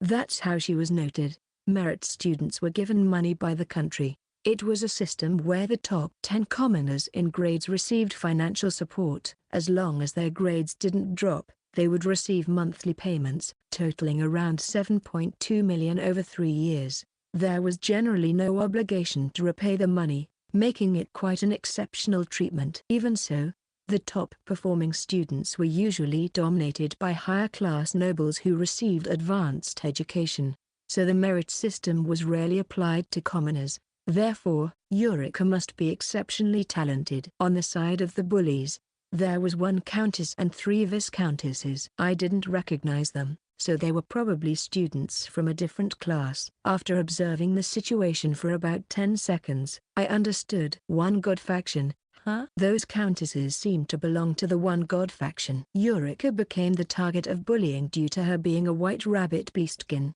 Furthermore, the strong jealousy of the fact that Eureka was more talented might have been another reason. In the aristocratic view of the One God faction, losing to a beastkin was probably unacceptable. It was utterly absurd.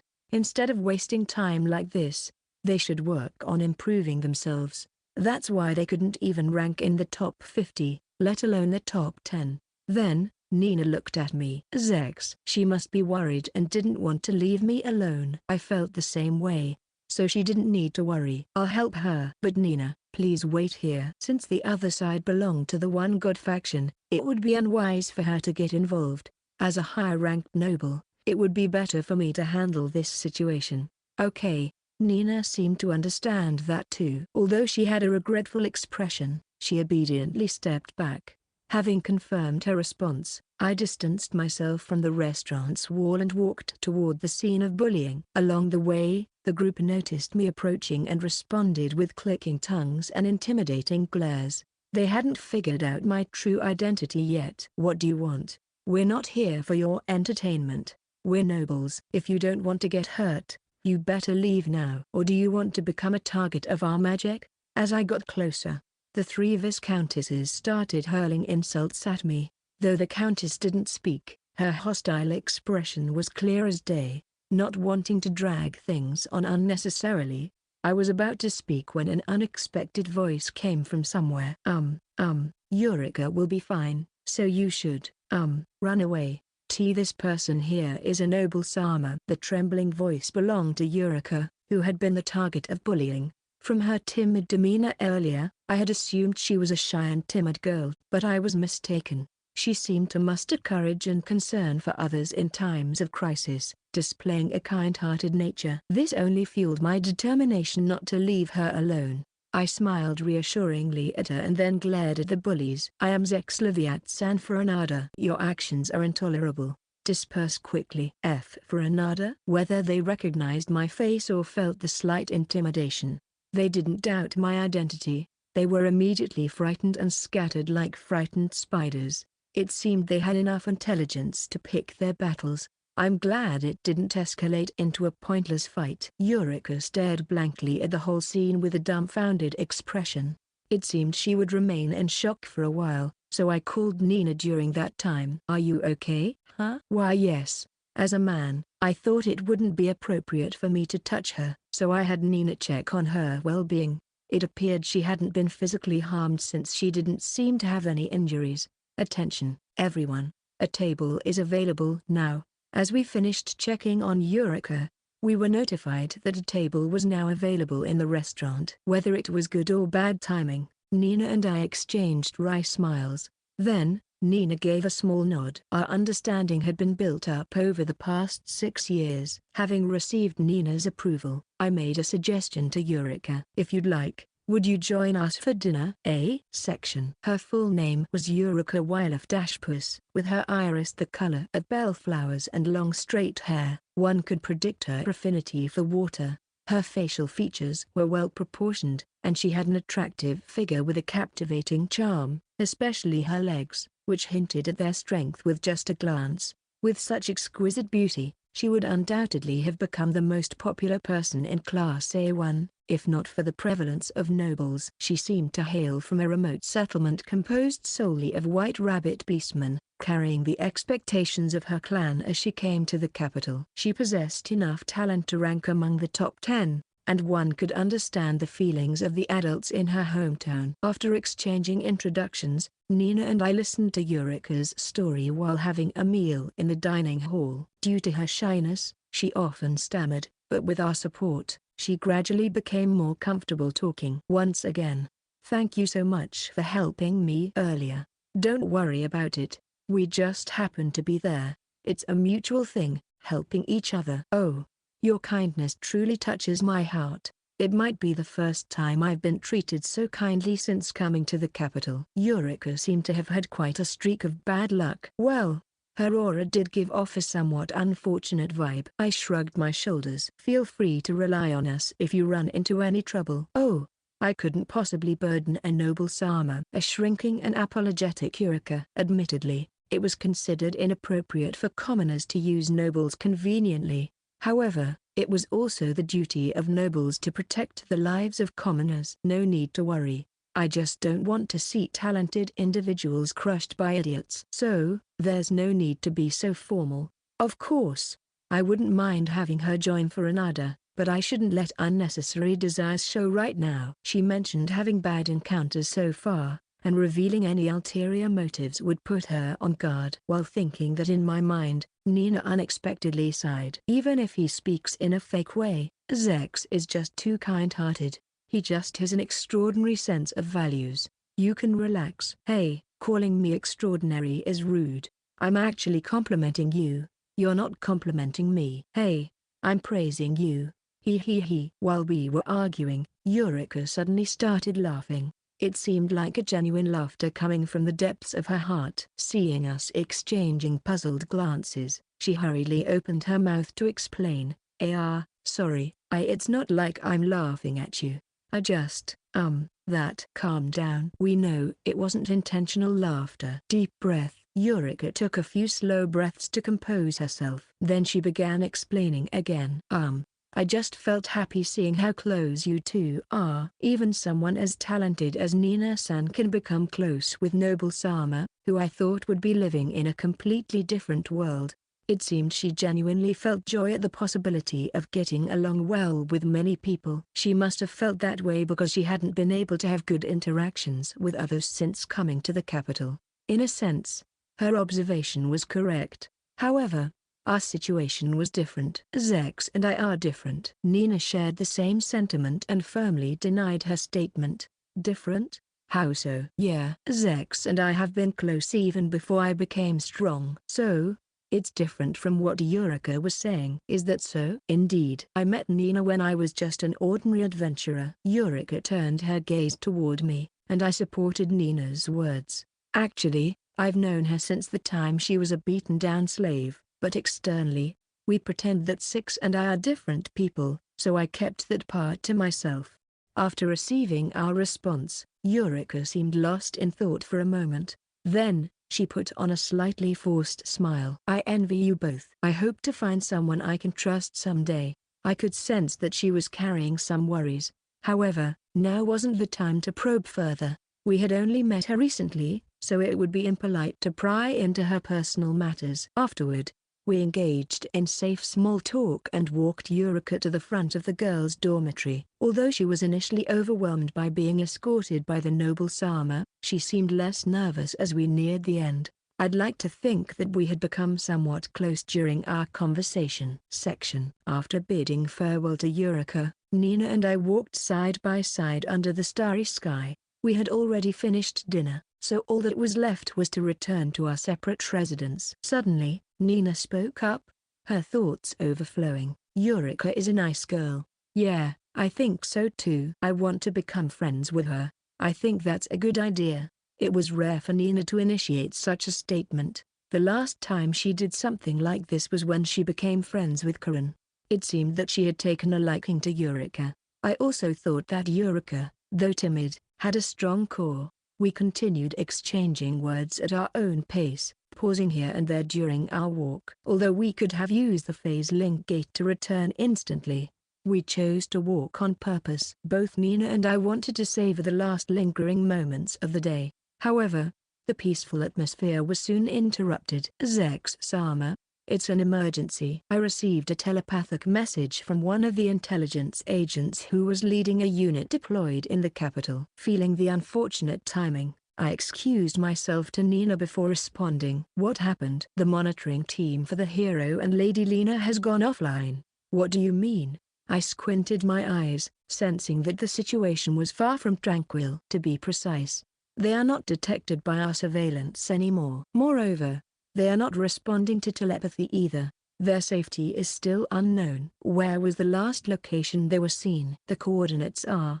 The subordinate provided a location outside the capital, in the grasslands. Even though I continuously maintained my detection magic, I couldn't cover areas far beyond the city. It was too wasteful in terms of magical energy. Expanding the range of my detection magic, I urgently tried to pinpoint the whereabouts of my subordinates. TCH. I clicked my tongue at the detection results. Immediately, I issued instructions to my subordinates who are still in communication.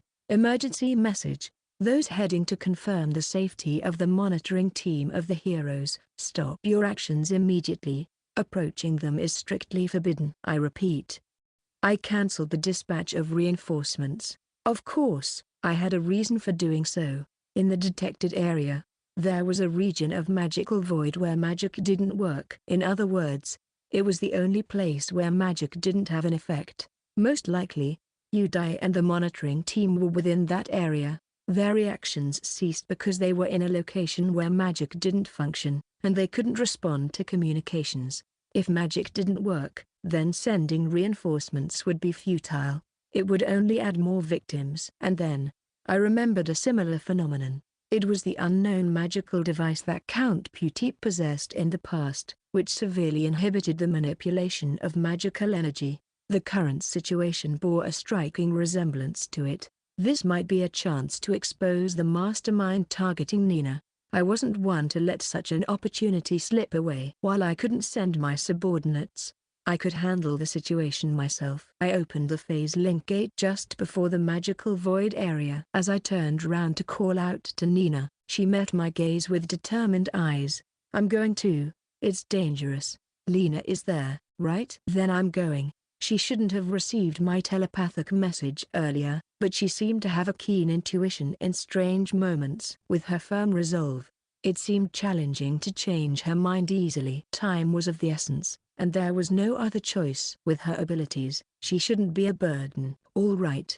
We'll go together. Yeah. Nina and I rushed into the phase link gate section. Udai the hero and Lena being together is not surprising. In fact, after parting ways with Nina, Lena had made contact with Udai the hero and they formed a friendly alliance. They both harbored resentment towards the nobility and a mutual distrust for Foranada, which made them quickly find common ground. Well, this encounter was actually orchestrated by intelligence agents. The reason behind this was that leaving Lena, who had lost her beloved sister, Unattended might lead her to take a criminal path. So, they decided to push her towards Udai, who had a strong sense of justice. In the original game, except for the blood purge ending, he was controllable. The results so far have been a great success. Lena showcased her abilities and gained prominence, vowing to outshine Foranada. With determination in their hearts, the two of them began training together. Arriving at the edge of the blank area, I immediately began investigating the cause. I could see Udai and the others being attacked from a distance, but it was crucial to assess the situation first. I left Nina in charge of keeping watch and focused on analyzing the situation with my magic vision. Looks like it's the same as before. The effect and range have increased, but the nature of interfering with magic manipulation remains unchanged. It was my natural enemy when it came to magical devices. However, I wasn't one to leave my natural enemies unchecked. I had a countermeasure in mind.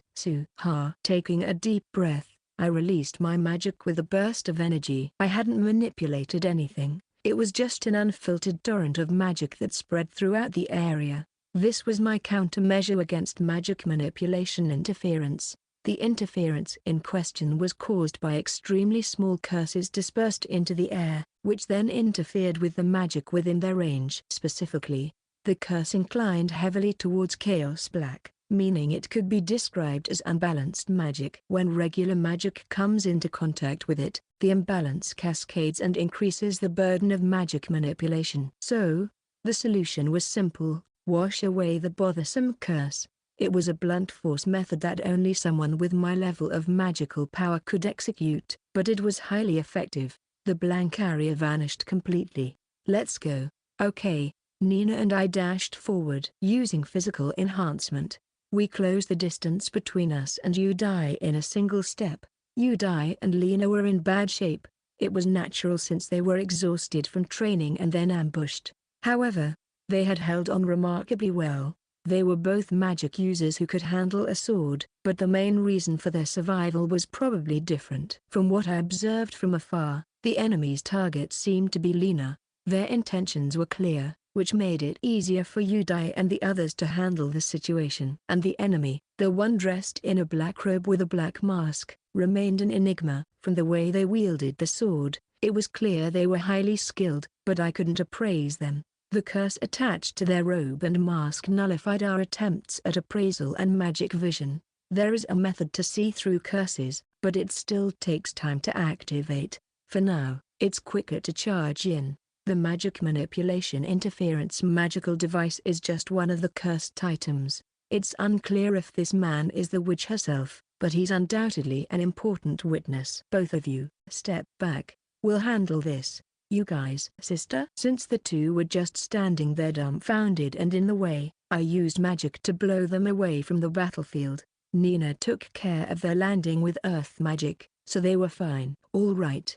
Now I just need to capture the enemy in front of me. HMPH. The man in the black robe was taken aback by our sudden appearance. No, that's not quite right. To be more precise, he was looking at Nina. As I thought, you're the one targeting Nina. The man in the black robe didn't respond. Well, I wasn't expecting an answer. I'll slowly extract the information I need from him later. I took out 2 daggers from concealing face cover texture and stepped towards the enemy. I expected him to attack with his one-handed sword, so I prepared to clash with him.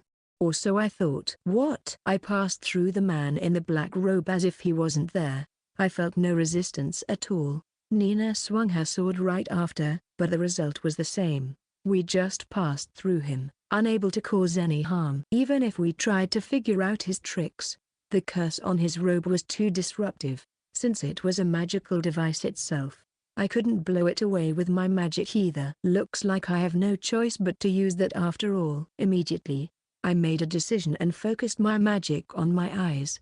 However, the man in the black robe seemed to sense our intention to attack and made a swift move to escape. He's sinking? Nina shouted.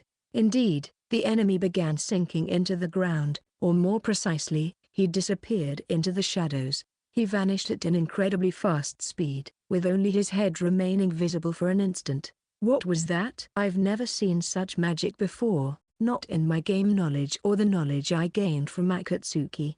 It seemed to be a combination of dark magic and curses. Most likely, it was an original spell. Considering the current situation, could it be a teleportation type? No way. I never thought anyone besides me had perfected teleportation magic. They were trying to interfere with our spells, but the curse was getting in the way. In the end, we couldn't do anything, and the enemy vanished without a trace. I tried to extend my detection magic to track him down, but it was in vain. The enemy was not a fool and didn't leave any traces for us to follow. Damn it. We let him escape. The enemy's retreat was too swift. Because of that, we didn't have enough time to analyze his magic and equipment properly. Our encounter time was merely about 3 seconds. It was impossible to investigate the cause of his intangibility, eliminate the curse, and analyze and disrupt his teleportation magic within such a short time. However, I had experienced it once, and this time, I needed to come up with a countermeasure before our next encounter. I couldn't allow the same trick to work again. For now, the threat was gone, so Nina and I relaxed our combat stances. At that moment, Yudai and the others, who were blown away earlier, returned. "What the hell are you guys doing?" Yudai shouted loudly, understandably confused. We suddenly intervened in their battle, which had ended just as unexpectedly. It was a mess of incomprehensible events, and he was probably feeling disoriented. We didn't need him to be grateful for our help, and I had no complaints about his attitude. However, we needed to explain the situation. As the hero, Yudai's words carried weight, and if rumors spread without proper explanation, the situation could become more complicated. "It seems that the ones who attacked you were likely kidnappers. They seem to be repeatedly kidnapping beastmen and others." I decided to reveal part of the truth.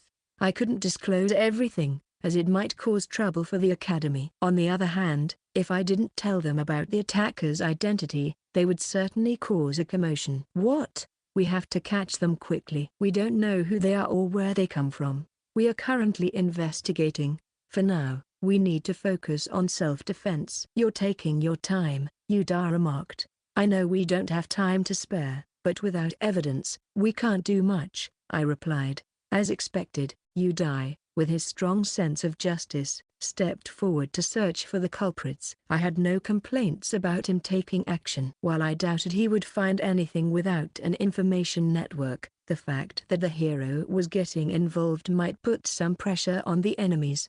"Nina, let's go back," I said. "Yeah." After a small nod, I turned on my heels. Judging by Yudai's demeanor, he would probably make it back to the dormitory without any trouble. The subordinates who were tailing us seemed fine too, so if anything happened, we would receive report.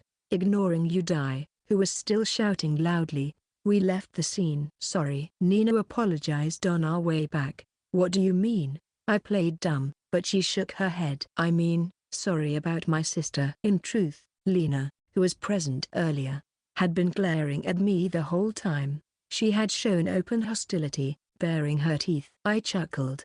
"Don't worry about it, it's nothing. There was no real harm done, and even if there was, it wouldn't have been a big deal." Despite my words, Nina kept her head down, so I gently ruffled her hair. "Ape, don't worry about it. I prefer to see you not feeling down." I got it. "But please stop petting me. You're messing up my hair." Panicking, Nina fled, and I chased after her with my hand still raised. And so, while playing a game of chase, we made our way back to the mansion. Chapter 4, The Culprit's Whereabouts. The week began, and school life resumed. Since the attack on Yudai and the others, there had been no further movements from the kidnappers. Even though he had been overconfident, the fact that they were forced to retreat must have weighed heavily on their minds. Dealing with enemies who had good situational judgment was indeed troublesome. As a precaution, the security level of the spies was raised. After re-evaluating the previous issues, they should be able to coordinate much more quickly this time. Now, let's switch focus. While at the school, I want to act like a regular student. During the time before the morning homeroom, I was chatting with Karan and the others. "Hey, everybody!" The loud voice of a man echoed as the door was forcefully swung open, causing many to instinctively cover their ears. The same went for us. Orca and Nina even held their heads and crouched slightly. Both of them had better hearing than humans. We knew someone was approaching the classroom, but we were surprised by this outrageous behavior. Who's this idiot? Feeling exasperated, I looked towards the source of the voice. I let out a small gasp. The person behind the voice was someone I knew. He had auburn hair and eyes, and while not extremely tall, he had a well-built and muscular body. His expression screamed reckless and aggressive personality. There was no mistaking it. He was Eric Indelilius Xipos, one of the capture targets of the Saintess. The Xipos family was a count's family with a long line of knights and known for being loyal supporters of the royal family. His father was currently a close aide to the reigning king and a former captain of the royal guards. Eric was childhood friends with the second prince, Grey, and I heard they still maintain their friendship. I wonder if he came here for something related to that?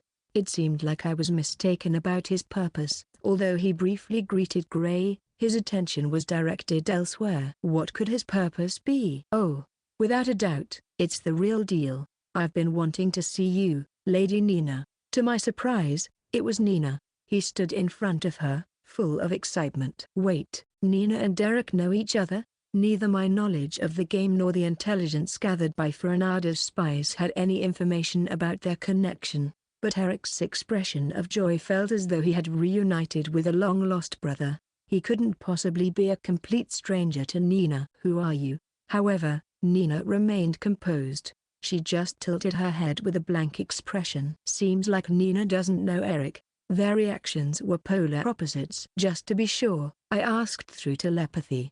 Do you know him? I don't know him at all. Her answer was concise, and I could sense that she had absolutely no interest. While Eric was getting all excited by himself, there was no sign of the conversation progressing. On the other hand, Nina was not very talkative either. Though I had a feeling this could lead to trouble, I decided to intervene. Sorry to interrupt your enthusiasm, but could I have a moment, huh?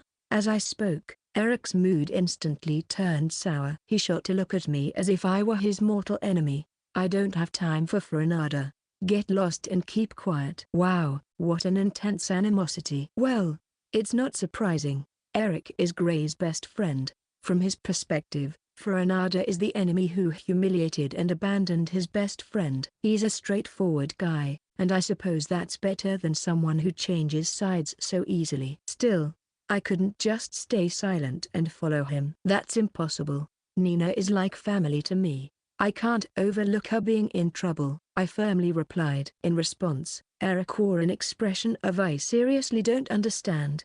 Then, he dropped a bombshell. Huh? Why would Lady Nina be in trouble? She and I are engaged, you know. What? Engaged? Both Karan and I were left wide-eyed and stunned. As I looked around, it seemed our classmates who were eavesdropping were equally surprised. Wait. This relationship is way beyond unexpected. I meticulously reviewed the information about Nina when she was still a Viscountess, but there was no mention of such a connection. Wait a minute. Isn't Eric one of the capture targets of the Saintess? Why does he have a fiancée? Now that I think about it, in the original game, Eric's fiancée died, right? And Nina is also deceased in the original game. The pieces seem to fall into place. Could it be true that they were actually engaged? Wait.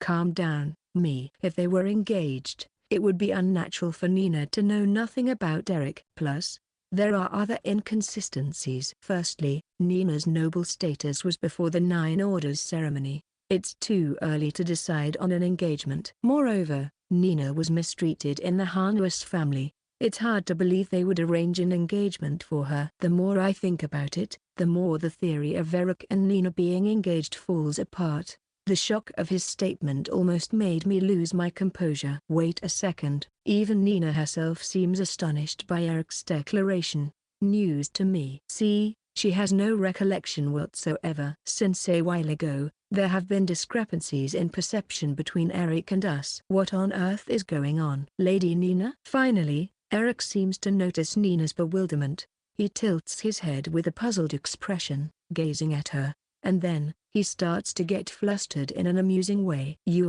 Could it be that you don't remember me? Yeah. And we once had a conversation when I accidentally entered your private room. I don't remember.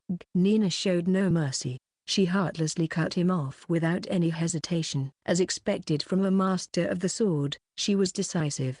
Eric crumbled on the spot. He knelt on the ground, both hands and knees pressed against the floor, and hung his head dejectedly. I fell for you back then and asked my parents to make Lady Nina my fiancée.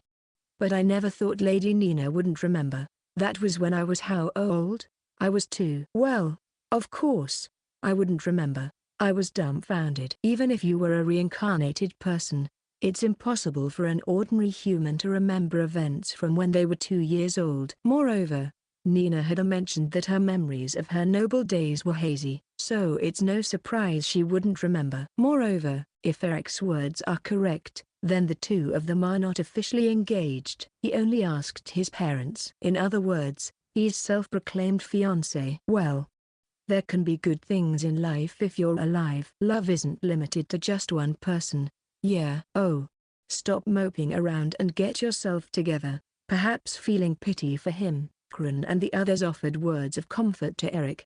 Well, whether it was truly comforting or not remains unclear. Their encouragement, or lack thereof, seemed to have an effect. As Eric stood up on his own, he looked determined as he gazed directly at Nina. Could it be? If you don't remember, then I'll propose to you again right here. Please be my wife. He confessed again, just as I thought. Well, that's only natural. After more than 10 years of believing she was dead, it's not easy to just let go of those feelings. Now, what will Nina say? Her expression doesn't seem to have changed at all, so it's not hard to imagine. I'm sorry. As expected, she calmly declined. Her voice showed no hesitation. Eric was shot down once again. I can't help but feel sorry for him. An indescribable atmosphere filled the air. Sympathetic gazes were directed at Eric. After a while, he silently stood up. Then, he pointed at Nina firmly and declared, "I'll definitely make you fall for me." With that grand declaration, he left the classroom. We watched him leave in astonishment. It's going to get noisy, Nina muttered quietly. Truly, she was right. The situation was bound to become more chaotic. Section. In the first academic year, the practical magic class for the first semester isn't too serious. This is because the curriculum is organized on a class-by-class basis to help students get accustomed to the academy. In practical magic, the knowledge taught varies depending on the attribute, as well as the role and combat style each student is assigned to. In a class where these distinctions aren't made, there's less to teach. As a result, the first practical magic class is conducted in a very relaxed atmosphere. Students simply cast magic at the prepared targets. Moreover, there's no quota for the number of spells they have to cast, so most students end up goofing around and chatting. The only ones taking the class seriously are Kaiawa, Hiro-sama, the earnest and stereotypical Udai, or the prince and bookworm who are competing to spend time with the saint after school. Yes, the saint has already developed a deep bond with the bookworm, Jiggerod. I was surprised when I received the report. In the game, it usually takes about a month of constantly visiting the library to become close, but they've made significant progress in just 1 week of school. Apparently, they were just chatting, but I wonder what magic he used to win her over. Come to think of it, the second prince, Gray, also became friends with her on the first day. It feels a bit strange, but there are no suspicious points in the reports. I guess games and reality are different, huh? Well, for now, let's put it aside. I think it's worth observing, but it's not the most important thing to prioritize. At this moment, the most important matter is still related to Nina. Recently, there have been various disturbances around her. I hope these are not signs leading to her tragic fate, but I can't be too optimistic. I need to stay vigilant. Lost in thought? Suddenly, Nina called out to me. She stood beside me as we observed the training grounds together. Yeah, just thinking. How about you? Are you okay now? Yeah, I finished introducing Eureka to Karan and the others. Now, I'm chatting and getting along with everyone. I have been worried that the timid Eureka might collapse from the attention, but from Nina's appearance, it seems my worries were unfounded. Glancing over at Karan and the others, I could see Eureka flustered but engaging in a pleasant conversation. I want to ask you something. What is it? Is it my fault that the kidnapper targeted Lena? Her usually unwavering eyes were now wavering as she looked at me. The culprit behind the continuous kidnappings of Beastman students seemed to have a particular obsession with Nina. Therefore, it was speculated that Lena, who resembled Nina, was targeted as a substitute. Although our safety was still a priority, Nina's feelings for her sister had not faded away. She couldn't forgive the fact that Lena's life was endangered because of her. Certainly, that could be one way to interpret the situation, but I had a different theory. I think that man doesn't desire you. He wants to eliminate you. That's why Lena being targeted is just an extension of the series of kidnappings.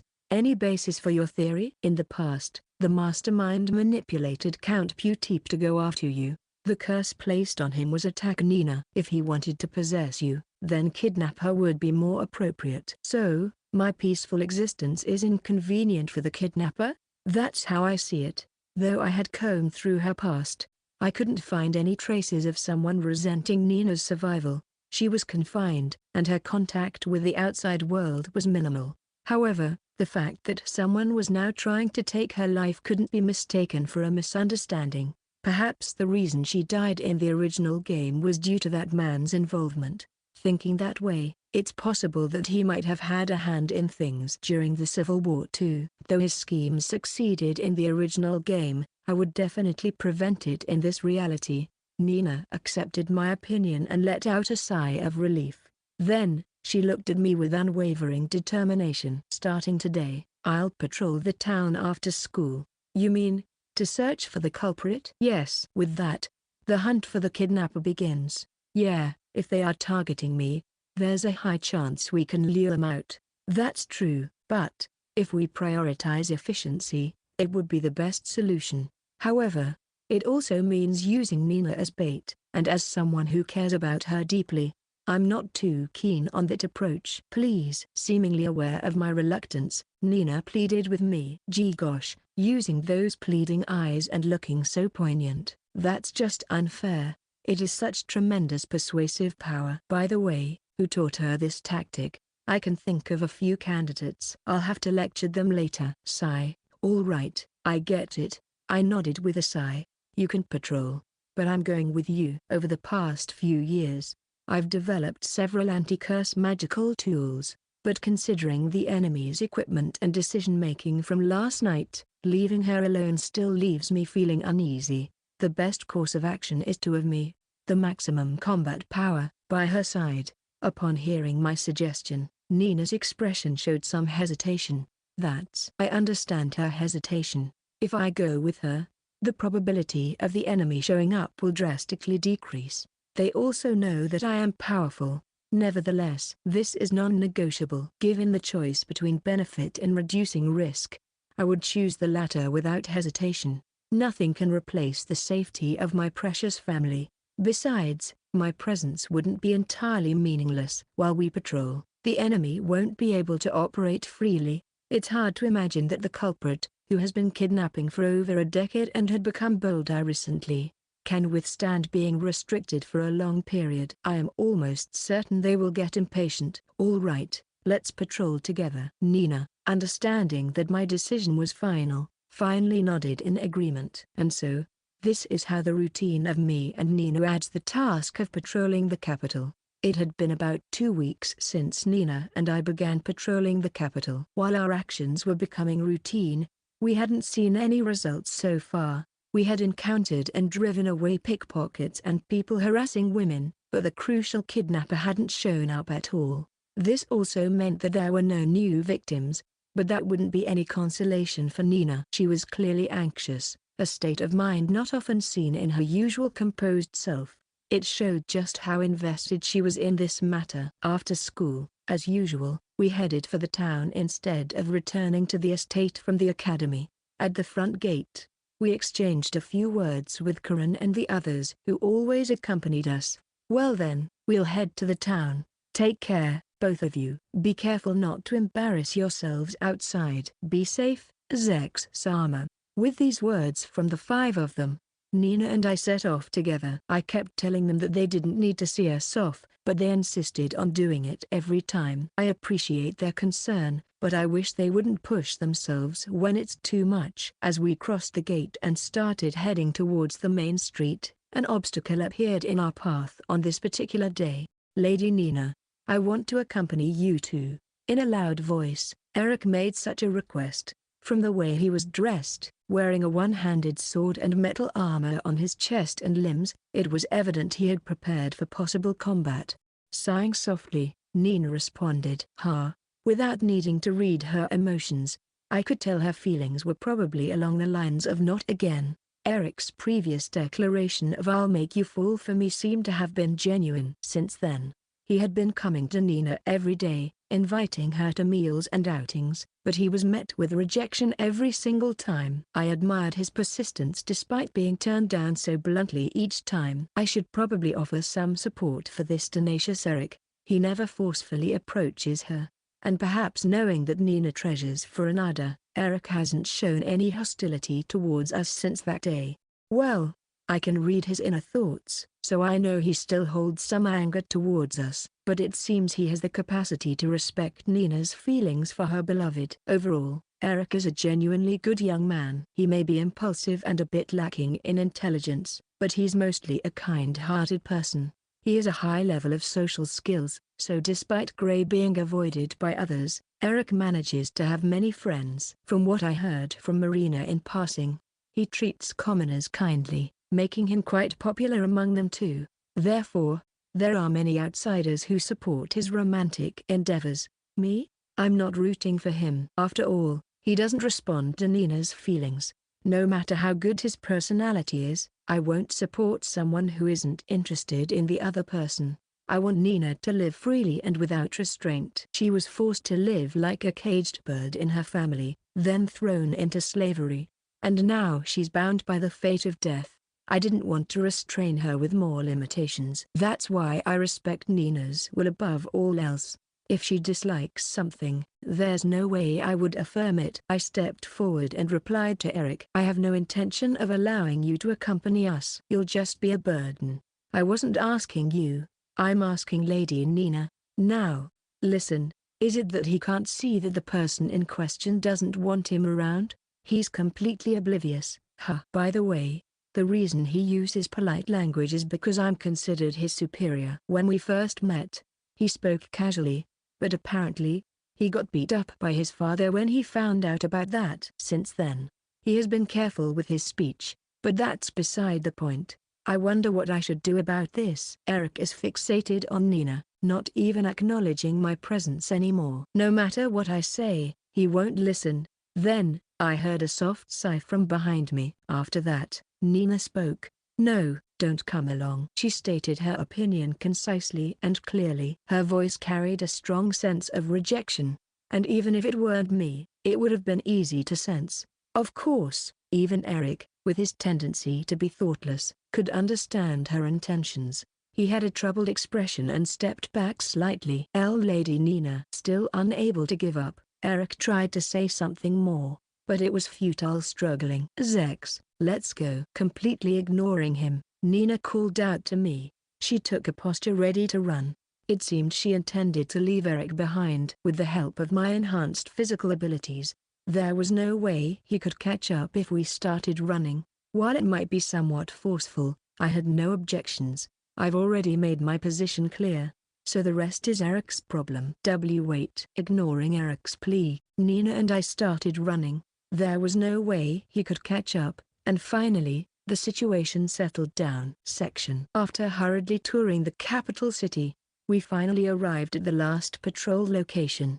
It was a slum area. Even in a thriving capital city, or rather, precisely because it was thriving, slums existed. Where there is light, there will also be shadows, growing darker in its brilliance. The slum, inhabited by homeless vagrants living day to day, naturally had poor security. It was a place one would typically avoid entering, but precisely because of its inconspicuous nature, it was a likely spot for crimes to occur.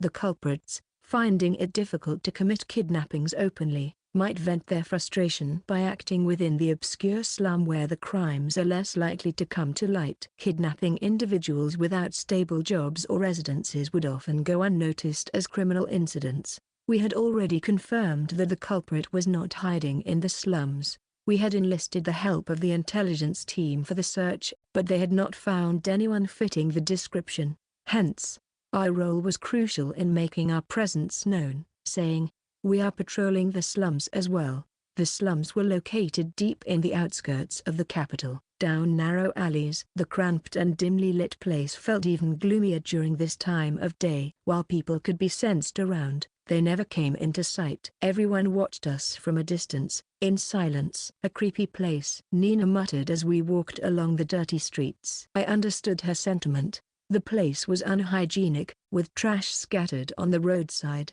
and the constant feeling of being observed from afar weighed down on one's spirits. Describing it as eerie was an apt depiction of this enclosed space. "We're a little late," I decided after carefully considering the situation. "Agreed." "There are no beastmen around." Nina had reached the same conclusion.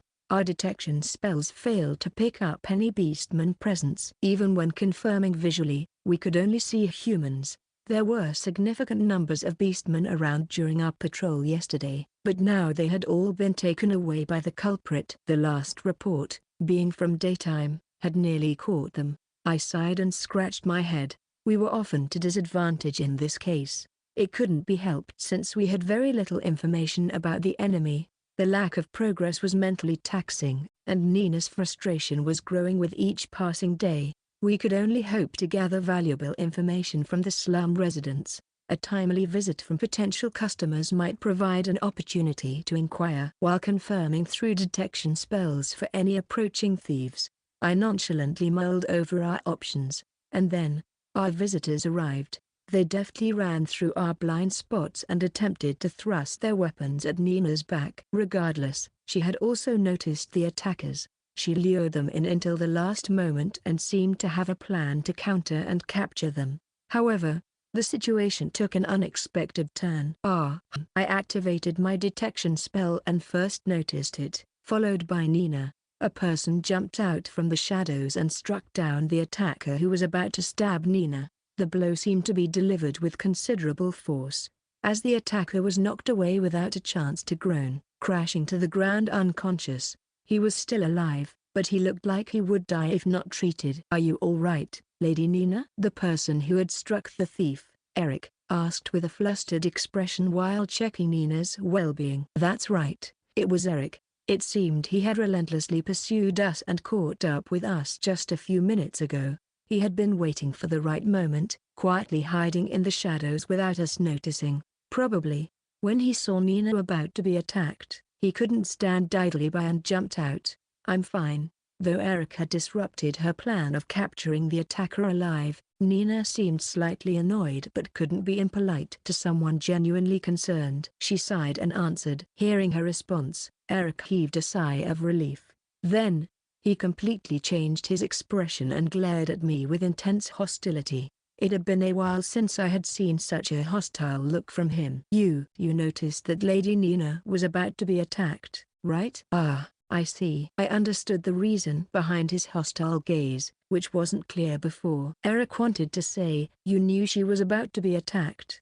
So why didn't you intervene?" The answer was straightforward. "I didn't need to intervene because Nina could handle it on her own," I replied. "So, you were careless," Eric retorted. "Why did this happen?" "You should have considered the possibility and offered assistance." "You, being negligent, put Lady Nina in danger." I couldn't argue with that. Although I didn't intend to be lazy, it was true that I hadn't fully considered the possibility of danger. Nevertheless, this kind of situation was something Nina could easily handle. I had trained her to handle such difficulties, or else she wouldn't grow stronger. Well, it was a matter of differing convictions. While keeping what's important safe in mind, I also left room for them to grow on their own. On the other hand, Eric would protect them with his life. Even though both had the intent to protect, their approaches were entirely different.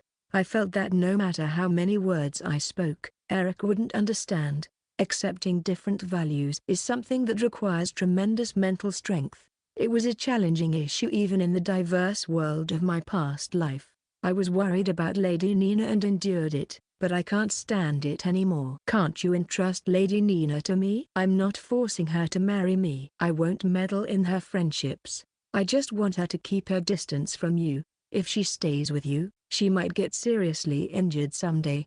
And I can't overlook that future. Eric begged for Nina's attention in his marriage proposal, but there was no need for her to accept. She could remain friends with Karan and the others. He simply wanted her to cut ties with Zechs. It was like I was an unscrupulous noble who didn't protect the heroine, while Eric was a righteous knight who would protect her till the end. As I mentioned before, this was a matter of differing convictions.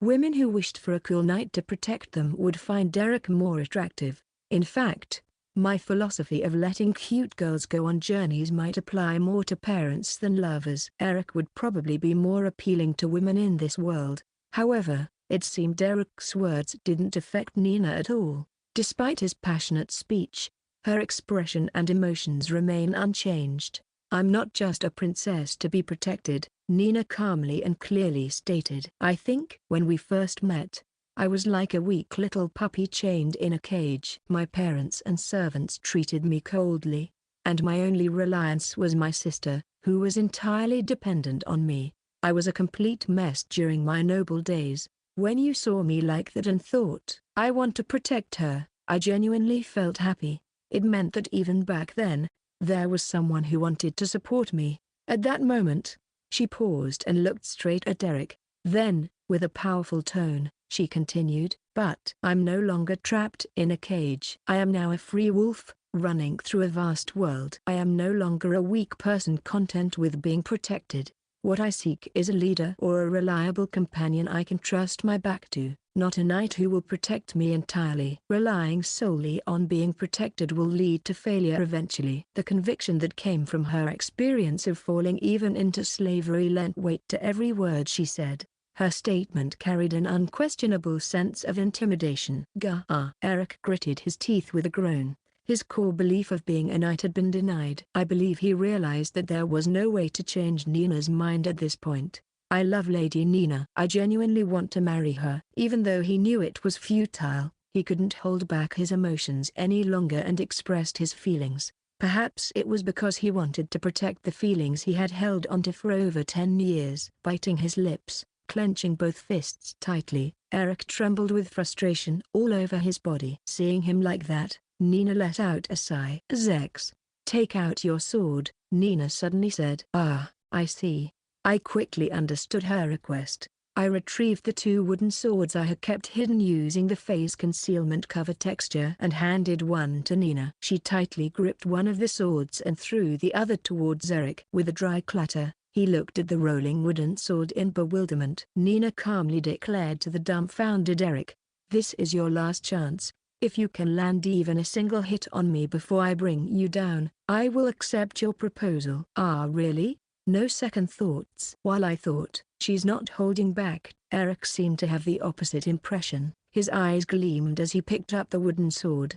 Could it be that he underestimated Nina's abilities? I thought being a knight and protecting her was a matter of spirit, but did he genuinely intend to protect her with all his might? I don't know where the misunderstanding arose, but there was only one thing I could do now: ensure that no irregularities occurred during their one-on-one duel.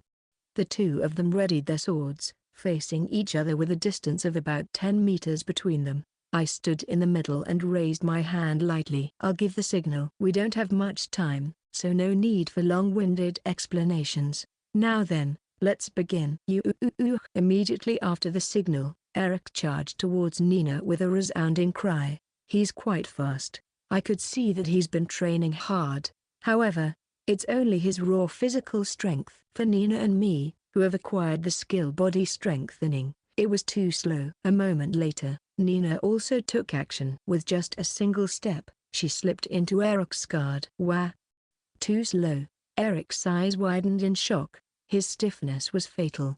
In the next moment, Nina swung her sword, and he fell to the ground. He seemed to be conscious, but there were no significant injuries. She didn't forget to hold back. Impressive. It looked like she could inflict bruises with her strength. but she managed to leave him unharmed. Eric lay motionless on the ground, seemingly unable to comprehend what had just happened. He stared blankly at the dirt. Nina spoke firmly. I can't rely on you as you are now. Even if you become stronger, I don't want you to protect me. I'll be clear. I won't develop feelings for you. Please give up. Her rejection was unequivocal. Her voice, which is usually as calm as a calm sea, was filled with passion at that moment, making it even more evident that she was speaking from her heart. Eric seemed to understand.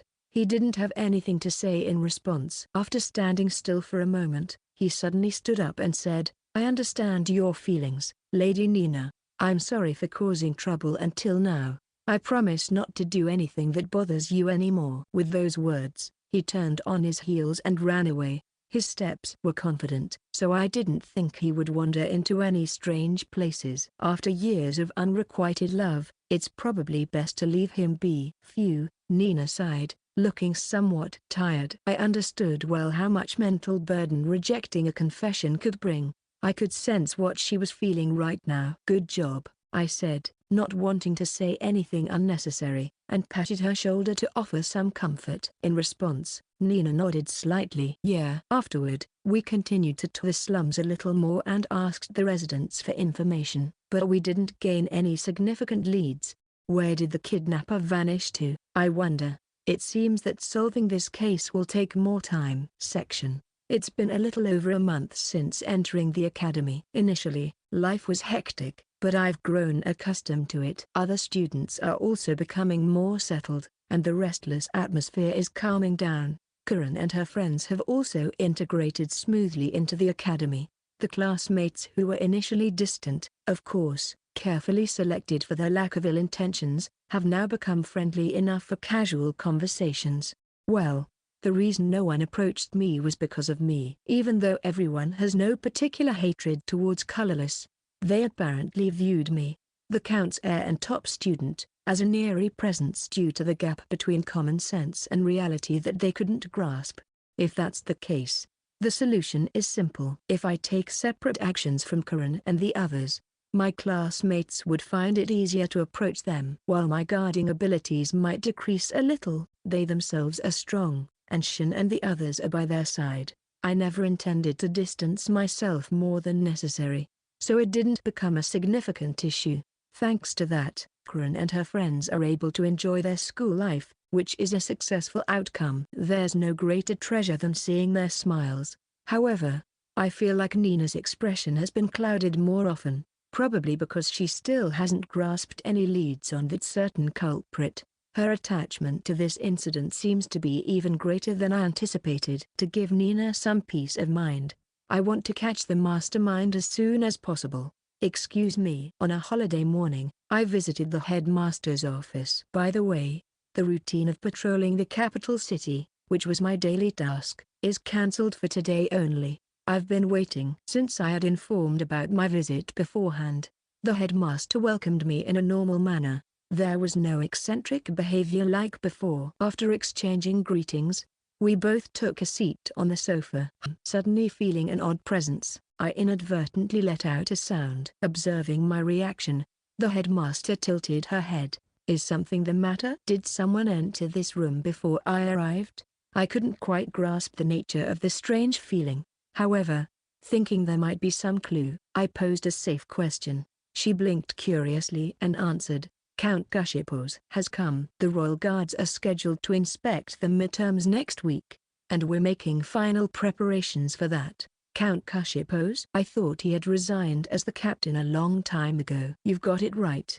It's likely you're doing. Oh, really? I shrugged nonchalantly, pretending not to know, although I had a hunch about it. What I had done was the duel with the Sword Saint 6 years ago. After that, the royal palace was greatly disturbed. First, the vice-captain of the royal guards, who had acted as the judge, became permanently disabled. He had suffered serious injuries in the aftermath of the duel, which was to be expected. Next, the captain of the royal guards was executed. The reason? Some members of the royal guards, upon learning about the vice-captain's retirement, held a grudge against me and challenged me to duels. As some of the faction members acted recklessly and my subordinates dealt with them easily, I had intended to hold only their families responsible. However, aristocrats from the palace faction who feared my retaliation denounced the entire royal guards. As a result, the former captain was executed. Lastly, Feberon changed factions. Originally a noble faction that adhered to the monotheistic faith, they were so impressed by my strength that the entire clan requested to become my disciples. It's quite something for a family of battle enthusiasts to willingly join the ranks of the one who killed their former head. And they were even willing to change their faith, showing their dedication. They were quite persistent in their efforts to win me over, and I needed additional public escorts for Wymley, so I accepted them. Of course, I also made them convert to the polytheistic faith. These are three factors combined to greatly disrupt the power balance within the royal palace. With the absence of both the captain and vice-captain, the royal guards were in chaos, and Feberon, the strongest force, was now under my control. Well, it's understandable to use retired individuals for support. Because of you, the position of Sword Saint is still vacant. The military strength of the current Holy Kingdom has plummeted. I don't know about that. It's not like anyone is willing to take on the role of Sword Saint. Besides, if the Royal Guards are only of that caliber, even if I did nothing, they would have deteriorated. I genuinely believe that the current captain of the Royal Guards would be swarmed and beaten up by several of Foranada's servants. Upon hearing my frank thoughts, the headmaster's expression twitched. The Royal Guards have our top-performing graduate among their ranks. Seems like their education is lacking. That's quite straightforward. I stated a fact. Not just in the academy, but the magical education in this world is far too outdated. When practical application is emphasized over theory, the educational protocol is at best mediocre. However, that's not the topic I wanted to discuss. You brought up the topic, though. Ignoring the headmaster's protest, I pondered for a moment. It's quite timely that Count Gushipos made an appearance. Ever since Nina displayed strong rejection, his son Eric, who is also a member of the Academy's A class, has stopped persistently appearing. While we might coincidentally cross paths, we only exchange casual greetings. He wears a sorrowful expression, but it seems he has accepted the rejection. To suspect a conspiracy just because parent and child are mentioned at the same time is a bit too conspiratorial. There are other matters to discuss, and I'll keep the odd feeling at the back of my mind for now. Adjusting my focus, I got to the main point. Do you know that the value of beastkin slaves is rising? Yes, I've heard that some individuals are buying up beastkin slaves in the capital city. That's correct, but don't you find it strange? Why would they go through the trouble of buying slaves in the expensive capital city when they could do so in any other town? Indeed, if they wanted to buy in bulk, they could have chosen another town. To prevent us from questioning it, our perception has been manipulated. Could it be a curse? The reputation of witches seems well deserved. Only those with knowledge in this area could notice the curse in this context. The manipulation of perception falls under the category of mental magic, to be precise. However, similar effects can also manifest through curses. To humanize things with unbalanced proportions, commonly known as curses, appear ambiguous. This phenomenon was applied in this technique. A mild spell like diverting recognition can even catch someone as powerful as me off guard. Because its potency is too weak, it's difficult to notice the sense of incongruity. Still, if it weren't for me, I don't think anyone else would have even noticed the underlying issue. I see. I heard that the kidnapper you encountered before was wearing a cursed object. In other words, the kidnapper and the slave buyer are connected. The method of purchasing slaves also overlaps with the witch's or her associates' techniques. They would acquire slaves throughout multiple intermediary points and transport them. Even if the number of slaves decreased during the journey, they didn't seem to mind. Once, there was a dark guild that took on Nina's kidnapping request. Even at that time, they used multiple intermediaries to prevent tracing back to the mastermind. It bears a striking resemblance to this current slave transportation situation. While there's no definitive evidence to declare it as absolute, the likelihood does seem high. Today, we're finally going to raid the hideout we've traced to its final location. Will you accompany us? Is that okay? From the beginning, I've been intending to do just that. I know that the headmaster holds significant resentment towards the culprits behind this abduction case. While it might not completely alleviate with the progress of the investigation, it could provide some solace and help calm her mind. Despite having various flaws, I acknowledge that this person is a respectable educator. She genuinely wishes for the children's growth and is genuinely concerned for their well-being. I hold a certain level of respect for her in that regard. We have also taken into consideration the risks that may arise from involving outsiders. Initially, after my subordinates have exerted a certain level of control, the headmaster and I will step in. While there might be some degree of risk, it is unlikely that the operation will fail catastrophically. I appreciate it. The headmaster bowed deeply, her gratitude palpable. Don't worry. I smiled reassuringly, then proceeded to convey the plan. There isn't much time until execution. Get prepared, as I will use my phase link gate to transport us. Oh, experiencing the legendary teleportation magic, are we? I'm starting to look forward to it. The headmaster began to prepare for the attack with a joyful skip. Since there was no visible tension, either on the surface or in their emotions, it seemed that everything would go smoothly during the actual event. In the southwestern part of the Holy Kingdom, near the border with the city-state nations, lay a viscount's territory. Within it stood a slave-holding facility. Ostensibly, it appeared as a locally oriented shop, but beneath the surface, it confined the purchased slaves in hidden chambers. After teleporting, both the headmaster and I stood in front of this very shop. As my subordinates had already initiated the assault, the interior of the shop was tumultuous. Bystanders were gathering around, but my subordinates were managing them, so there was no need to worry. It's getting quite noisy. Won't the lord of this domain intervene? We've confirmed that the viscount's family is unrelated. We threatened to report them to the kingdom if they sheltered the kidnappers, so they won't take any action. It was fortunate that the viscount's family was aligned with the palace faction. Since one of them had been present as a spectator during the duel 6 years ago, they readily agreed without much hesitation. Their face turned pale, though. The headmaster gave me a sidelong glance. I've been thinking about this for a while now, but you have a penchant for ruthless methods. No mercy. If I showed mercy, I wouldn't be able to protect what's worth protecting. True. That's right, she agreed, half closing her eyes. The headmaster nodded thoughtfully and fell silent, seemingly lost in her own thoughts. Having lived for a considerable amount of time, she probably has experiences where she regretted holding back. I have no right to criticize her about that. To dispel the slightly heavy atmosphere, I continued speaking. All right then, let's go inside. Are you sure about this? According to the reports from my subordinates, most of the resistance has been subdued, though a small faction seems to remain. The information conveyed through my subordinates' telepathy is reliable. My detection ability also assures us that there are no threats to me or the headmaster, so we should be safe. The entrance to the underground chamber was located in the farthest room of the shop, within the proprietor's office. Part of the floor had been removed, revealing a staircase leading down. Though my subordinates had already pried it open, it had initially been concealed behind a hidden door-like mechanism. The sounds of combat seemed to be emanating from the lower levels where the remaining resistance was.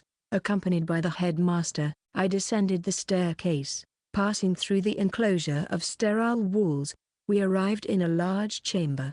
It was approximately 20 meters square, likely disguised as a warehouse. Various items were scattered around. My subordinates had been engaging the remaining resistance here. Most of the opposition had already been dealt with only a few remaining. It's only a matter of time before the situation is resolved. One of my subordinates, who had noticed our arrival, approached us. Lord Zechs, if I may? No need for formalities. Given the circumstances, let's keep this brief. Understood. He saluted and proceeded to explain the situation verbally. It appeared that the remaining faction was contained within this area, with the others either eliminated or captured. The interrogation of the captives was currently underway. Furthermore, while the facility's underground space was expansive, its layout was relatively straightforward. There were only 3 areas: the warehouse where the slaves were held, a cell, and a room for documents. We're currently examining the document room. As for the slaves, no need to elaborate. I understand without you saying. They're all dead, right? Interrupting my hesitant subordinate, I conveyed my understanding. Even without being explicitly told, my detection abilities allowed me to comprehend the situation. The slaves here had all perished. There was absolutely no magical presence to be detected. I'll leave the document room to you. I'll check on the slaves. Presumably, they had been killed to prevent any information leaks, but there might still be some clues left behind. While the dead might not talk, sometimes corpses can reveal valuable information. After exchanging a bit more information, my subordinates returned to their tasks. By the time we had received the situation report, the cleanup of the remnants seemed to be finished, leaving the warehouse in an eerie silence. I looked at the headmaster. She was also gazing straight at me. Would you like to accompany me, headmaster? It's a foolish question. Leaving without confirming is out of the question. The kidnappers and the slave buyers were connected. This meant that there was a possibility that one of the kidnapped students was among the deceased slaves. If that turned out to be the case, it would be a painful sight for the headmaster. But she didn't have the option to retreat now. If she was prepared for this, there was no need for further discussion. Although she might look young, the headmaster was a capable adult. The door leading to the cell was a sturdy iron door, giving off an aura of determination to keep whatever was inside from getting out. In front of the door, 3 of my knights were waiting. There's only one entrance and exit to the cell. Staying inside for too long might jeopardize your health, so please be cautious, sir. Understood. I sighed inwardly at my subordinate's warning. Although I had a rough idea of what we would find inside, it seemed that the situation was worse than I had anticipated. I needed to mentally prepare myself before entering. With determination, both I and Headmaster opened the heavy iron door. Almost simultaneously, our brows furrowed. While we had expected this, the sight inside was even worse than we had imagined. The first thing that hit us was the stench. It seemed like they hadn't managed waste at all. On top of that, mixed with the stench of excrement was the sickening smell of blood, creating a nauseating combination of odors. What followed was the sight of red, a sea of blood and entrails. The entire room was drenched in red. We had heard that it was exactly as it was during the raid, but seeing it firsthand was a whole different experience. Dismembered corpses were strewn everywhere. Even the bodies that were still somewhat intact within our sight had lost any semblance of their original form. Indeed, the warning about potential health hazards was accurate. Staying in this environment for an extended period of time would surely take a toll on one's sanity. And it's filled with curses. Indeed, both I and the headmaster had sensed it keenly, the pervasive curses that infested this cell. A dense aura of resentment and hatred hung in the air, making it a harsh environment for those without means to counter curses. Since the curses could potentially affect the waiting knights by the door, I cast a barrier to seal the entrance. Furthermore, I enveloped both of us in a protective barrier as well. Exploring in our normal state would be quite challenging under these circumstances. A barrier that can even block curses. You really are exceptional as always.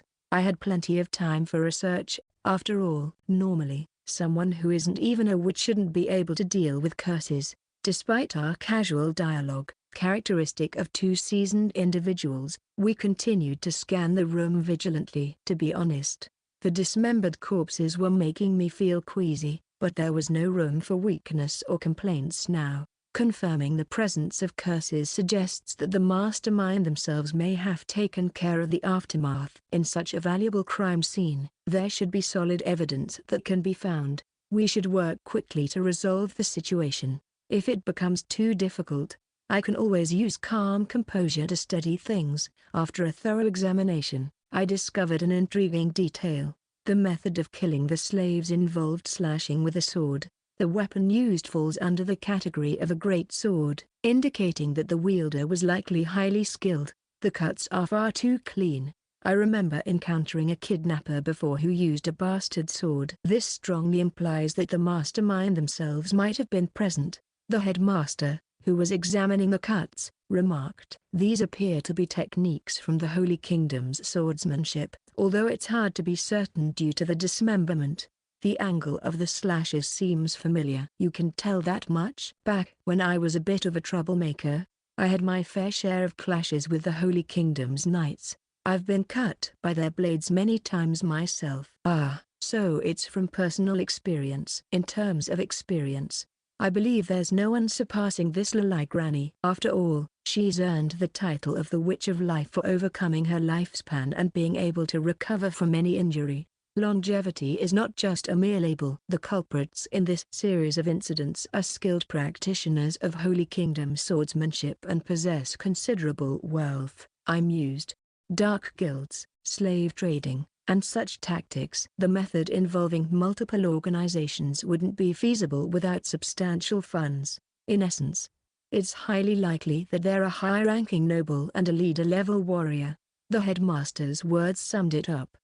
Her statement hit the nail on the head. Finding someone who fits these criteria is quite rare. It was a moment of significant progress in identifying the culprit. However, there's still a question remaining. Why would the mastermind bother with cleaning up the scene themselves? Based on their actions so far, I had recognized the culprit as a cautious individual. It would have been safer to leave the disposal of the slaves to others, so why take the risk and handle it personally? They must have a strong hatred for biased folk, answered the headmaster, addressing my suspicion. Come to think of it, they seem to have personally conducted the kidnappings as well. I believe the mastermind harbors a deep animosity toward biased folk, she elaborated. I see, I replied. Risking so much just to eradicate biased folk. While I couldn't really understand that sentiment, I came to accept that there was such intense obsession behind it. In any case, the situation had progressed. The enemy that had been hiding in the shadows was gradually being brought to light. The resolution of this series of incidents might be closer than we thought. Chapter 5. Midterm Exam. After escorting the headmaster to the academy, I returned to the mansion. It was midday, and I had returned earlier than anticipated. I decided to spend the extra time with Karin and the others, to rejuvenate my spirits. Welcome back. The staff, led by Shin, welcomed me at the mansion. Their orderly bows reflected their well-rounded education. I was genuinely pleased that they were genuinely happy about my return. Especially Shin, her delight was particularly evident. Though she tried to maintain a cool expression, her emotions were dancing within her. If she were a beast person, her tail would likely be wagging vigorously. It's these kinds of contrasts that I find most endearing about her. Thanks to Shin and the others, the tense feelings within me were somewhat eased. I'm back. As a gesture of gratitude, I gently stroked Shin's cheek. Instantly, her face turned bright red.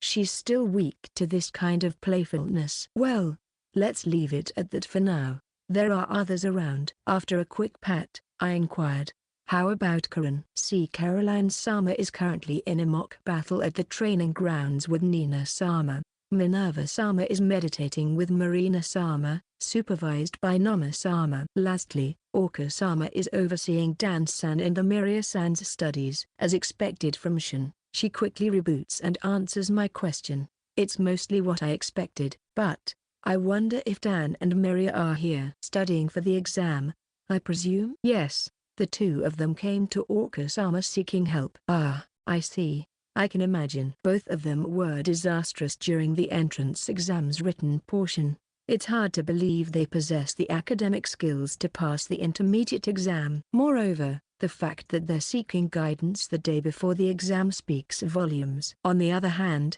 Minerva and the others are probably training in magical techniques. Meditation is a fundamental practice, boosting magical power and refining magic manipulation.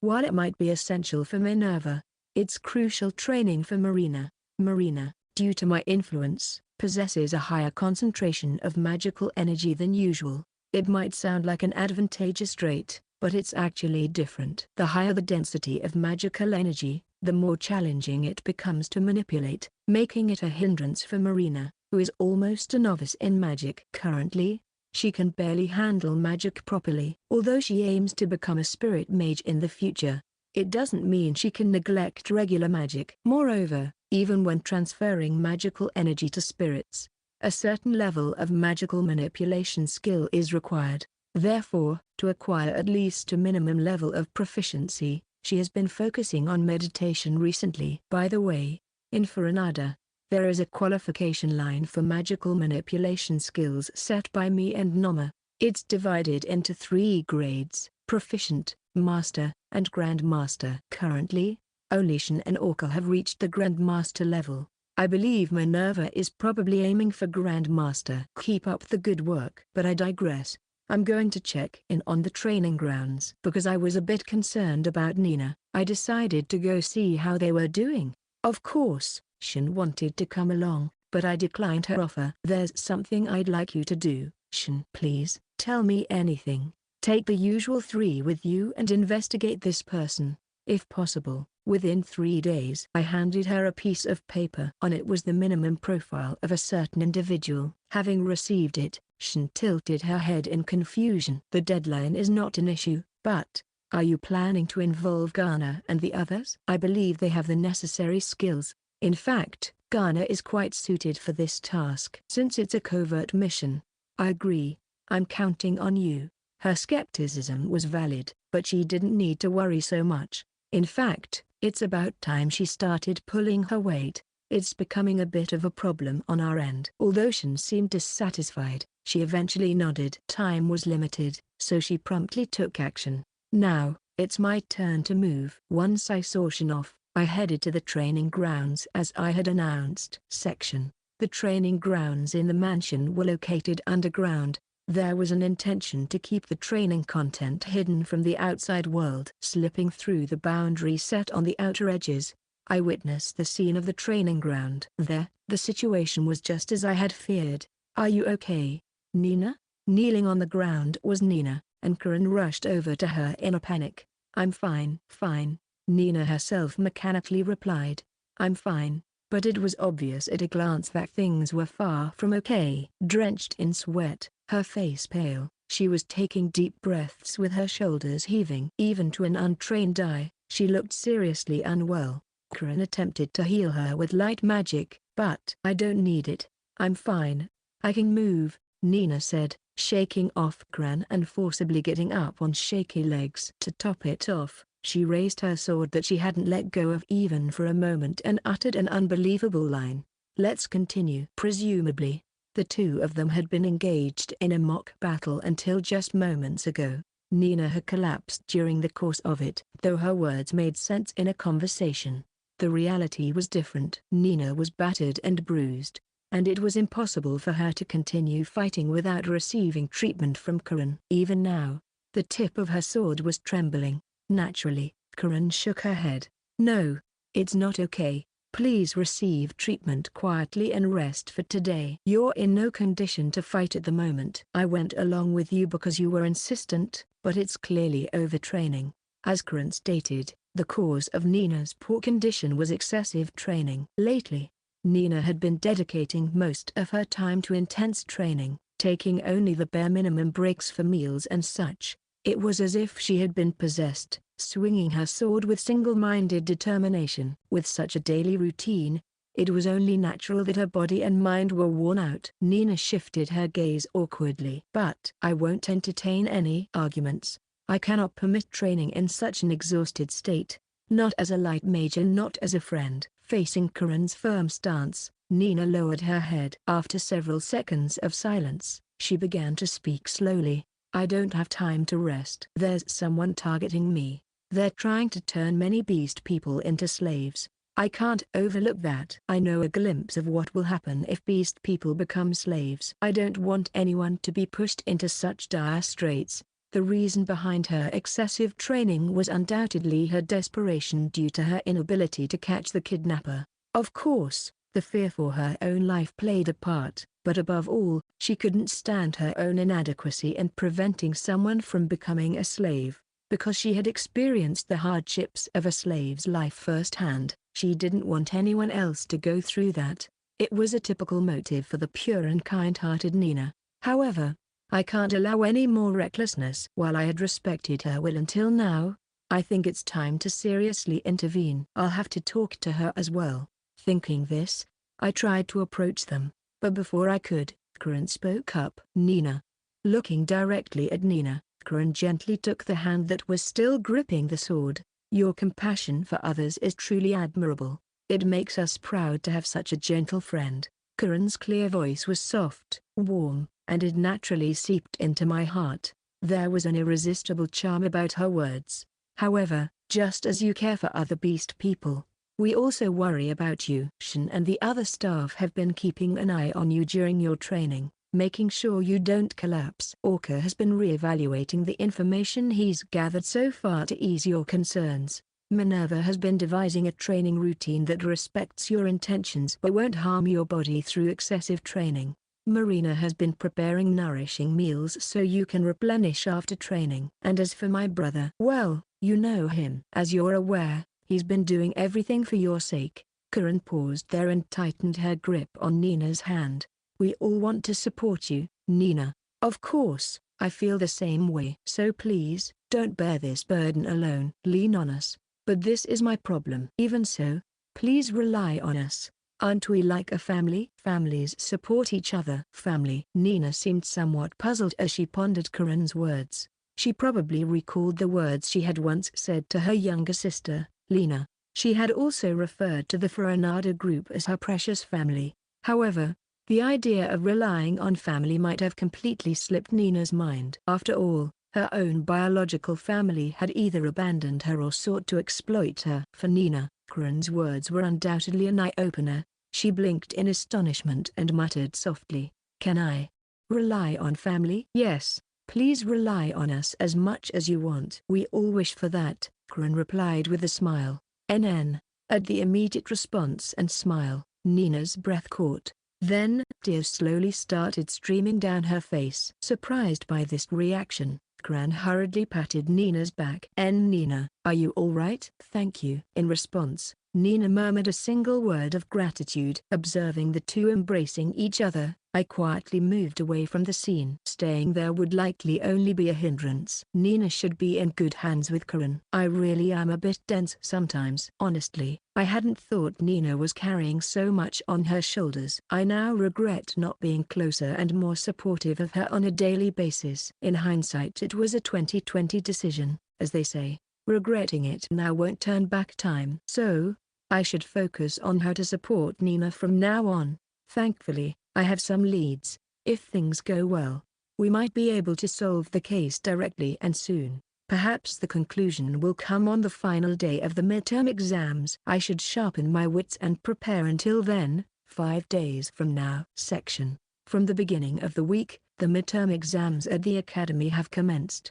These exams aren't meant to finalize grades but rather to help students recognize their current standing. Thus, the results this time won't lead to any class changes. It's more like an interim assessment. However, it doesn't mean you can let your guard down. The exam results will still serve as a solid reference for grades, yet, they won't be the sole determining factor. The midterm exams span 3 days of written tests covering academic subjects, followed by 2 days of practical tests. The former is self-explanatory, a written test reviewing the material covered in class up until now. The latter involves simulated combat. Students are pitted against each other, and scores are assigned based on their performance. Usually, classmates of similar skill levels are paired up against each other. So, it's almost like we're slated to fight within our own circle. By the way, I'm exempt from the practical exam. The headmaster himself came and begged me, saying if you were to fight, the academy would crumble. I can't believe what they must think of me. But I digress. The first written test concluded without a hitch. Regularly focusing on preview and review makes stumbling quite difficult. This holds true for Karan and the others as well. Marina seemed a bit overwhelmed, but with everyone pitching in to teach her carefully, her academic abilities have improved considerably. Passing the test shouldn't be a problem. And so, finally, the day of the practical exam has arrived. All of us students have made our way to the training grounds. Due to capacity limitations, 2 classes gather in one training area. The tension in the air grew as the announcement of the mock's battle pairings was imminent. People were glancing over towards us, probably thinking they didn't want to face us. I can understand their feelings. Is Marina going to be okay? Karan murmured out of the blue. It seemed like Karan was worried about Marina, who wasn't present at the moment. In response, Minerva, who had been most involved in Marina's training, shrugged her shoulders. It will be someone from Class D as her opponent, so I think it'll be fine. She's managed to cast magic to a reasonable extent. If it's a level Minerva-chan approves of, then I guess there's no need to worry. That's a relief. Upon hearing her assessment, Orca and Nina sighed in relief.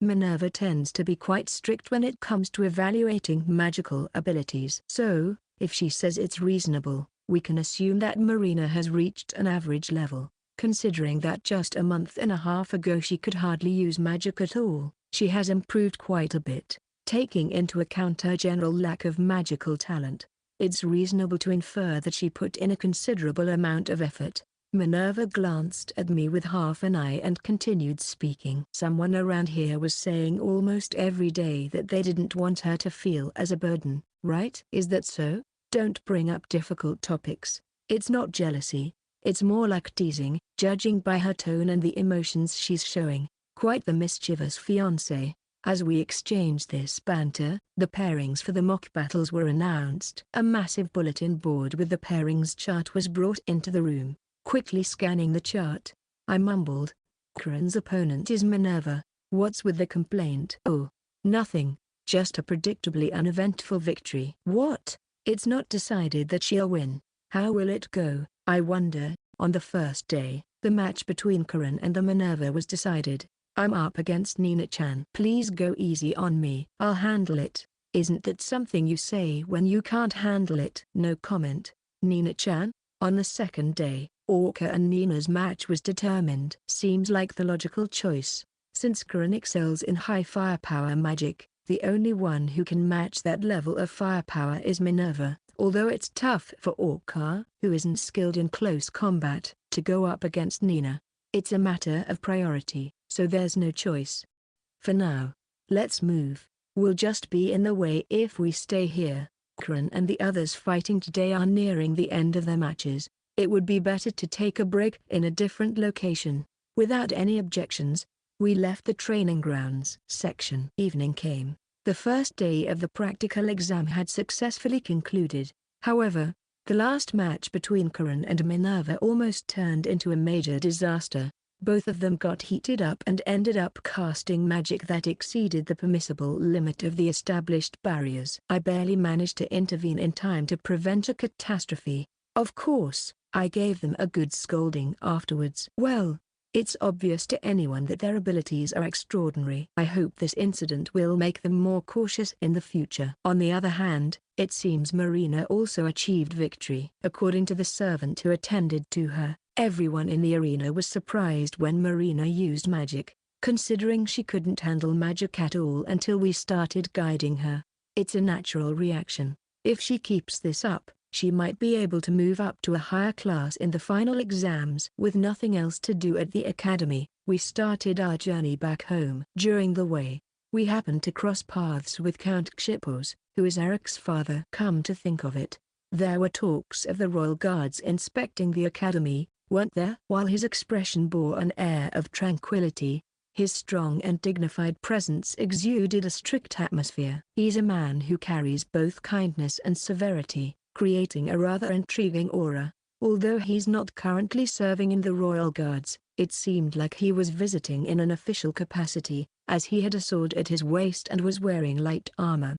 We were heading out, and he was heading in, a natural encounter. "Greetings, Count Foranada. Have you finished your exams?" "Good day, Count Xippos." "No, I've been granted an exemption due to special circumstances. Today, I'm here to support my sisters." "I see. I witnessed the match between Lady Caroline and Lady Minerva. I was truly impressed. If you possess such strength, there's no doubt you'll dominate the top positions." "I appreciate that, but I can't afford to let my guard down. After all, this year we have the hero and the saint in our midst." "I see, Count Foranada. You're also someone worth keeping an eye on," Count Xippos said with a smile, and we exchanged conversation. Well, his demeanor might be pleasant on the surface. You never really know what someone is holding inside.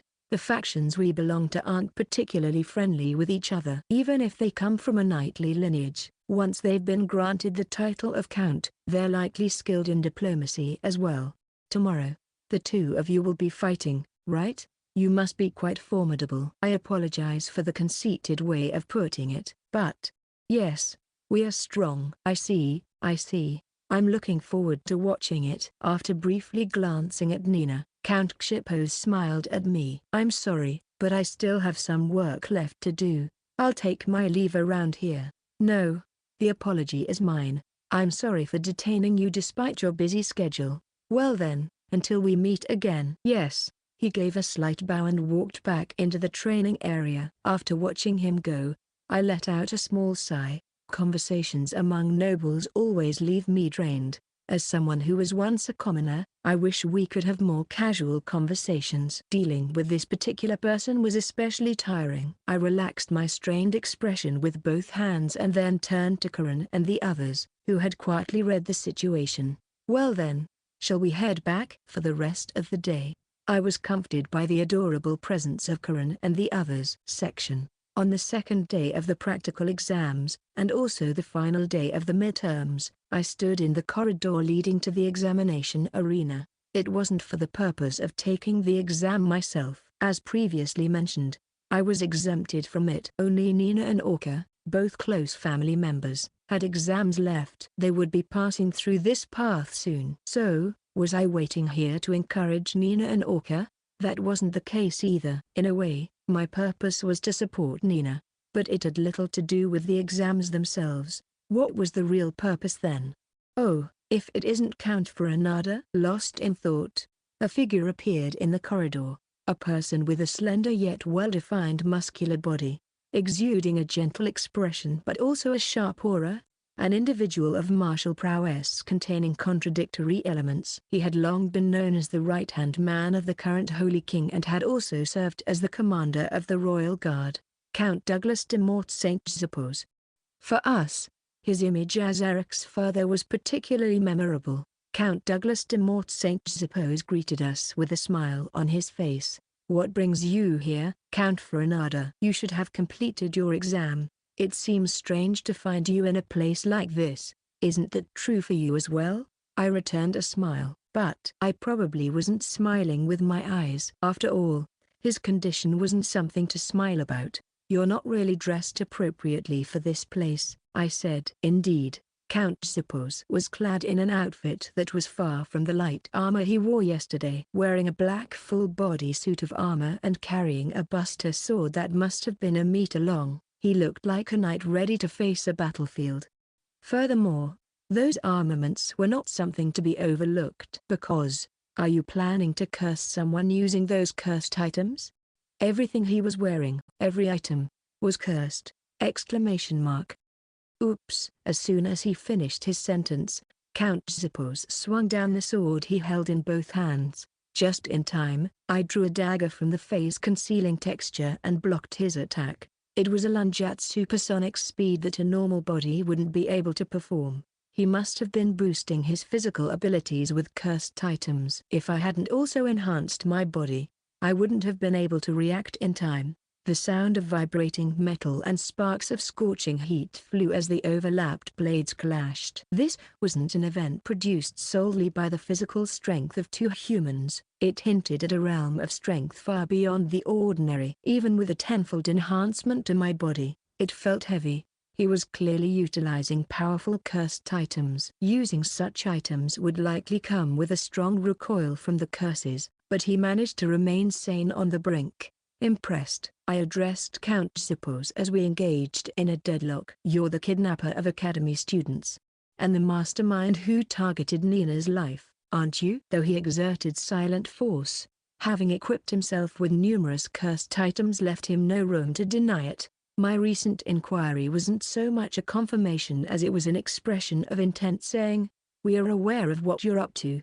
The trigger for my suspicion about Count Suppose was the attack on the slave containment facility last weekend. The conclusive evidence came from the fact that the perpetrator who killed the slaves was described as a master of the Holy Kingdom's swordsmanship and a high-ranking noble. Even with just that initial piece of information, the pool of suspects had been narrowed down significantly. However, in my case, I had narrowed it down even further. This was the fact that the mastermind was targeting Nina's life. There was enough involvement with her to warrant an attempted murder, and there weren't many individuals who fit the conditions that were outlined. Initially, I was concerned that there might be no suitable candidates. The information gathered by the intelligence department didn't show any nobles who had interacted with Nina. But then, I remembered when we obtained evidence that the perpetrator was a master of the Holy Kingdom's swordsmanship. I recalled that there was a noble who had been associated with Nina. Anyone observant would have noticed it. Yes, it was Eric. He was unwittingly the source of the ill fate that had befallen Nina. I never imagined that individuals with monotheistic beliefs were hiding among the close aides of the Holy King, who is the leader of the polytheistic faction. Count Zechs held a disdain for beastmen. While the Zechs family traditionally aligned with the polytheistic faction, he himself had an intolerant nature towards other races. This had been investigated by Shen and the others. Since Count Zechs took over as the head of the family, they hadn't employed any beastman servants, and his disdain for beastmen was confirmed through his diary entries. Although they couldn't find solid evidence until the last moment, they did a great job in the end. Contradictions between a family's ideology and an individual's beliefs weren't uncommon. In most cases, efforts were made to reconcile these differences for the sake of harmony. However, an unfortunate event occurred. His son, Eric, took an interest in the beast woman, Nina. Eric had said that he wanted to engage with Nina as his fiancée shortly after meeting her and appealed to his parents about it. At that time, Count Zechs' state of mind was likely far from calm. After all, his heir was expressing a desire to marry a beast woman he despised. Presumably, during this internal conflict, he became vulnerable, and the witch exploited that vulnerability. It's unclear exactly how she influenced him, but Count Zechs and the witch formed a cooperative relationship with the goal of eliminating Nina. You were behind the civil war in the Gulbauder region, weren't you? Even if the monotheistic faction had been scheming for a long time, it seemed unnatural for the polytheistic faction to be so defeated. However, if there were traitors within your ranks, that would explain it. I couldn't imagine going to such lengths out of hatred for Nina. But surely the curses amplified his negative emotions. Curses were things that unraveled one's sanity the more they were used. The kidnapping of academy students and the large-scale purchase of slaves were likely a result of this influence. He was willing to take risks just to harm beastmen. I could predict that such desires were beyond his control. In fact, the Count's eyes at this moment were drowning in madness. Though it might seem like he was still in his right mind, his rationality was hanging by a thread. His sanity was like a fragile sheet of paper. He had hidden it well until now. Up until our swords clashed, I had been completely deceived. He had managed to conceal any traces of the curses, and he might even possess tools for concealment. TCH, with a click of his tongue, Count Zechs disengaged from our deadlock. He quickly took a step back and distanced himself, remaining wary.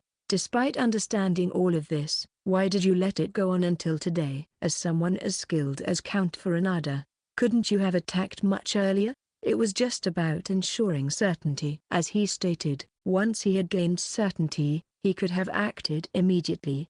However, considering our previous encounter where an unknown magic allowed the target to escape, infiltrating the enemy's territory posed a high risk. Setting a trap and lying in wait offered a higher chance of capture. Given his unwavering determination to kill Nina, the possibility of him disappearing was low as well. Upon hearing my opinion, Count Zechs sneered. Is that so? I believe even you won't be able to stop the teleportation magic granted to the Western Witch. Saying that, he disappeared into the shadows. Unlike the previous time, I won't make a move. The outcome was already clear. Before long, Count Zechs' movements ceased, and his complexion changed. He trembled, his shoulders shaking. I can't teleport? I did mention that I ensured certainty. Obviously, countermeasures have been taken. The teleportation concealed in shadows, let's call it shadow walk, was undoubtedly an astonishing magic. I hadn't expected anyone besides me and Akatsuki to develop teleportation magic.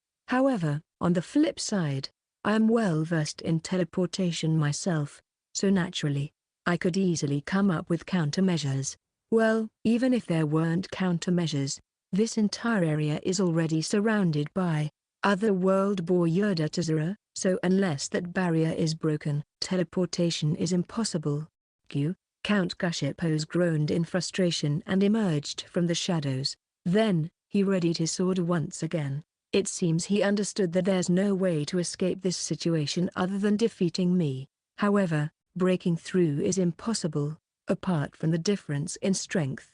I've thoroughly analyzed all of his moves. After recognizing that Count Gushipos had activated the same curse as before, I invoked a certain magic. Break. With the incantation, a fleeting sound echoed. Simultaneously, the curse on his amulet disintegrated. Count Gushipos widened his eyes in astonishment. That can't be possible. The reason for your defeat is that you used the exact same technique you showed me before. I won't make the same mistake twice. I put my full effort into countering what's known.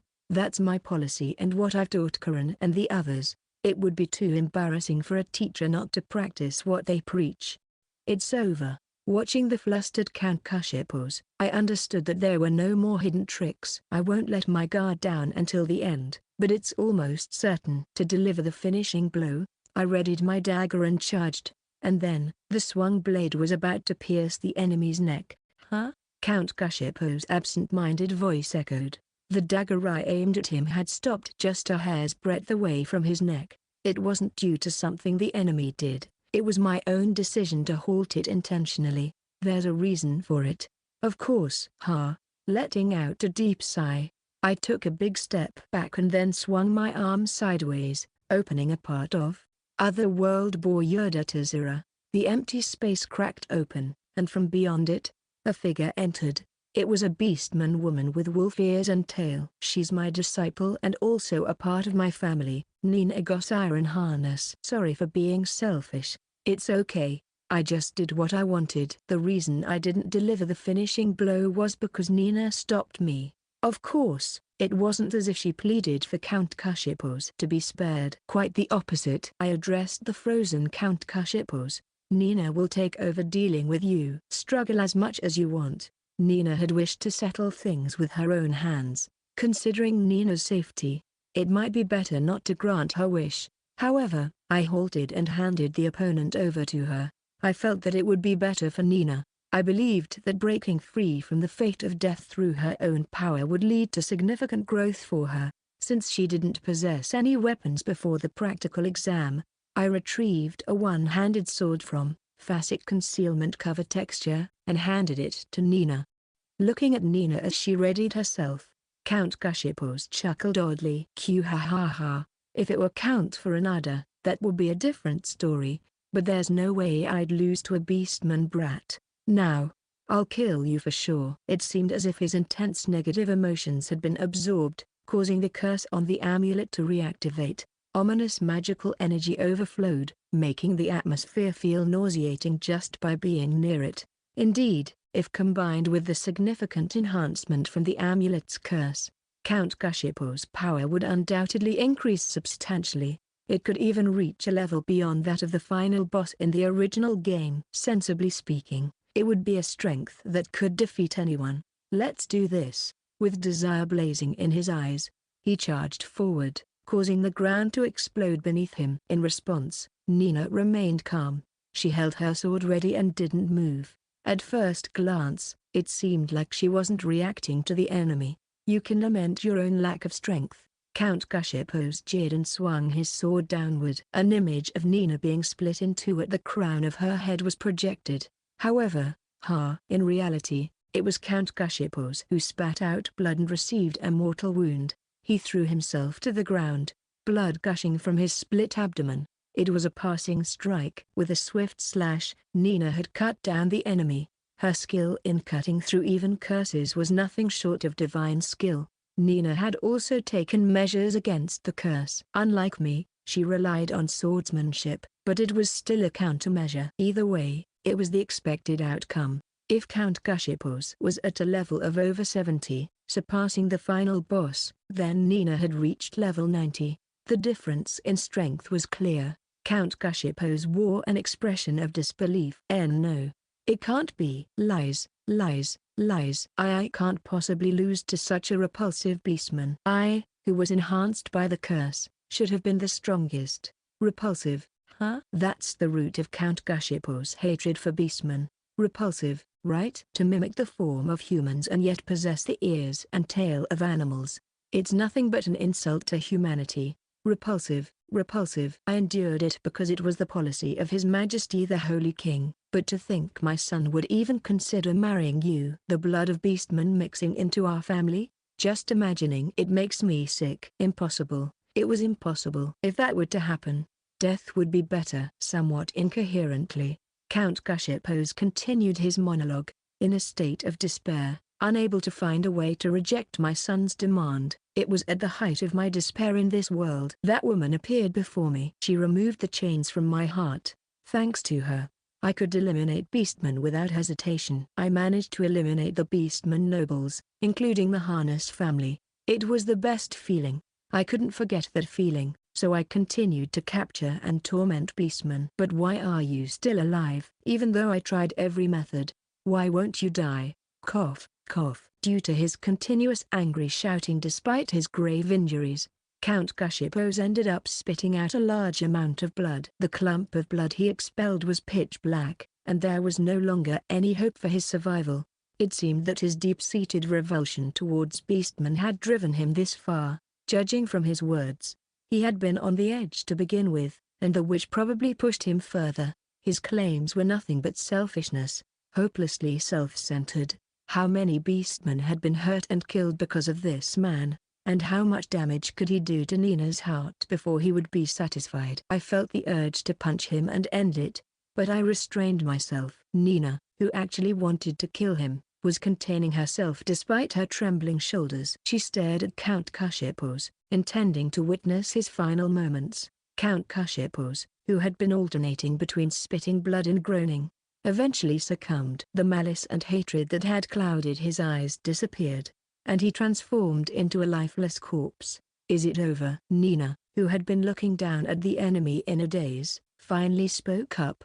Despite pursuing her formidable foe with anxiety and fear, the conclusion had come too swiftly. Perhaps that's why she didn't quite feel the realization of having slain her archenemy with her own hands. I patted her back and gave a firm nod.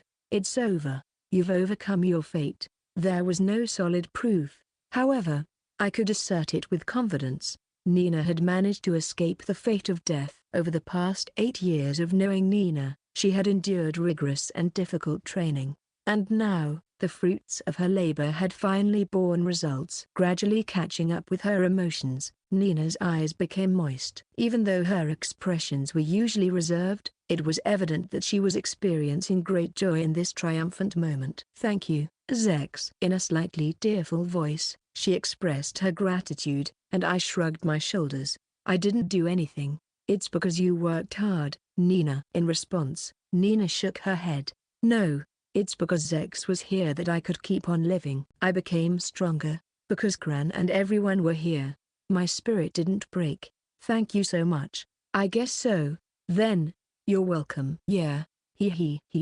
For a brief moment, we shared laughter. Bathed in a warm atmosphere, we shared a genuine sense of joy. By the way, the exam that took place immediately afterward ended in Nina's overwhelming victory.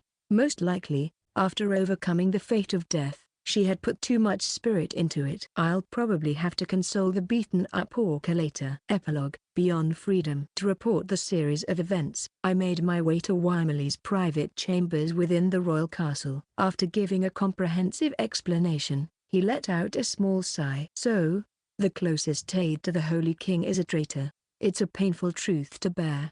Indeed, the unvarnished truth can be a bitter pill for anyone. Absolutely right. He sighed once again and glanced over the compiled documents I had prepared. So, this witch of the West lent a hand to Count Gushipos, and there's a high possibility that this witch was the one who cursed me. More likely than not. It's hard to believe that there were multiple witches cozying up to the royal faction. Well, we are operating under the assumption of the existence of multiple individuals, but still. Can't you capture the witch of the West yourself?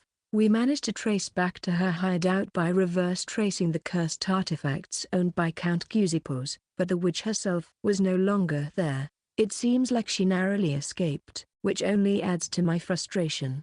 It was fortunate that a considerable amount of evidence was left behind, suggesting she had fled in a hurry. According to the gathered documents, it appeared that the goal of the Witch of the West was to accelerate the resurrection of the Demon King by intensifying the concentration of curses permeating the world. This witch seemed to hold a high position within the Demon King's cult. During the assault on the Demon King's cult assembly prior to this incident, the attack on the local chapter of the church, Foranada, I had tried to gather information about the Witch of the West, but it was a dead end. The witch rarely showed her face even to the members of the cult. There was a possibility that Count Cusipos might have known something, but considering the case with Count Putip, it was dubious whether someone so deeply tainted by curses could be effectively interrogated. Moreover, there were residual traces of perplexing magical energy on the body, indicating a high likelihood of a trap set by the witch. Even if Count Cusipos had been kept alive, it seemed highly probable that our efforts would have been in vain. Therefore, as things stood, there was no information leading to the Witch of the West. With zero information, capturing her was impossible. However, there likely still are collaborators among the royal faction who support the witch. Seriously? Wimley squinted his eyes. I nodded quietly. Although most of the documents had been destroyed, there are indications of another collaborator. I think the possibility is quite high. I see. With a solemn expression, Wimley began to contemplate. Being told that there were individuals within their own ranks aiding the natural enemy of humanity was a weighty revelation. His reaction was only natural. After a while, he lifted his face that had been lowered. Let's set aside the matter of the witch for now. We need to consider what to do about House Cusipos. The current situation regarding House Cusipos was that its head was considered missing. Because the body was concealed by my face concealment cover texture, no one thought that he had died. The fact that he had been a formidable figure, having served as the commander of the Royal Guards, was also a contributing factor. Those who collaborated with the witch should ideally face the death penalty by association. Zechs won't desire that, right? That's correct. Considering the resealing of the Western Demon King that the Saintess was going to perform, it was undesirable to diminish her combat forces too much. I understood that this was a conversation that came rather late in the game, but it was something I wanted to avoid as much as possible. The more her forces diminished, the heavier the burden on me would likely become. Then, let's keep the truth of this incident between you and me. That way, it will be treated as a mere case of the head of the household going missing. I apologize. I don't mind. After all, you and your group were the ones who resolved this. I want to respect the opinions of those who played a central role as much as possible. This adaptable nature is one of Wimley's admirable traits, in my opinion. Grateful for my friend's kindness, I added one more point. Apologies for the additional request, but there's one more thing. I'd like to share the truth with the headmaster as well. Count Cusipos was involved in the kidnapping too. Being perceptive, he quickly grasped my intention. Count Cusipos had also been involved in the kidnapping of academy students. The headmaster, who had been investigating that case, had the right to know the truth as well. Wimley nodded. Understood. I can trust her not to disclose it. Thank you. I'll say it again. It's no problem. I'm relying on you more than usual. This is nothing. Afterward, we continued to discuss the post-incident measures. However, now that we had decided not to make the truth public, we didn't arrive at a particularly difficult conclusion. The Wimley faction would offer some modest assistance to the troubled House Cusipos. That's all. Section. After finishing the meeting with Wimley, I returned to my separate residence using the phase connecting gate. However, for some reason, Nina was lying on my bed. It seemed like she was awake, as she sensed my presence and sat up. Welcome back, she greeted. I'm back, I replied. As we exchanged greetings, Nina got up from the bed and walked towards me. I wondered what could have happened. Internally, I tilted my head and asked, "What's wrong?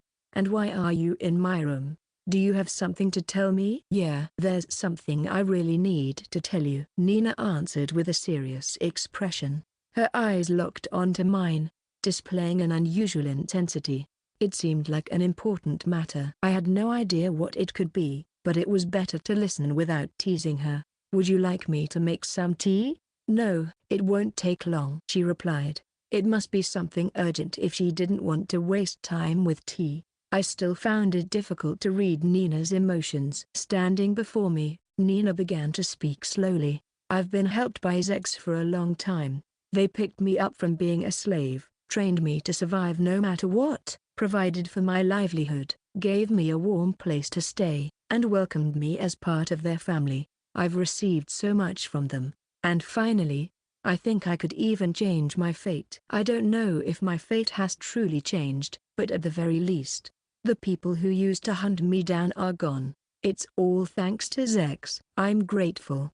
It seemed like Nina wanted to express her gratitude for everything that had happened so far. Perhaps, now that she had overcome the threat to her life, she felt the need to voice her appreciation. I was about to respond with something like, "You don't need to worry about it. It's the result of your hard work." But Nina's story was not yet finished. She lowered her head slightly and continued speaking. "I've been thinking about something for a while. What I should do after overcoming Zechs' so-called fate of death." I let out an empathetic response. I understood what she meant, as I too had been striving towards the goal of protecting Karen from the fate of death. She must have been listing things she wanted to do after putting in so much effort to achieve her goal, to ensure she wouldn't burn out once it was accomplished. In my case, it included giving a response to Shin, which I had been postponing.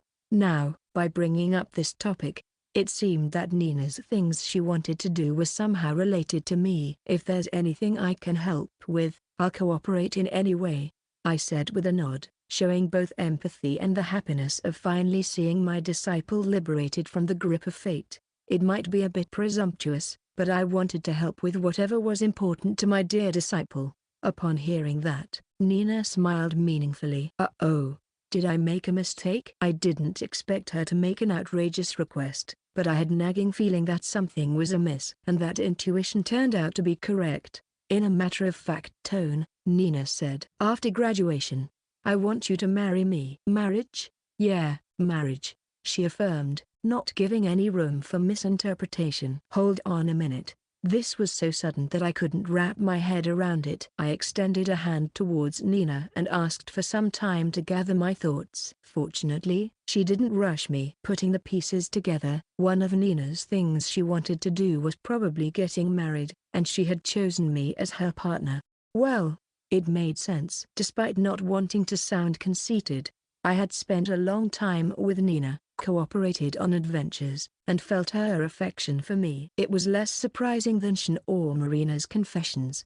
However, a sudden marriage proposal was truly astonishing. Don't people usually go through a few more steps, like confessing their love or asking to be in a relationship first? This felt like skipping several chapters, but considering she was framing it as a post-graduation event, it seemed she had taken my situation into account. It was calculated or something. I don't know how to put it. While feeling a mix of amazement, I asked, "Why marriage?" "Because I love Zechs," she replied straightforwardly. Wow, that was blunt. Nina, being as pure as she was, didn't seem to know the concept of hiding behind embarrassment. Hearing that made me feel bashful. "Of course, I won't push Minerva aside, and I won't disregard Shin either. I just want to secure a spot as Zechs' bride," she added, still in her matter-of-fact tone. "I see," I said. Her straightforward expressions of affection were like a series of straight punches. Her calm delivery made them all the more impactful. Actually, now that I looked closely, Nina seemed to be bottling up some pretty strong feelings of love. The fact that she could hide this level of passion deep inside without showing it off impressed me even more. To be honest, I had feelings for Nina as well, just as much as I did for Shin and Minerva. However, I thought it would be rather unfair to accept Nina's proposal while I was still keeping Shin waiting. At the same time, avoiding the question here would also be dishonest. So, I decided to take a third option. Nina looked at me with hopeful eyes, probably confident in her acceptance.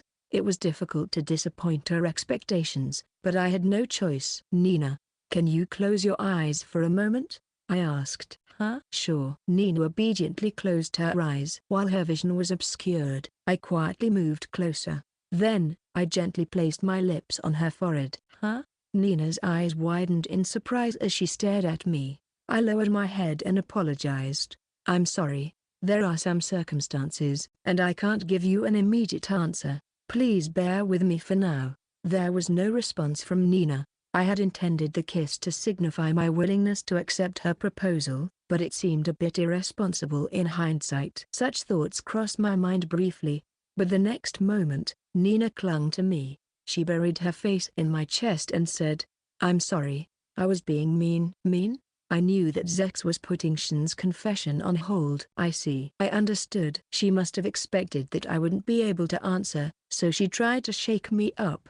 It was indeed a bit mean, but also quite adorable. I just wanted to see the flustered Zechs, but I got an unexpected response. Nina said, Did you dislike it? I asked. Of course not. I'm happy, so I'm flustered. You playboy, she teased. A playboy. That was quite an ignominious title. Well, I couldn't deny it when several women were showing interest in me. Nina held onto me and then lifted her face. Since you gave me a happy response, I'll allow you to put my proposal on hold. But you have to accept it eventually. No going back on your word, she said firmly. I understand, I replied. Good, she said with a satisfied smile.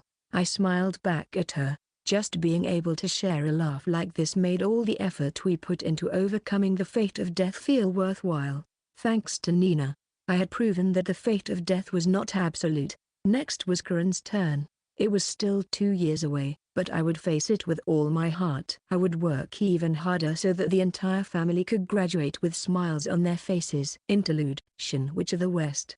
The timeline is between midterm exam, 4, and beyond freedom. At the western edge of the Holy Kingdom, within the sacred royal territories forest, I, Shin, was present. Of course, I was not alone. I was here to execute a mission under the leadership of Lord Zechs. Despite maintaining some distance, many of my fellow intelligence agents were on standby in the vicinity. The dense foliage made it difficult for sunlight to penetrate, casting an overall dim and eerie atmosphere within the forest. Despite the foreboding nature of this dark woodland, I pressed onward. While there shouldn't have been anyone here, soon enough, a small cabin came into view. At first glance, it appeared to be a modest home, but thanks to the magic sight I had been taught by Lord Zechs, I understood. This house was brimming with an incredible amount of magical energy, and not just any magic.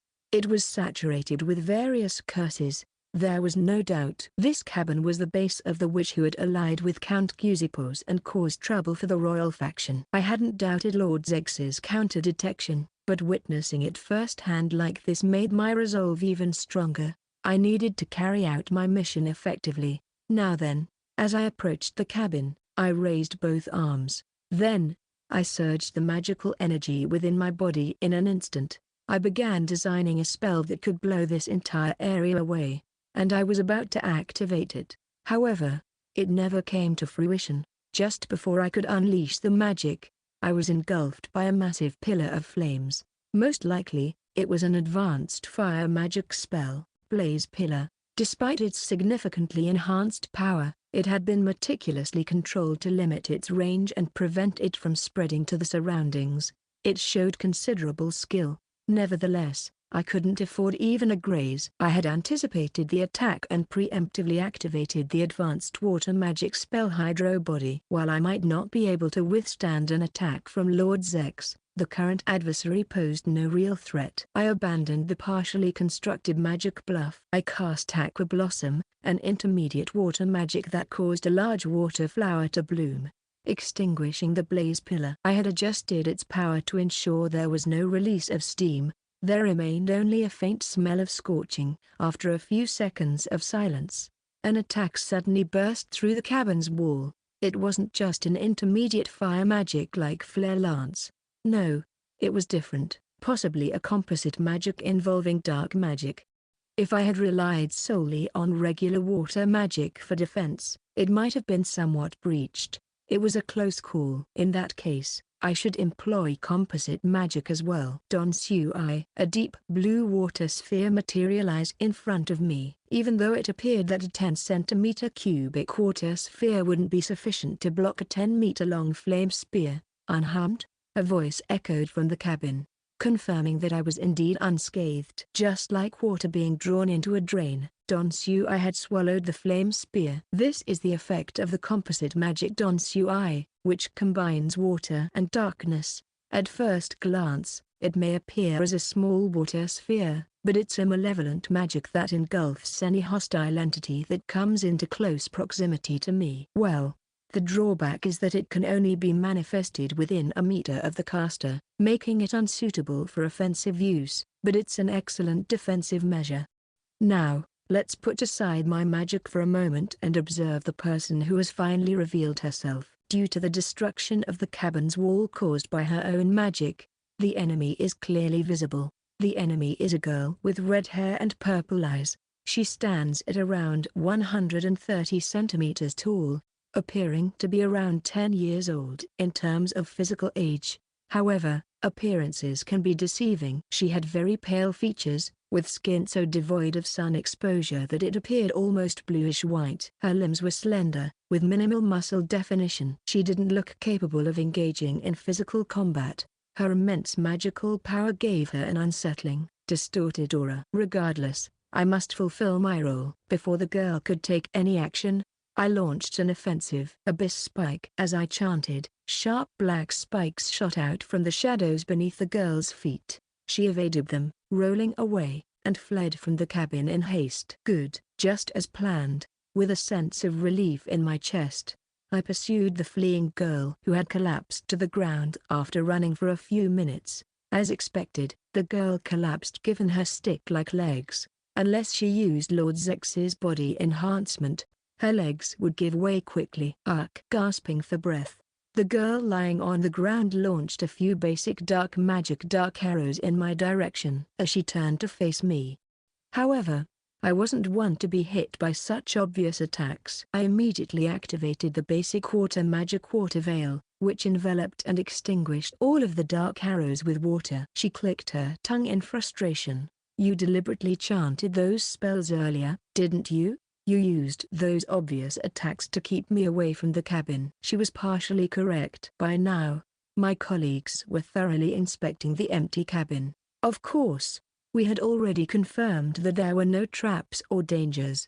Well, there was no need to explain any of that to her, so I remained silent. Don't underestimate me. The girl, still brimming with determination, unleashed an intermediate fire magic spell, Explosion. It was a spell that could potentially ignite the surroundings, but it seemed she had reached her limit. I once again used Water Veil to nullify her attack. Intercepting an intermediate spell with a basic one was more challenging, but my refined control over magic made it possible. The girl continued to launch attacks repeatedly. Despite the clear disparity in our abilities, she showed no signs of giving up.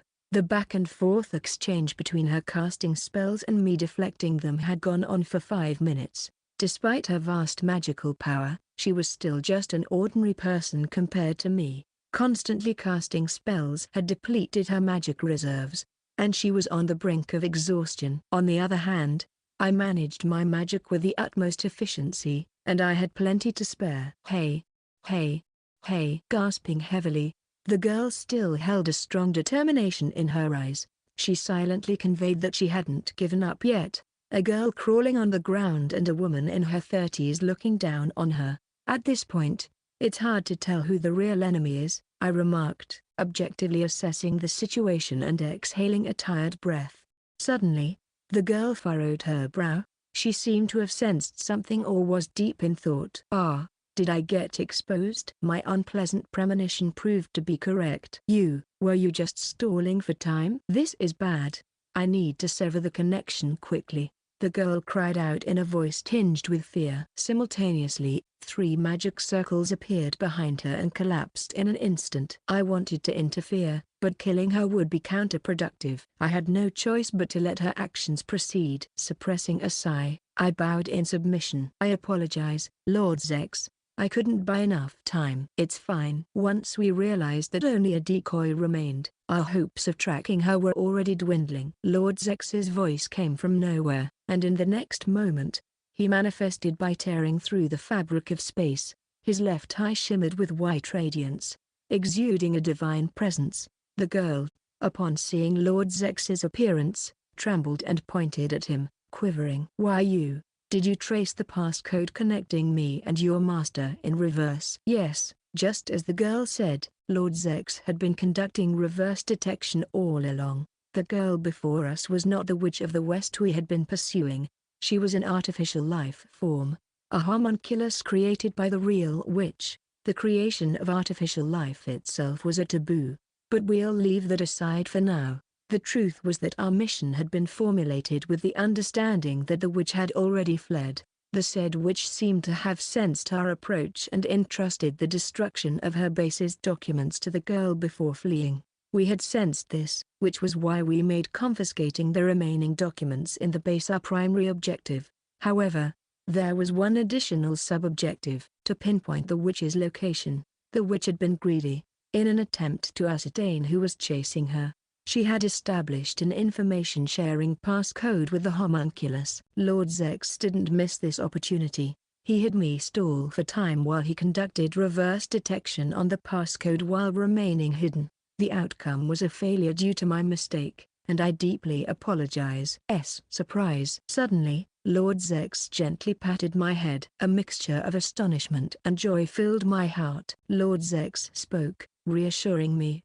"Don't worry so much. The opponent's protection was just exceptional. You fulfilled your role perfectly. If anything, I might be the one who fell short." No, that couldn't be. Lord Zechs. There was no way Lord Zechs could be considered inadequate. He was always the one we revered. In response, Lord Zechs smiled softly. His warm smile sent a powerful thrill through my heart. To squabble in front of an enemy, how foolish. I sensed a surge of magical energy from the girl who had been running low on magic moments ago. As I turned around and the girl finished casting an advanced fire magic spell called Blaze Lance simultaneously, Lord Zechs muttered, "Perhaps because she's a homunculus, she can convert her life force into magic power." His analysis was likely correct. After all, the girl who cast the spell disintegrated like sand. It was an act of respect as a servant to give her life for her master. However, I couldn't help but say it was a futile effort this time because the released enormous flame spear disintegrated into nothingness after just a few seconds.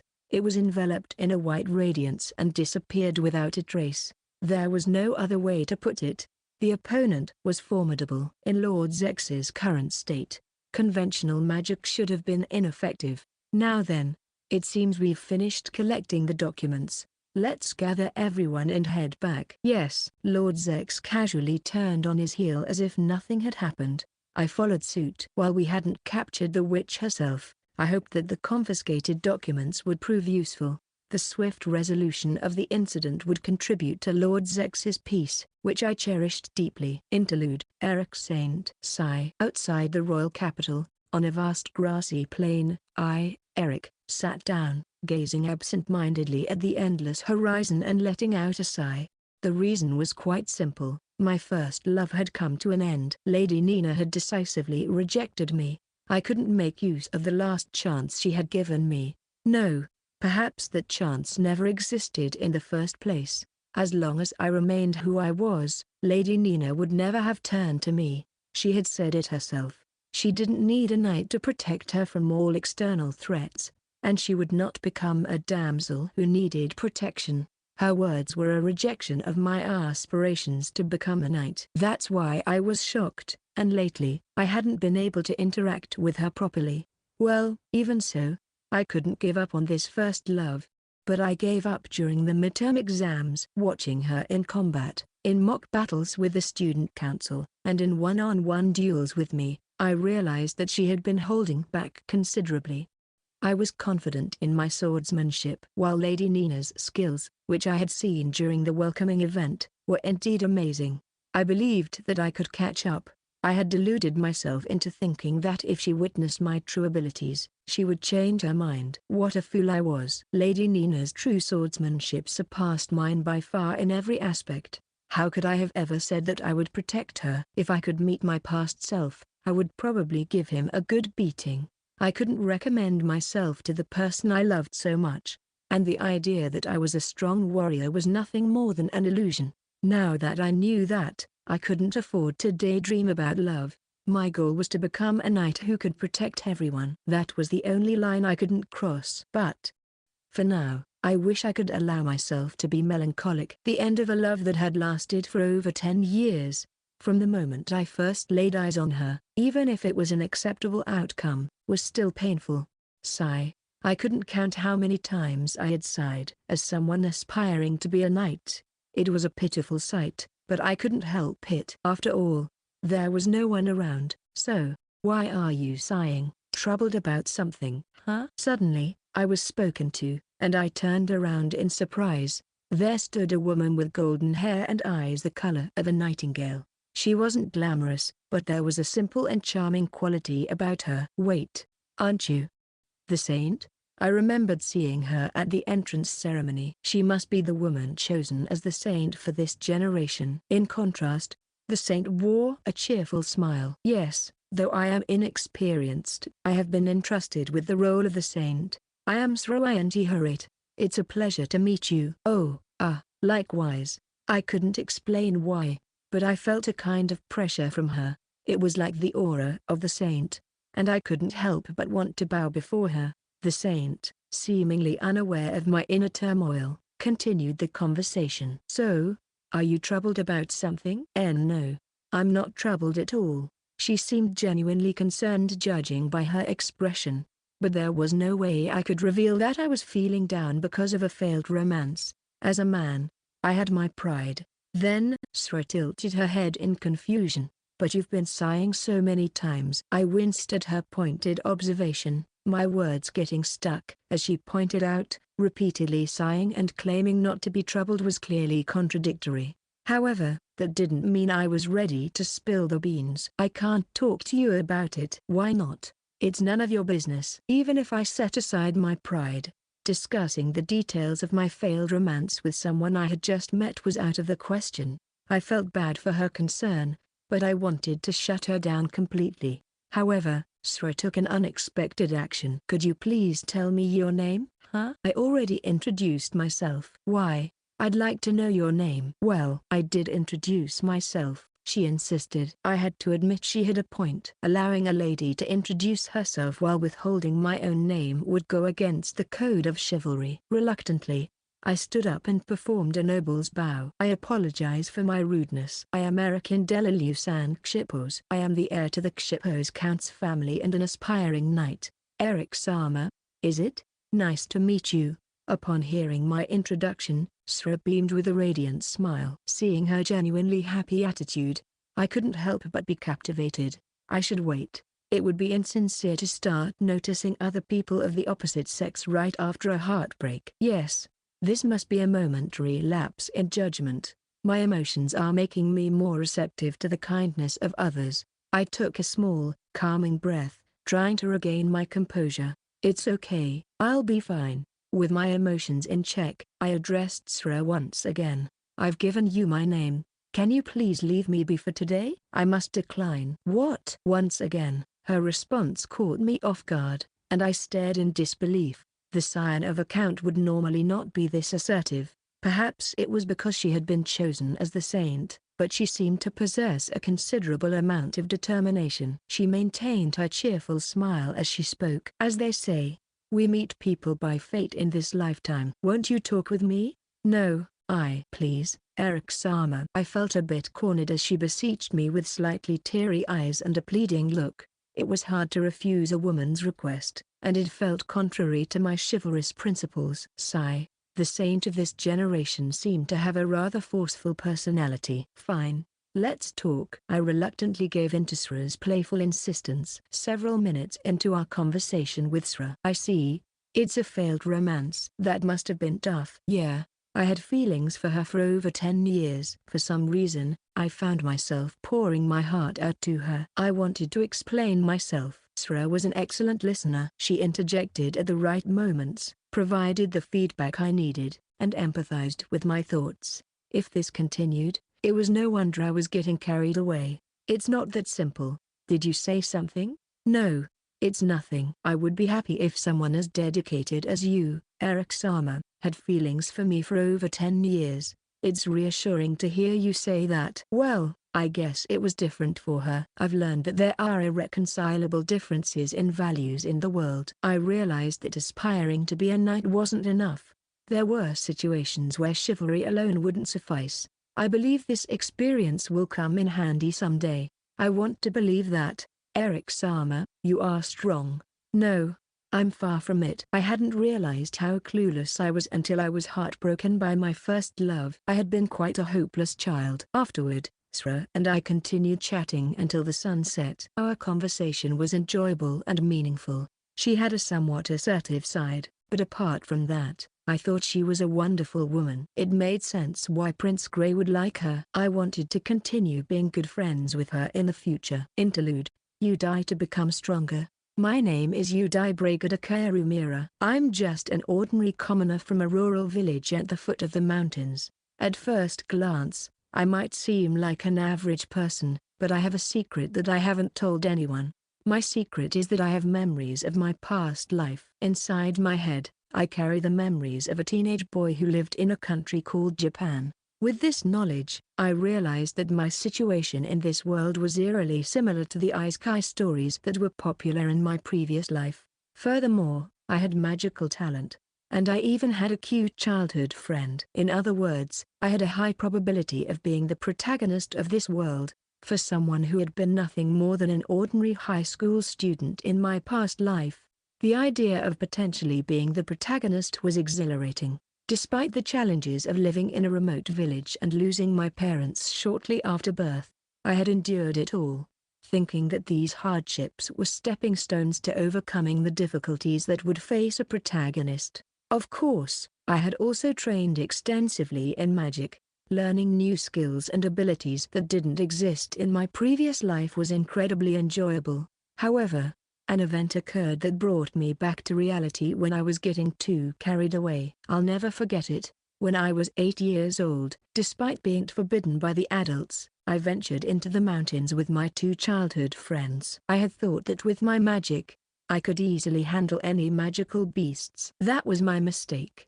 My arrogance. We were quickly cornered near a cliff, and Marina, one of my friends, even came close to a life-threatening situation. Fortunately, a passing adventurer saved us, but without that stroke of luck, Marina might have died. I deeply regretted my actions. My world was not a story, and I had been dangerously overconfident. I had forgotten that one wrong step could lead to someone's death. From that moment on, I resolved to work hard and never let my guard down so that I could protect everyone. Nevertheless, amid this period of reflection, or more accurately, around the same time, I experienced one positive outcome. That outcome was the chance to see the face of the princess of our territory. The princess was a beautiful girl with dazzling golden hair and passionate crimson eyes. She perfectly matched my preferences in terms of appearance. Additionally, she was a kind girl who helped heal the villagers. I wanted to get to know her better. She was undoubtedly the heroine of my story. However, I was stopped by the village chief.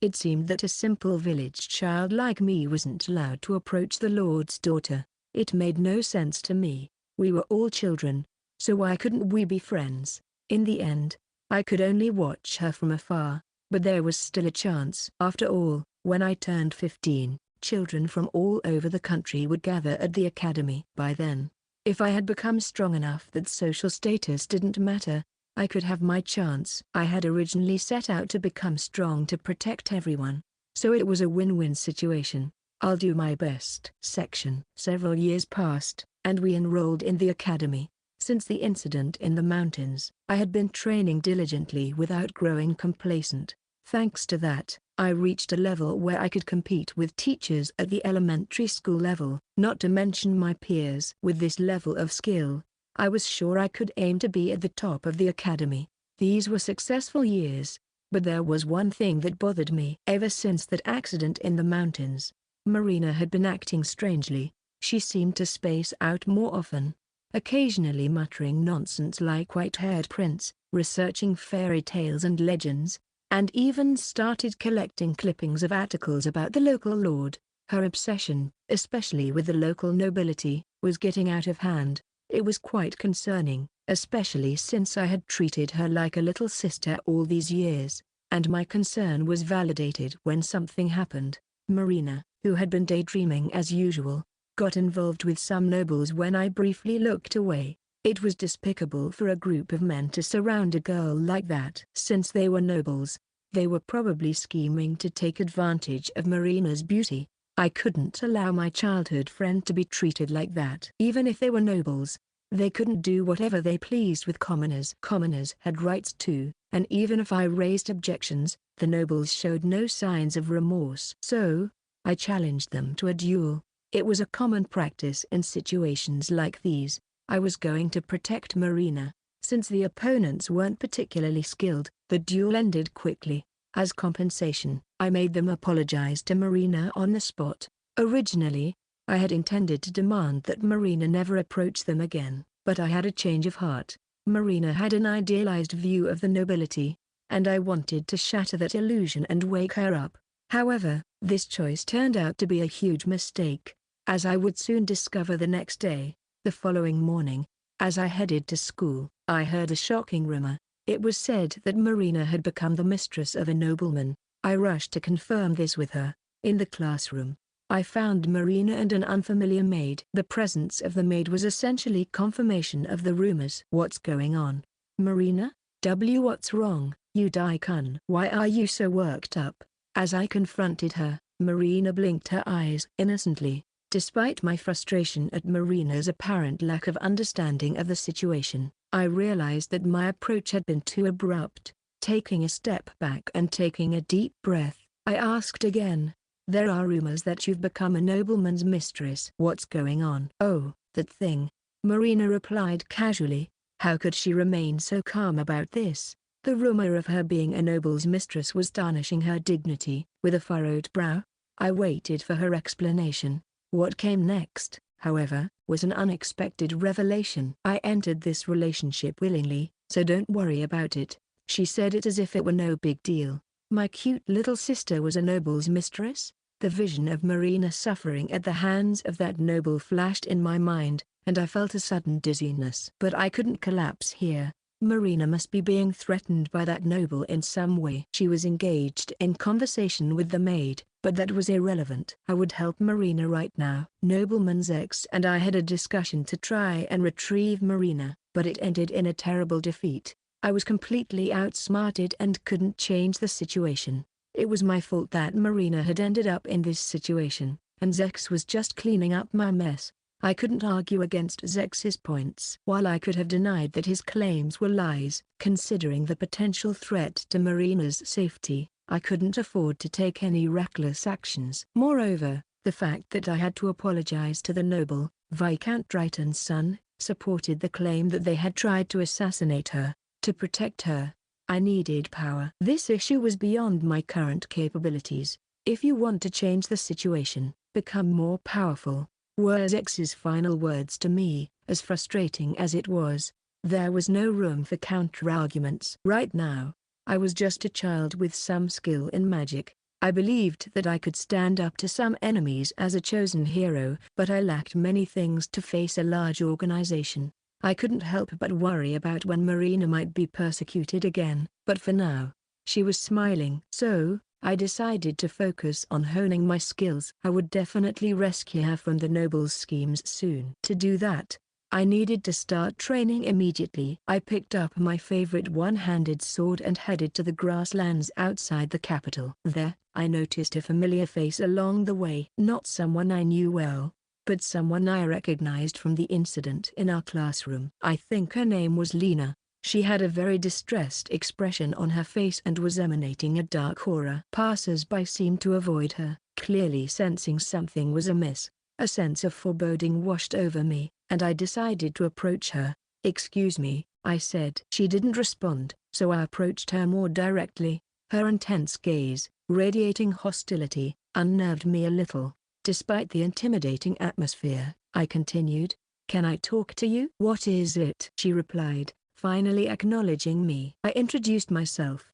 "My name is Udai. I'm a student at the academy, and I've been tasked with being a hero." She responded with disinterest. "I don't care. If you don't have any business, leave." Wait a moment. "Calm down, okay?" I had to leap out of her way as she unsheathed her sword. She looked like she could kill someone with just her stare. It sent a chill down my spine.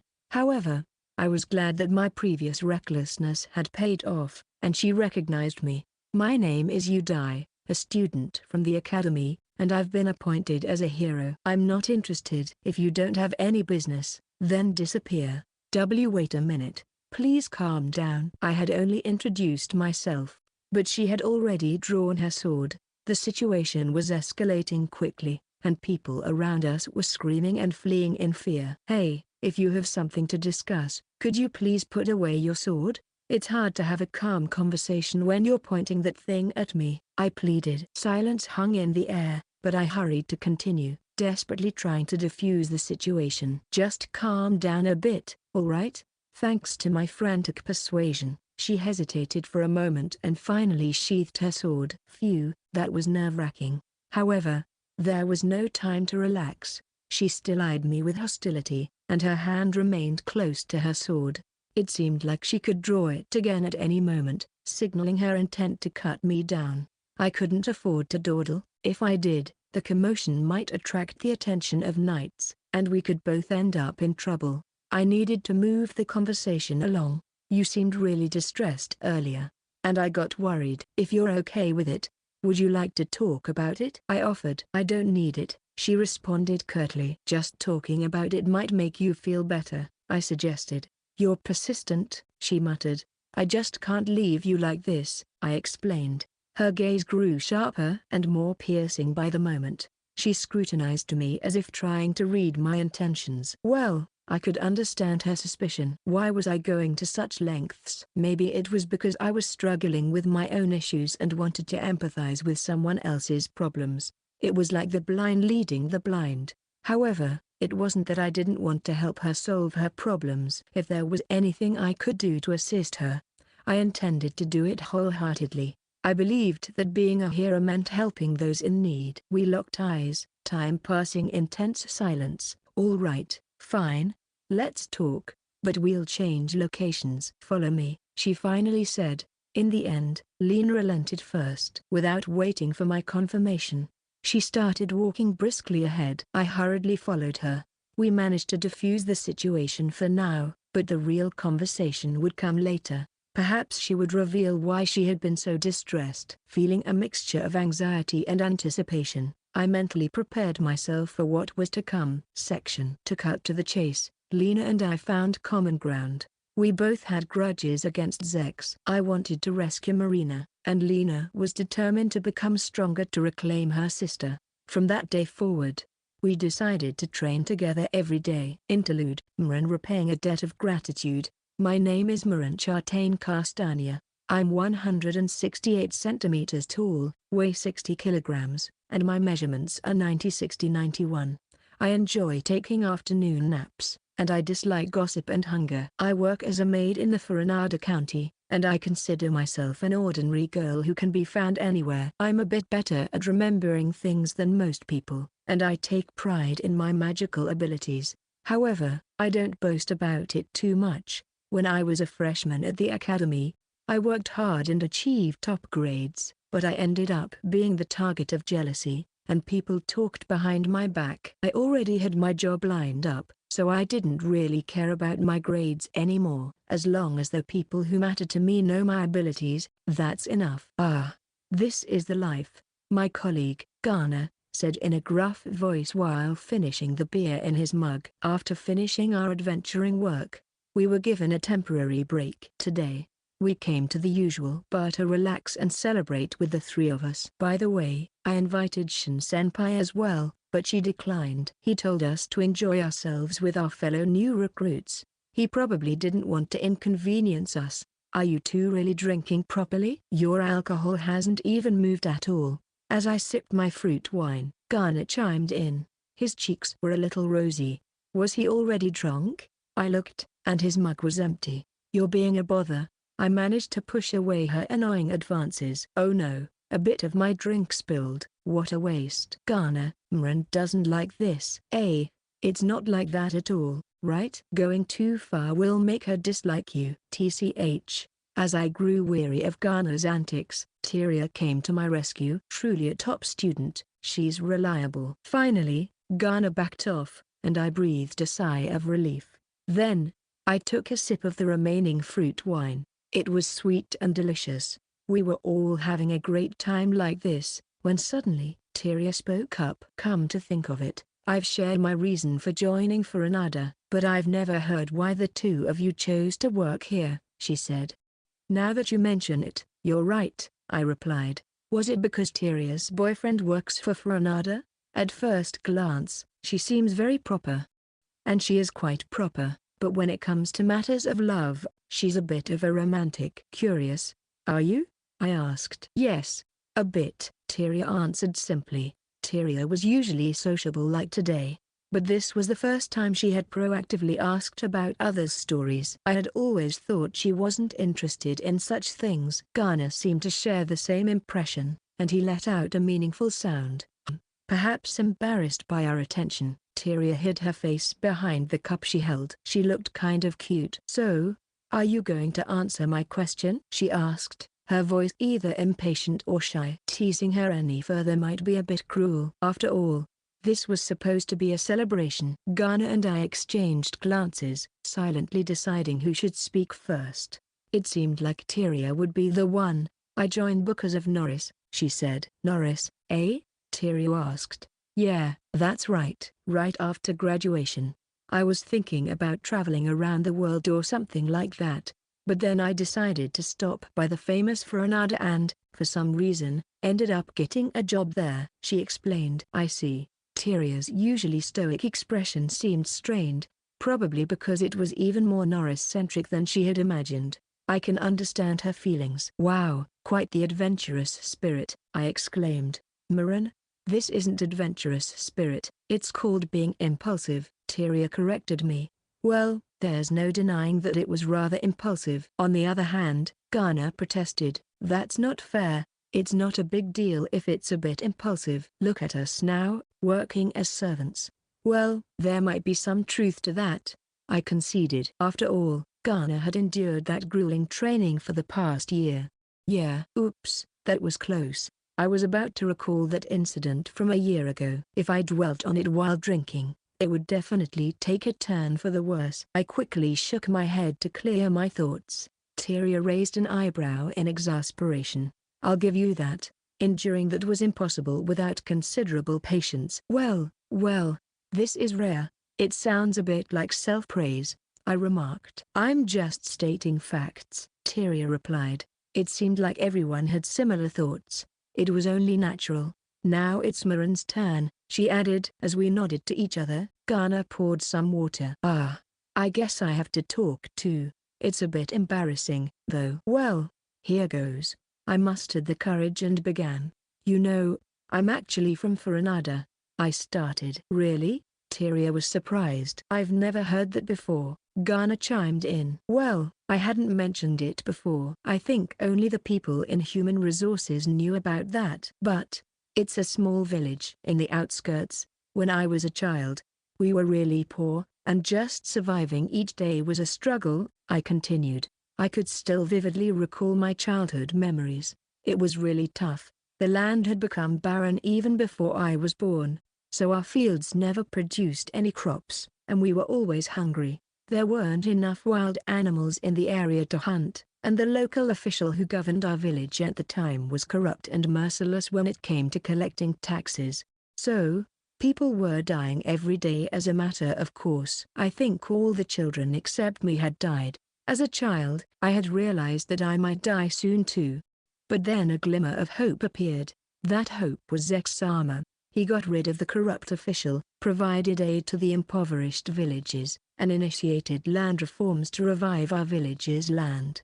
I owe everything to Zechs for my life and for growing up to be a fine person. So, I wanted to repay him in any way I could, using all my abilities. Fortunately, I had talents that seemed useful. So, that's why I got a job here, to repay Zechs. I never expected to be assigned to a position so close to him, I explained. Perhaps the gods were listening to my feelings. Thank you, gods. Huh? After I had finished speaking, I noticed that neither Ghana nor Tyria had reacted. I tilted my head and looked at them both, and to my surprise, they were both crying. Ghana was even sobbing loudly. What's wrong? What happened? I rushed over to them in a panic. They sniffled and replied, it's just that your story was so touching. I can't believe you went through all that. I'm even embarrassed by my own situation, Tyria added. It seemed like hearing about my past had stirred up a lot of emotions in them. Oh, how embarrassing. Maybe I talk too much. Did the alcohol make me more talkative? Suddenly, Ghana raised his mug high. All right. I'm treating you today, Marina. Drink as much as you want. I'll pitch in too, Tyria said.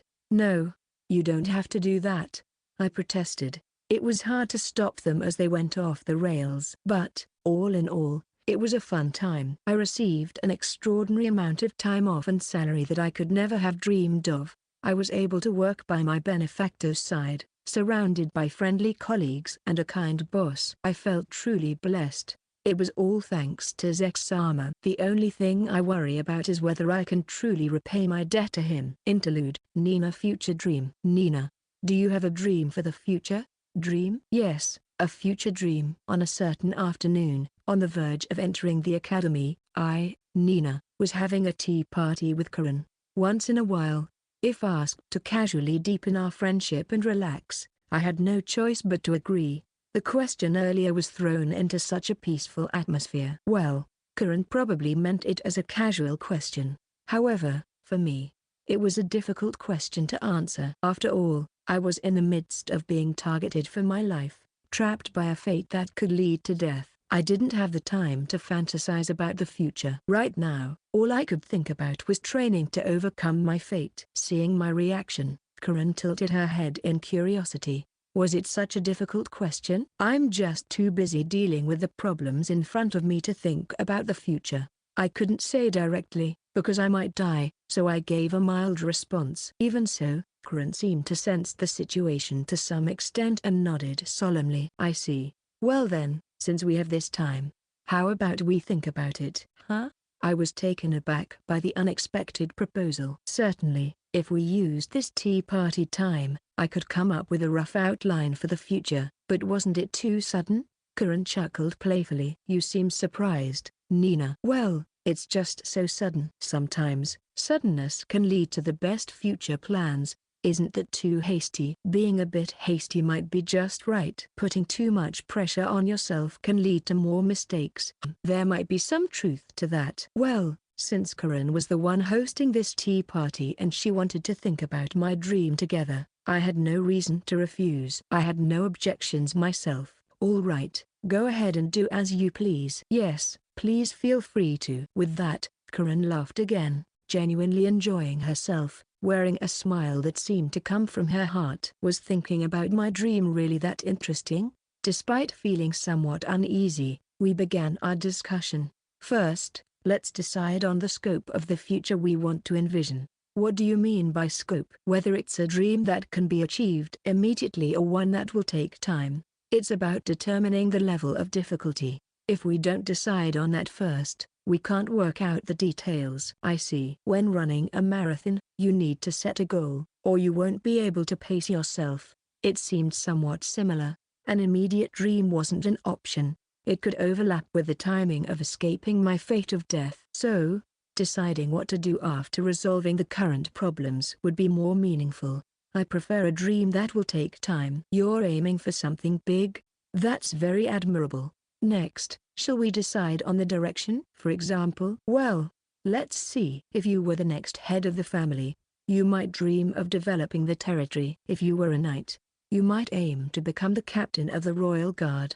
And if you were a mage, you might aspire to be the chief court mage. None of those really suit me. I thought as much. We should aim for a goal that aligns more with Nina's interests. When it came to my interests, it was reading, but lately, I had been occupied with adventurer requests and training, and I hadn't touched my reading interests at all. I couldn't afford to indulge in hobbies while experiencing that kind of ordeal. Nina, come back to us. As I was lost in thought, Karen shook my shoulder. Whoops. It seemed that I had become somewhat absent-minded, likely because I had been reminded of the harshness of my early days in the profession. It might even be considered a bit traumatic. I shook my head to clear my thoughts and refocused. My only hobby is reading. In that case, how about aiming to become a writer?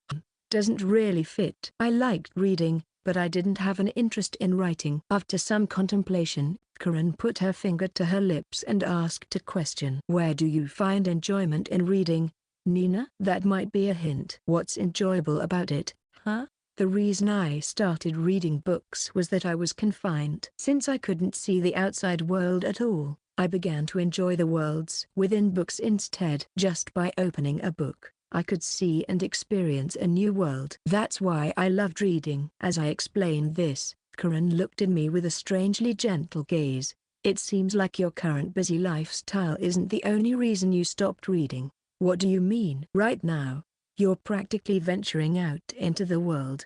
That's why you may not feel the need to experience those temporary worlds through books anymore. I see. Karen's opinion made sense to me. As she said, I was no longer confined like before. As an adventurer, I could go to various places on my own. So, it made sense that I didn't rely on books as much. But, that doesn't help me find a dream. If I couldn't use my hobbies, I couldn't find the basis for my future dream. I felt like I was back to square one. At that moment, Karen wore a meaningful smile. It might not be so. What do you mean? What genre of novels do you enjoy the most, Nina? Wait, could it be? Yes, romance novels. So, let's go for something in the field of romance. As I thought, I involuntarily grimaced because Karen was looking at me with intense, gleaming eyes. Those eyes seemed familiar. They resembled the aura of a carnivore eyeing its prey. My intuition was correct. After that, Karen bombarded me with questions at a frenetic pace, showing a keen interest in other people's love lives. By the time it was all over, I was exhausted. In the end, she summarized it with, Nina's future dream is to be a bride. Yes, I think it's adorable and wonderful. I couldn't quite picture myself as a bride. However, as a result of our discussion, it wasn't a completely off-target dream. It had been distant from me until now, but I had held some level of admiration for it. With my limited imagination, I tried to picture myself in a pure white wedding dress. At that moment, the groom who would be standing beside me, Zechs. For some reason, the face of Zechs, whom I considered as a brother, fit the image. At that time, I didn't understand the meaning, but the answer would become clear within less than 2 months. Interlude. Minerva love advice. Finally settling into the routine of school life, a girl approached me. Minerva-san, could I have a little of your time later? She asked as we were heading home from school. The one making this request was Marina, who had been accompanying me since the beginning of the school year. Her extraordinary ability to communicate with people made her seem much more intelligent than an ordinary commoner who had lived in the countryside until recently. She had unusual blue-purple eyes and was now swaying them with anxiety. It was definitely not just an ordinary request. Marina chose to share this privately with me, so she probably wanted to discuss something personal. Despite our short time together, there were aspects in which I was indebted to her. Of course, I don't have any important plans, so I can spend as much time as you need. Consider it an honor, I replied, though I realized my tone might have come across as a bit arrogant. Thank you. She didn't seem bothered by my words at all. Unlike Zechs, who could read my intentions and smiled knowingly, Marina genuinely didn't seem to mind. In a way, she had a strong heart. After returning home and tidying up our things, Marina and I moved to the terrace of the Foranada estate. The moderate sunlight made it the perfect place for a tea party. While sipping tea, we engaged in light conversation, mainly discussing the happenings at school. Since Marina and I were in different classes, I could hear some fresh news. Then, we got to the main topic. Why did you approach me? I asked. Well, Marina hesitated for a moment but then began to speak after a short pause. I think it's common knowledge that I have feelings for Zechs-sama, right? But I'm having trouble talking to him. And I'm not sure how to communicate properly. What should I do to have a better conversation with him? If you have the courage to bring up that topic with me, his fiancée, then I don't think you need to worry about anything, I said, genuinely surprised. Normally, wouldn't you avoid discussing such matters with their fiancé? Or was it my perspective that was skewed? No, that couldn't be. I wanted to believe that my sense of love and romance was perfectly fine, even if other aspects of Foranada society might have affected me. Marina tilted her head with curiosity. Isn't it normal for nobles to be surrounded by many women? Well, that may be true, but that doesn't mean women get along well with each other, I explained. In most cases, noblewomen engage in power struggles with each other, vying to secure their son as the next heir and boost their own influence. Well, Marina was from a commoner background, so I didn't expect her to understand these dynamics. I briefly explained, but she still seemed puzzled. It's not about jealousy or anything. I can't really relate, but I understand we're not exactly close friends, she said. For now, that level of understanding is sufficient, I replied. But does it really concern us? She asked. Because you, Minerva-san, don't treat me or Shin-san or Nina-san coldly. We're on good terms, after all. That's true, I admitted. The previous discussion was about the general affairs of noble families, and as Marina pointed out, it didn't apply to Zechs's situation. In fact, the girls who gathered around Zechs, including myself, genuinely liked him. They were fundamentally different from those who only cared about power. Moreover, thanks to his personality, none of these girls, including myself, although it irked me to admit it, let their emotions escalate to the point of ugly conflict. Jealousy might be present, but it wasn't enough to strain their relationships. Then I think it's reasonable to ask the future official wife like Minerva-san. You're currently the one closest to him, Marina suggested. You might be right, I admitted. Now that she mentioned it, asking the future official wife for advice did seem reasonable from the perspective of a mistress. There didn't appear to be any issues with the current situation. Wait, what am I being pulled into, Minerva? Marina's actions are clearly out of line. I must be right. Stay calm, Minerva. Despite the surprise that briefly sidetracked my thoughts, I had initially intended to offer advice. Marina and I were good friends. As I mentioned before. Looking back, I couldn't help but chuckle. If my younger self had heard that a duchess was giving advice on a commoner's love life, she'd probably have fainted. I've changed quite a bit over the past few years. Let's set aside the noble stuff. I'll help with your inquiry, I said. As expected of you, Minerva-san. After all, you're the only one who has ever kissed Prince Zechs, Marina replied. Wait a minute. How do you know about that? I cancelled my confident posture and firmly grasped Marina's shoulders. I peered into her eyes. She seemed frightened, but that was irrelevant. Why do you know about the kiss between him and me, that happened in his private quarters, and no one else should know about it? I even asked him to keep it a secret, I said. See, calm down, Minerva-san. You're getting scary, you know. You better talk quickly. Spit out the source of this information. I am telling you now, so please calm down. She hesitated for a moment but eventually revealed the source of her information. Was it Caroline who told you? Yeah, she told me not to tell anyone, so I haven't mentioned it to anyone else. Marina explained. Of course not. If you had blabbed about it, there would have been consequences, I said. Eek. I had confirmed at the time that no one was lurking around us. At most, there might have been servants waiting by the door, but they weren't peering in. I was quite disoriented at the time, but I had still managed to confirm the situation, so there was no mistake. But the source of the information was Caroline. She displayed an insane obsession with Zechs, so it wouldn't be surprising if she knew. Well, it was overwhelmingly strange if you thought about it realistically, but I sighed and let my shoulders drop. Fine. We need to be patient when it comes to Caroline. She was a topic that should never be touched. Ignoring her was the best option. More importantly, Let's deal with Marina's problem now. I gathered my resolve and decided to continue Marina's love advice discussion. I had probably intimidated her a bit too much, so I waited for her to calm down before resuming. So, you're having trouble having a proper conversation with Zechs? Yeah. When I'm in front of him, my mind goes completely blank, Marina admitted.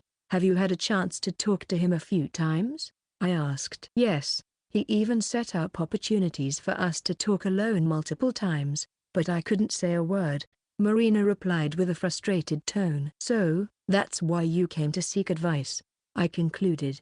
Marina nodded in agreement, looking somewhat dejected. I had a general understanding of her situation now. If someone had taken the time to create opportunities for me, only for me to squander them due to nervousness, I'd feel terribly sorry as well. I could imagine myself bedridden with self-recrimination. Now, the question was, what advice could I offer? I covered my mouth with my hands, deep in thought. Well, the most effective solution would be to eliminate the root cause of her nervousness. In Marina's case, it was her excessive admiration. She had recounted the story of how they first met, and it was clear that she held him in high regard. There's one thing I can tell you. Zechs is just a human being. He's far from perfect, and he makes mistakes. You should try to understand that, I advised. Just a human being, Marina murmured, but changing your perception overnight is difficult. I think these kinds of issues require time and patience, I continued. I, too, had spent nearly 7 years with him and still couldn't be completely open with him. Yes, I knew I should be making progress, but it was easier said than done. In the end, I had no right to act self-righteous. I needed to become mentally stronger as well. I was aware of that, even though it was challenging. I took a sip of my now cold tea and glanced at Marina. She was deep in thought, pondering my advice and contemplating her own feelings. She was truly a good girl.